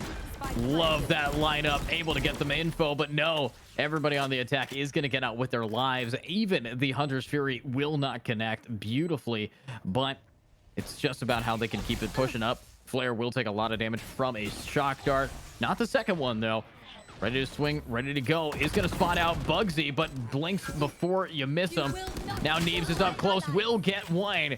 Gokster is doing a great job with this bulldog. Smaller weapons, but bigger plays. That is what is going to win it. But no, defenders are going to win because they stick the bomb right through it all, and they now go down. I mean, if it works. They needed that round, honestly. The fact of the matter is, yes, they all died, but that actually got them just enough economy. Arthwook now has an operator. Yeah, now they can put up a real fight, at least in terms of weapons. But Blind Nerd are gonna go ahead and opt out for a bulldog, just because the last round, Blind Nerd picked up a Bucky, and it worked okay. You know, I don't think there was anything huge coming out of there, but it worked okay. They survived in the end, but nonetheless, an operator is coming out from Arthwook, like you said. The tour de force not yet ready for engagement, and Neebs is getting a little aggressive towards mid. Good thing is going to force Crescent towards that A or B lobby, and where Gokster is able to just pick him off real quick. And now Bomb is looking for a home here at B site, and it's exactly what it's going to find. Gokster and company on the retake. They're playing ever so diligently, very, very light-footed here, making sure they don't give away their position. And the Hunter's Fury is going to come out. Comey, meanwhile, takes down the fellow Viper. The fragment comes out from Gokster, but Flare's there. And Arthwook catches Flare with a bullet from that beautiful dragon. Neebs picks up Nasi. Now 2 versus 3. One-man post plant defense. And a Dream is a 77. And a 1-on-3. Are they going to be able to get it done? No. Arthwook with that operator is going to shut it down. And that's going to be 11-9 as Neebs and Weebs regains their confidence here. Yeah, and I also love what we saw from Sage. She put up a second wall, so it had to have peaked that op, and that's how you work as a team. But right now, this is a best of 3, and in this best of 3 game 1, we are seeing that Mithrop is doing a pretty decent job, or Winthrop is doing a pretty good job here. But the second that they lose a little bit of momentum, it gets swiped from underneath them. And that is why Neebs and Weebs is just kicking their butt in this tier. Let's see it, though. Will this 2 round now come back? Obviously, so close, but so far to go. Yeah, so far it's just been absolute chaos, and it's been so much chaos that even at this point in the map, we're here in the nitty-gritty. This is far enough for everyone getting rifles, full shields, full utility every round, and it's been so chaotic these last couple rounds that not everyone's actually able to afford full utility, so they're gonna opt for the full shield, full rifle combo here to make sure they have this in the bag, because at the end of the day, it really depends. Sometimes the rifle can be that advantage that you're looking for rather than going with the utility. But nonetheless, a minute on the clock. Spike is still looking for a very slow and sure path to a site where quite a bit of Neebs and Weebs are waiting. But again, Neebs, the namesake, pushing up towards mid, loves to do that. The Viper's Cloud is going to be able to give just enough cover for Comey to make their way into kitchen, where they're going to get spotted out by that trademark. Yeah, that trademark definitely pushing him back here. It is a 5 against 5. So many options for him, but look at that. Neebs gets Comey down. And I think Neves needs to get another pick here. Obviously, Comey, big one. And there it is. Goxter with Crescent. This is now a 3 versus 5 in defense. Very, very happy, ecstatic about their positioning. While attack is running out of time. They only have about 10 seconds remaining. They're going to have to stick that bomb plant. Looks like Nasi will be taking a lot of damage here. Land actually surviving, though. Do they know where the Sage went? Looks like the Sage is still just sitting behind this corner. Healed up to full, though. 2 versus 5. There's the trade. Now it's just up to Flare, who's done this before, but no util. It's tough. There's 1. There's 2. There's 3. Now just 1 more. It's Arthwook with an op. And I think if Flare knows how to play this time, I might be able to clutch it up. We've seen Flare do it before. Just playing around. Look at that positioning. But no! Flare whiffs the shots, and that is the end. No time to die. Beautiful job and attempt from Flare, but Spike is defused, and defense is so close to tying this up. And I think Mickey's muted right now. I am. It's fine. But as I was saying, that one was all about timing. Unfortunately, it was all about timing, and it came down to it. And there was zero part of Flare that expected Arthwook to fully push that. And it just came down to that timing, and Arthwook played it perfectly and executed Flare and the bomb defuse. And now there is going to be no match point as of yet. But like you said, we are approaching a tie zone here. Found them. Yeah, tie zone, no match point for these attackers, and I think they really do want it. I mean, what we just saw from Flare really tried there, but unfortunately, Chamber always just rocking that pocket guardian, lots of accuracy on movement, will shut it down. But here, they're facing off against Arthwook's op, and you know, this is where Crescent was playing on defense before, and you could tell that that's the kind of player that knows what to expect, especially when there's an op in the hands of a Chamber. But there it is, Neebs first to go down. That is the information gatherer for this team gone. Still have Goxter here, though. Arthwook is looking like they're going to need some help to hold this long angle, and no one is showing up for assistance as of yet. And it's going to be Flare with a quick dash.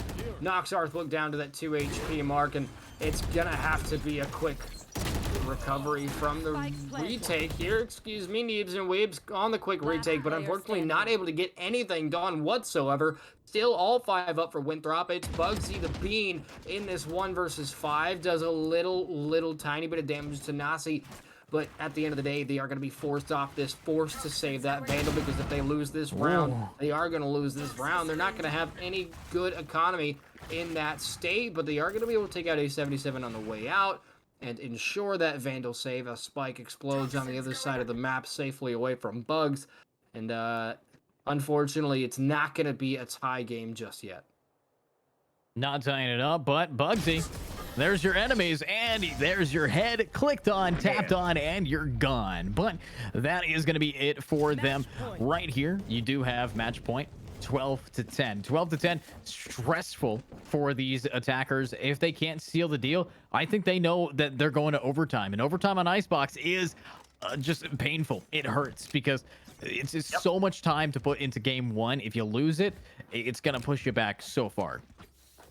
Yeah, and you do have to remember, it's not just about kills and plants. It's about the mentality as well. The longer this game goes on, the more stressed all 10 players become, and it can really make the difference if you win or lose this game, especially if it goes into overtime. You drag this out to an overtime and end up losing, it's got to take a mental toll. At least some part of you is going to be like, oh, sad face, but at the end of the day, it is all about cohesion and communication, and so far, Winthrop has done it just a little bit better. And you also have to think of whether or not that duelist on attack has made the difference that we all thought it was going to make. But that Chamber now done and outie as a minute on the clock remaining. Spike is making its way to B site. Yeah, Spike is making its way to B. Obviously, with all of that being said, you have to ask, are they going to be able to clutch it up? Flare unable to connect it, but what a shot from Neebs through the ultimate, takes out Comey, and that's why you don't want to have your Viper plant the bomb. Now, it's just going to be 1 left. A77, 1, 2, needs to get 3. Spots another, does the damage. And the shock dart, Oh! Neebs finishes him off, and now he is sitting in a pool of vomit to close it off. Now, we might be going to overtime if we don't see this game end right here, right now. Neebs showing up, showing off just a little bit of a Sova diff as that dart comes in to seal the deal. And meanwhile, on the Winthrop, Flair is at a... Flair's doing pretty okay. Flair's doing pretty okay in terms of KD. 27 and 15 at the moment. That's exactly what you want to see from a duelist on attack. That's just the epitome of Jet. And on the other side, Arthwook and Neebs evenly distributing the weight of this defensive take from Neebs and Weebs. 20 and 15, both of them. And then Gokster just below 19 and 17. So at the end of the day, it seems that essentially everyone here is getting those kills done, but also Bugs the Bean, unfortunately, not able to lock down anything here with 5 and 18 on the board. As a controller, you kind of have to do a little bit more than that, especially on the defense. But nonetheless, Bomb making its way towards a site where a good portion of Winthrop is, Neebs and Weebs is ready and waiting. Yeah, Neebs and Weaves is going to be trying to be the best here. Obviously, lots of push-up coming up, and that is the ultimate. The Hunter's Fury to push him back. Defense needs this. Enemies are suppressed. Goxer looking to find one, maybe two. Crescent is going to spot out one in front. There goes their Viper. No Viper, no cover. Here go. Crescent for another. No, a triple all the way down. Now finally goes down. Blind Nerd drops with it. This could be the end of the game. Arthwook needs to clutch this up. But Flair versus Arth. 1 versus 1. These are the two biggest hitters in the game. And looks like the pop and swing is only going to be popped off. Now we have Arthwook popping the ultimate. Last round potential, but no! A77 is going to get that one down. And that is going to be game 1 ended. And now we move on to game 2 of Haven. 13 to 11. That's just the first game. That's the first map. We have at least one more to go. And with the way they were playing on that map, I mean, I could honestly see this go to a third map. We might see Bind, but nonetheless, we are going to head to Haven next. And I just want to give a quick shout out to Flair for going absolutely huge. 28 and 16 on that Jet. When you're pulling out a Jet on a map that, I don't know, weird, the frozen hellscape that is Icebox, you're expected, as the only duelist on the board, you're definitely more than expected to pop off like that. And that's exactly what Flair did. It's exactly what they needed him to do when that was just gorgeous. Absolutely gorgeous. Neebs and Weebs going to take map number 1. We're going to go ahead and send it to break again. EG, if you want to tell them about the clip contest thing, because you have the details for that. I don't have all of them, so you go ahead and do that. Yeah, so if you guys don't know, we actually are having a huge Twitch clip giveaway thing where what is going to happen, it's a weekly event. So with all of the events that we put on here, we have SkyBell number 11. So every time you submit a clip in the Discord channel giveaway contest, and it has to be a clip of this channel. Anything you guys want to make, the person who created that clip is entered to win 2 $10 gift cards for you and the person in your clip. So that's about $20 of anything you really want there. And of course, it will be reviewed, and all of the best ones. You only can put so many things, but it has to be from this event. So if you guys have been seeing some sick clips, Flair's been hitting them all the time, make sure just to hit the clip button. It's free to do, and the only thing that you benefit from is the chance to win some money. So make sure to do that. Do !Discord to join. You guys should know how to clip on Twitch, but we will see you in a little bit on the map of Haven once the teams are ready, and we're going to be entering Agent Select in just a little bit. So we'll see you soon.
Alrighty, and it looks like we are back in the game. It's been such a long break since you last heard me, but we are here and we are ready to go and get into this game. Obviously, we're on Haven. 3 sites. Best of 3 is the site for these players, and obviously, winner takes home a lot of cash here at SkyBell Series 11. So, Mickey, talk to me about Haven. Talk to me about the agent. Talk to me about the map. Well, I say this every time I see this map. It's not a real best of 3 series if Haven isn't one of the first 2 maps. I mean, because it could come down to that decider, but this is not a guarantee we're ever going to see that decider. But I will say this map, it's no secret, this is a very attacking sided map, and I will also say that Astra is my girl, and the fact that Bugsy is locking her in pretty early on is I'm definitely a tad bit excited to see what happens here on Haven. Especially on a map that is so controller operated. You need a controller. You need a sentinel. It's gonna be a 2% chance that you don't win this map with one or the other, or perhaps a double stack of both. But it does, in fact, look like we are going to see another chamber coming out here from both sides. Arthwick and Crescent once again. Comey's locking in on the Omen. We have a Jet in the mix and 2 breaches. It looks like a double initiator for both teams here. Yeah, a double initiator for both sides. Kind of what you want to do on the map of Haven, because, you know, it's a very attack-sided map, and you want to have the most amount of util to push people off, especially for retake as well. Defense is tough on Haven if you don't have double initiator, because if you don't know how to get the info, who's where on these giant sites. I mean, I just think of A site and how it takes so long to get your full team on there as a defender. Yeah, whereas C site, there's just kind of one entry. Obviously there's garage through mid, but at that point you're completely separated from your team. And on A side, it's a little bit easier. You can kind of, I wouldn't say it's an easier take, but it's definitely one of the most common. A side is probably, if not the most common. Well, no, it's got to be the most common pick on a map like Haven. It's got to be the favored choice for attackers. But despite my stumbling words, Exhibit A, we're going to see quite a bit of gathering of it looks like Winthrop is heading towards C site to start things off with some mid mixture here. But again, this map is one of those maps where it's completely attacking sided. There is no debating that. Just the fact that there's an extra site provides a whole nother suit of utter chaos for all 10 of these players to ensue, and a lot of aggression coming up from A site. Arthwick and Neebs, as well as the Blind Nerd getting a little aggressive here just to gather some information. But it looks like nobody's home as of yet, as again Comey and company now all the way at C site getting that bomb down, and now Arthwick and company gonna call for a rotate. Yeah, we are seeing that rotate being required here. Crescent, that's going to be first blood of the game. And there it is, already 2 picks for attack, 1 pick for defense. Make that 3 for the attackers. 2 players are standing, and look at that, just being patient. Wow, Crescent absolutely curving his way through and slaughtering the enemies yet again. He's just known as the pistol round G. At this point, yes. At this point, yeah. I mean, risking that 500 credits for that ghost, and the fact that it panned out so well that Crescent is now able to go full Vandal, full shields on round number 2. It's kind of impressive. We're also going to see a Phantom and a Vandal come out from Comey and Flare, respectively. While on the other side of things, Neebs and Weebs not as of yet gonna force. Looks like the majority of shorties, but there's no force quite yet. They're going to go ahead and save, opt out for that rifleage on round number 3, where on the other hand, Winthrop, they're ready and waiting with those rifles, looking for an aggressive push towards C site. Yeah, very aggressive push here, and looks like Arthwick is not going to be able to just walk across. He's going to bait it out, so the Sova is splitting it off. I like that. You know, it's all about mind games here. Half of this game is all in the mental, and there we go. Flare up close personal, takes out 1, takes a lot of damage while doing it, though. But this is the second round, already rocking such large weapons here, and it's actually going to get them killed. Now that's a Vandal down. Goxter needs to get them to continue that hold. I like Bugsy, though, with the shorty. There's another pick, and that's actually 2 large weapons down, but they can eventually pick it back up. And there we go. They are going to keep those Vandals in hand. Yeah, Crescent again, going big, showing us exactly why Crescent is the chamber, the Sentinel main here for Winthrop. Now 6-0. Comey down as well, 2-1. At the moment, Crescent's the only person on the board with 0 deaths. No, I lied. Comey also is sitting at 0 deaths. So is A77. Just ignore everything I say from here on out. Yeah, will do. We're going to ignore Mickey, but we're also going to think about what is happening this round. Large rifles for these attackers and for these defenders with the largest rifle in the game because it's an LMG. It's going to be the Odin in the hands of Bugs the Bean. So with Bugsy the Bean rocking that Odin, there's a lot of potential towards holding A and even going for wall bangs. But it's difficult here because the only person making that space is Flare, while Crescent marching his way through B. And there it is. That is the Odin, first blood of this round. There. That Odin, it's no secret that the Odin has a troubled past with the community. A lot of people want it out of the game. A lot of people just want it nerfed. All in all, it does nothing but create problems for whoever is staring down the barrel of that Odin. And now, bomb is planted on a site. It's a 3-body, 2-body, post-plant defense Comey and A77, the two who didn't quite show up in the last game, looking to make their name here. A77, Wow. Beautiful 3K with Comey getting Bugsy down as well, and that's going to continue the reign of terror here from Winthrop, now 3-0. Again, we are very, very early in the game. We're still in the first half. We're in the first half of the first half, Iju. There's plenty of game to be had. This could turn around at any moment, but I will say Winthrop at the moment is favored to take at least this half just based on the fact that they're on that attacking side.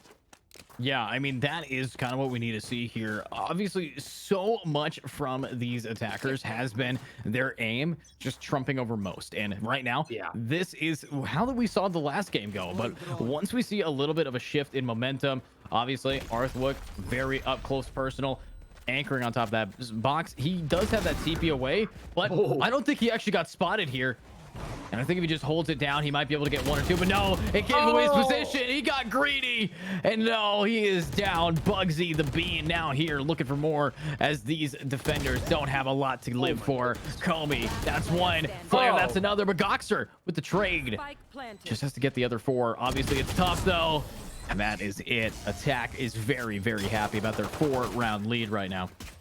Yeah, Goxter, I mean, it just Neebs and Weebs in general dropping like flies throughout that round, and it all came down to Goxter, who was just not equipped and not ready, and just not in a good position overall to do anything about that. It is going to allow for a 4th point on the board here for Winthrop, where this is kind of what happened last round. Winthrop had that 4-round gap, and then about this time is when the table started to turn. We saw the turntables come out just a little bit, so it could happen again this round. This could be where Gokster and company, Neebs and Weebs, really push their foot down, but it also could be a complete Winthrop map, to be honest. Right, yeah, and that's kind of stressful for them. I mean, you got a lot of stuff that has been working its way through, but right now Arthwook, very patient, pulling another knife out, and that's gonna be the first knife of the IGL SkyBell Series number 11, all the way in the finals here. So that is how you like to see it, a knife in the back of the chamber. That's the biggest chamber diff you can actually do. Yeah, that was very dirty, very unfortunate. And especially after Crescent has just been going off this game, 8-2 on round number 4, and that's the thanks he gets. That's the thanks they get, and Arthwook now goes down as well.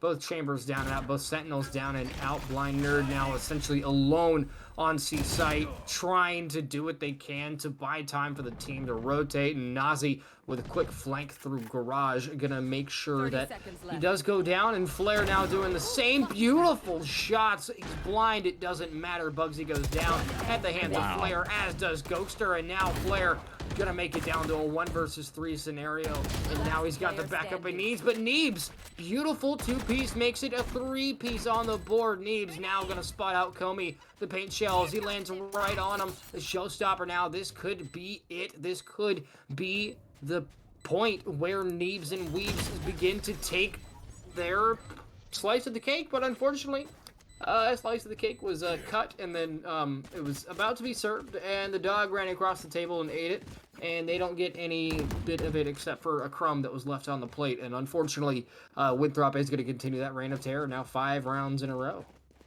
Yeah, absolutely. I mean, definitely that as an analogy. But let's see what is happening now moving forward for this play. Obviously, these attackers are very happy that they get to have their cake and eat it too. But now, are they going to be able to continue this, or will they be overindulged in the sweet smell and taste of victory? Here we go. Blind Nerd now right up close and personal is going to try their best to stun anybody pushing up long. It looks like he's actually going to just save it until he knows they're rushing it down. That's exactly the awareness that you need on such a tough initiator like Breach.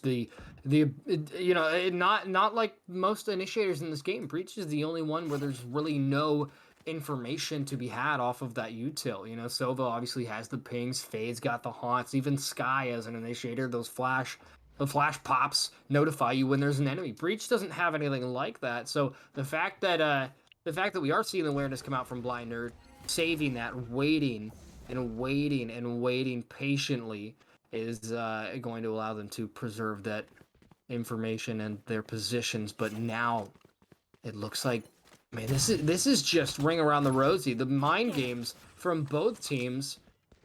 Well, Double rotate coming out here. Comey now going to shut down that rotate and shut down sight to provide just enough room for Winthrop to make their way to sight.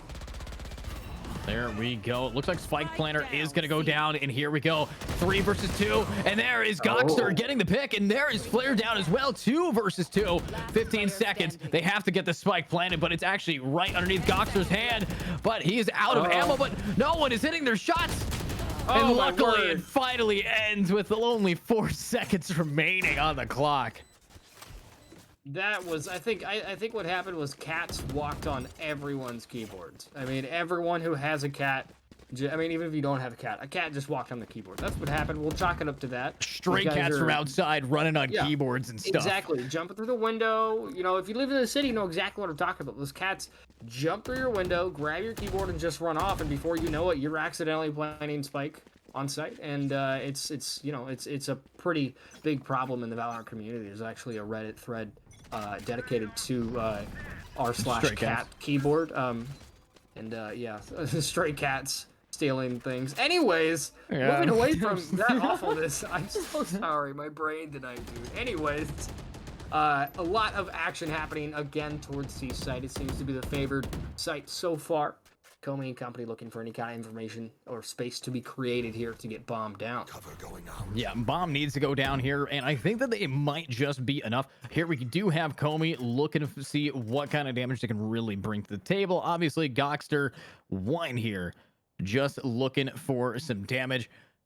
And let's see if it's going to be enough. We need to see a 5 versus 5 end right here, right now. But that's going to be the Rolling Thunder rolling out. And if you got to go, you got to go now. Let's see all of these players now keeping it going and moving together. Here it is, Neebs with the push. But what is a shot from Flare?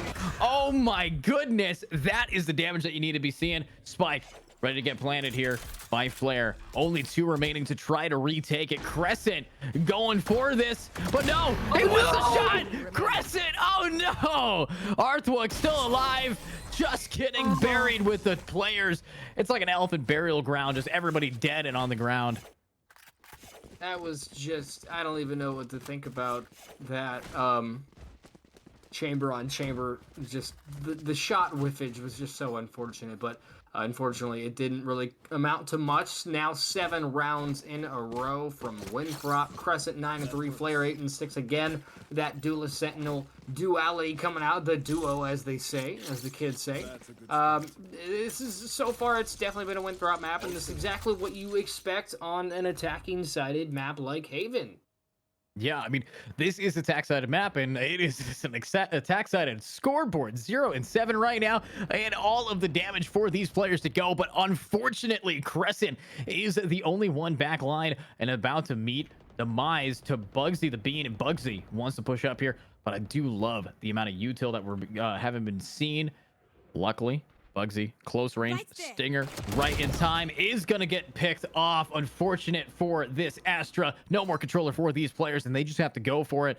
Arthwook, though, able to get a nice, clean headshot, trade off your player, trade off your teammate, and now it's just about the C site. It's where they want to be. Arthwook already got one, and I think what we need to see from these attackers is just a very, very aggressive push in, and it might just be fast enough, but the blind nerd, he goes down to Nasi, and Flare still on site, still has the dash, still available, ready to go, ready to roll, but Spike is now down, and the retake is underway. 3 versus 4. Arthwook already got one. Can he get some more? It all comes down to this. The majority, no, all of Winthrop has flooded down C site, where Gokster has taken quite a bit of damage to the brain through that wall, and it was absolutely gorgeous shot. And Comey gonna do the same, but Arthwook is gonna be able to take one with him, and that's now 8 rounds in a row. There are 4 rounds left, and at this point, 4-8 is not what you want to be at. But at the same time, it's the only shot that that Neebs and Weebs have left. They have to get at least these last 4 rounds, or else they're just going to completely shut down on that next half. But again, the switch is going to come out in that next half. Neebs and Weebs are going to make their way to attack, so we could see a totally different game. We could see an exact mirror of what's happening right now. But you see, I completely disagree. I think that a 4-8 isn't going to happen. I think that we are going to be seeing a new curse, a 12-0 curse. Let's see it right here, right now. Bugsy down already. Comey getting the pick, and there it is. Finally, defense has taken down Crescent. It looks like they just want to find out where the best op skin is. Love that positioning there, making sure that it's going to be very hard for them to pick it up after they re-hit this site. Attack is on that A site. 3 versus 3. Ultimates are available for the defense for the retake. But Flare, I think they know. Dockster right around the corner, but the timing. Oh, that's going to be one death here. And now 2 versus 2. I love how these defenders are now taking it back. What? Comey jumped over it and was able to not get stunned, get the pick. And now it's just Gokster. 5 HP. And 1 dream. Goes for the little bit of the 1 taps. But is it going to be enough? Comey, so close. Smokes are available. Oh, no. Nasi playing it beautifully with that aftershock. He knows he doesn't have to peek a damn thing with that aftershock on the belt, and that's exactly what comes through. The ability utility usage. The ability utility, yes, words. The usage from the utility usage from Winthrop is very good. Yes, okay, go, just talk, Iju. I don't know how tonight. Sure. So anyways, with all the damage that's being dealt by these attackers, you got to ask yourself, defense, what is going wrong here? And honestly, it's probably the blind nerd going 0 and 9. Honestly, you're supposed to not live up to your name when you call yourself something like that. But Helen Keller aside needs to start getting some picks, but rocking a Bucky might not be the best way to do it. Here we go, 0 and 9 as Flare just runs it down and gets a pick immediately. That is a lot of great gameplay here, but now Comey wants some more.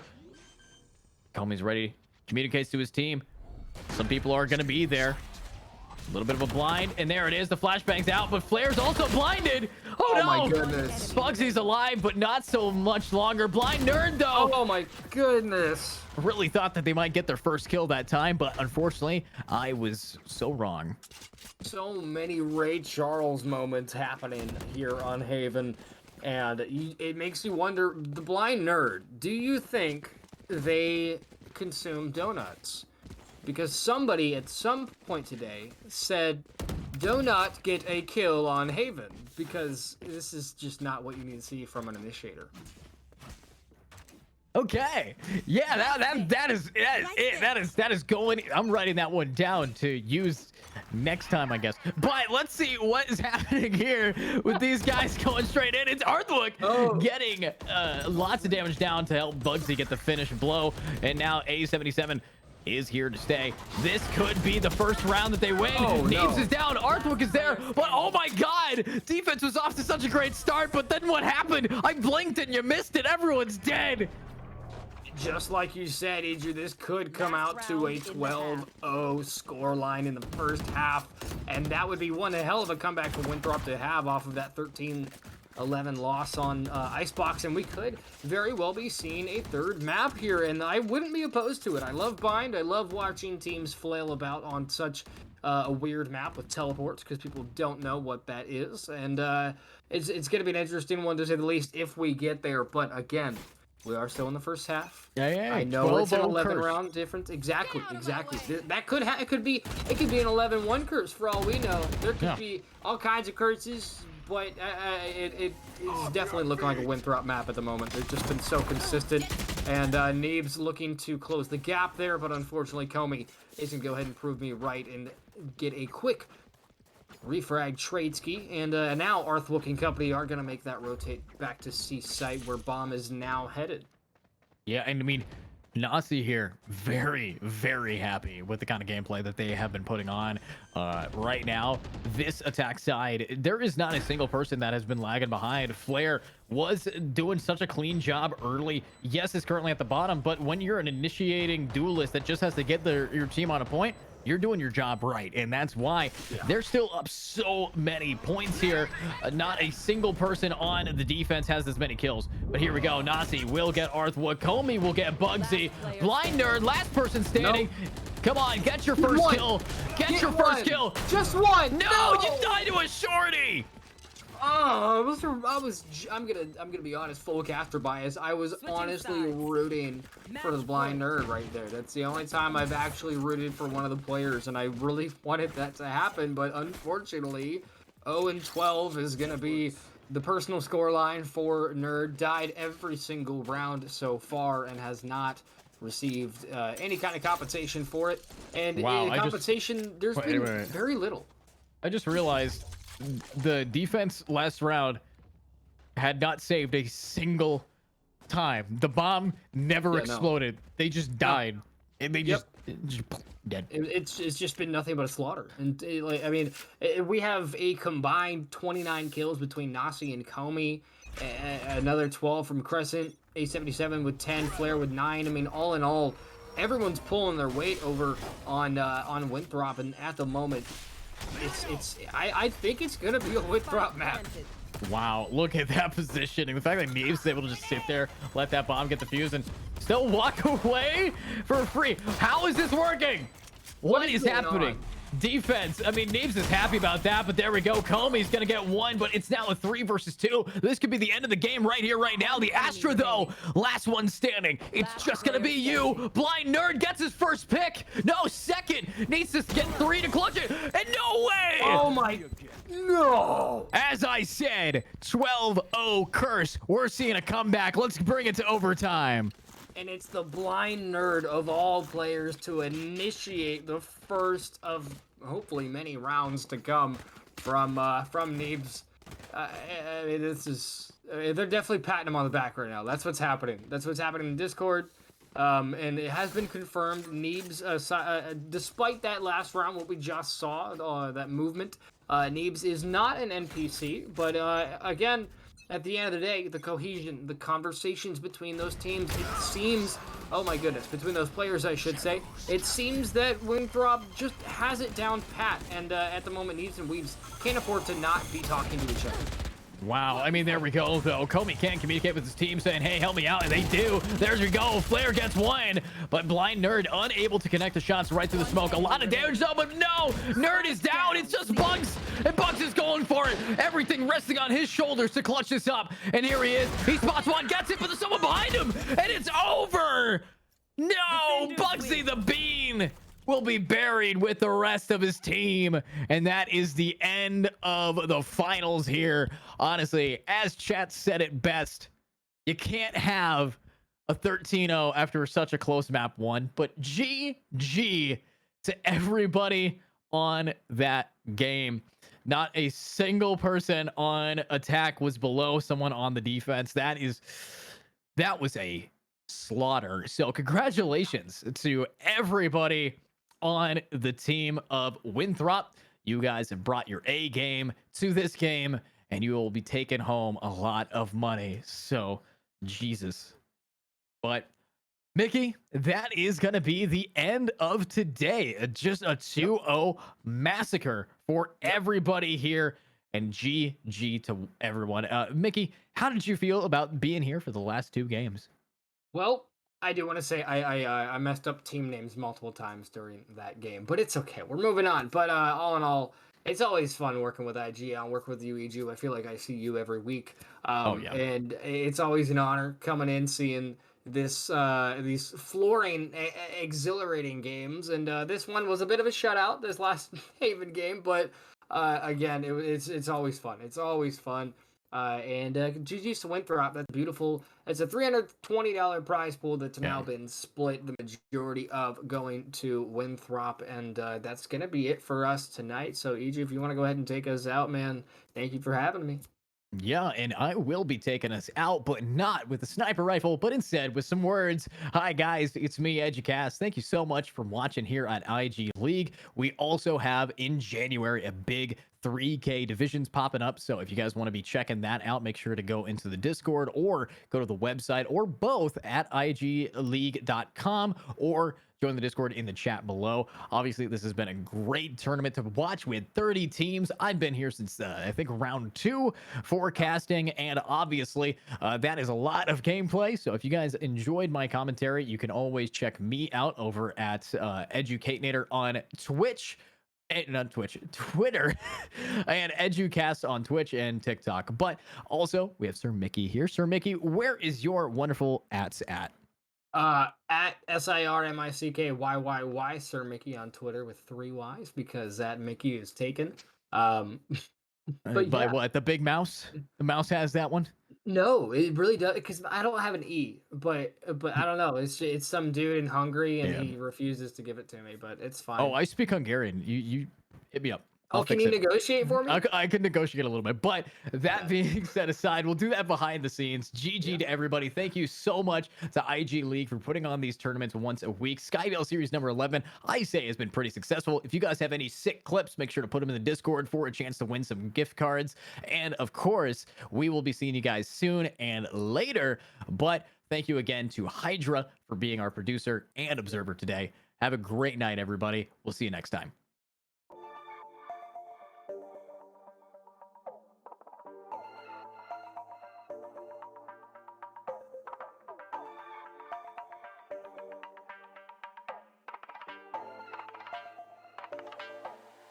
You are my ecstasy when you are next to me, flooding my dopamine.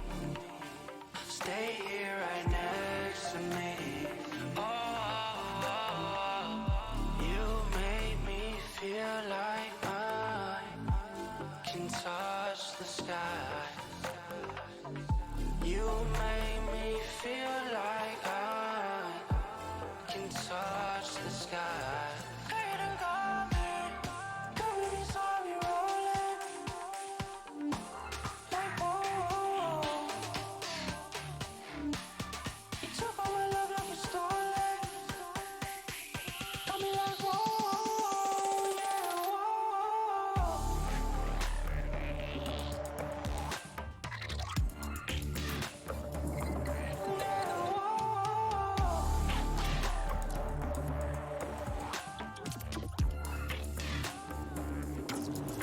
You are my.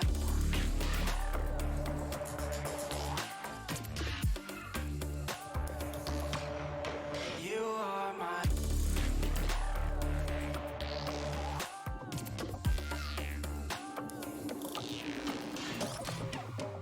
You make me feel like I can touch the sky. You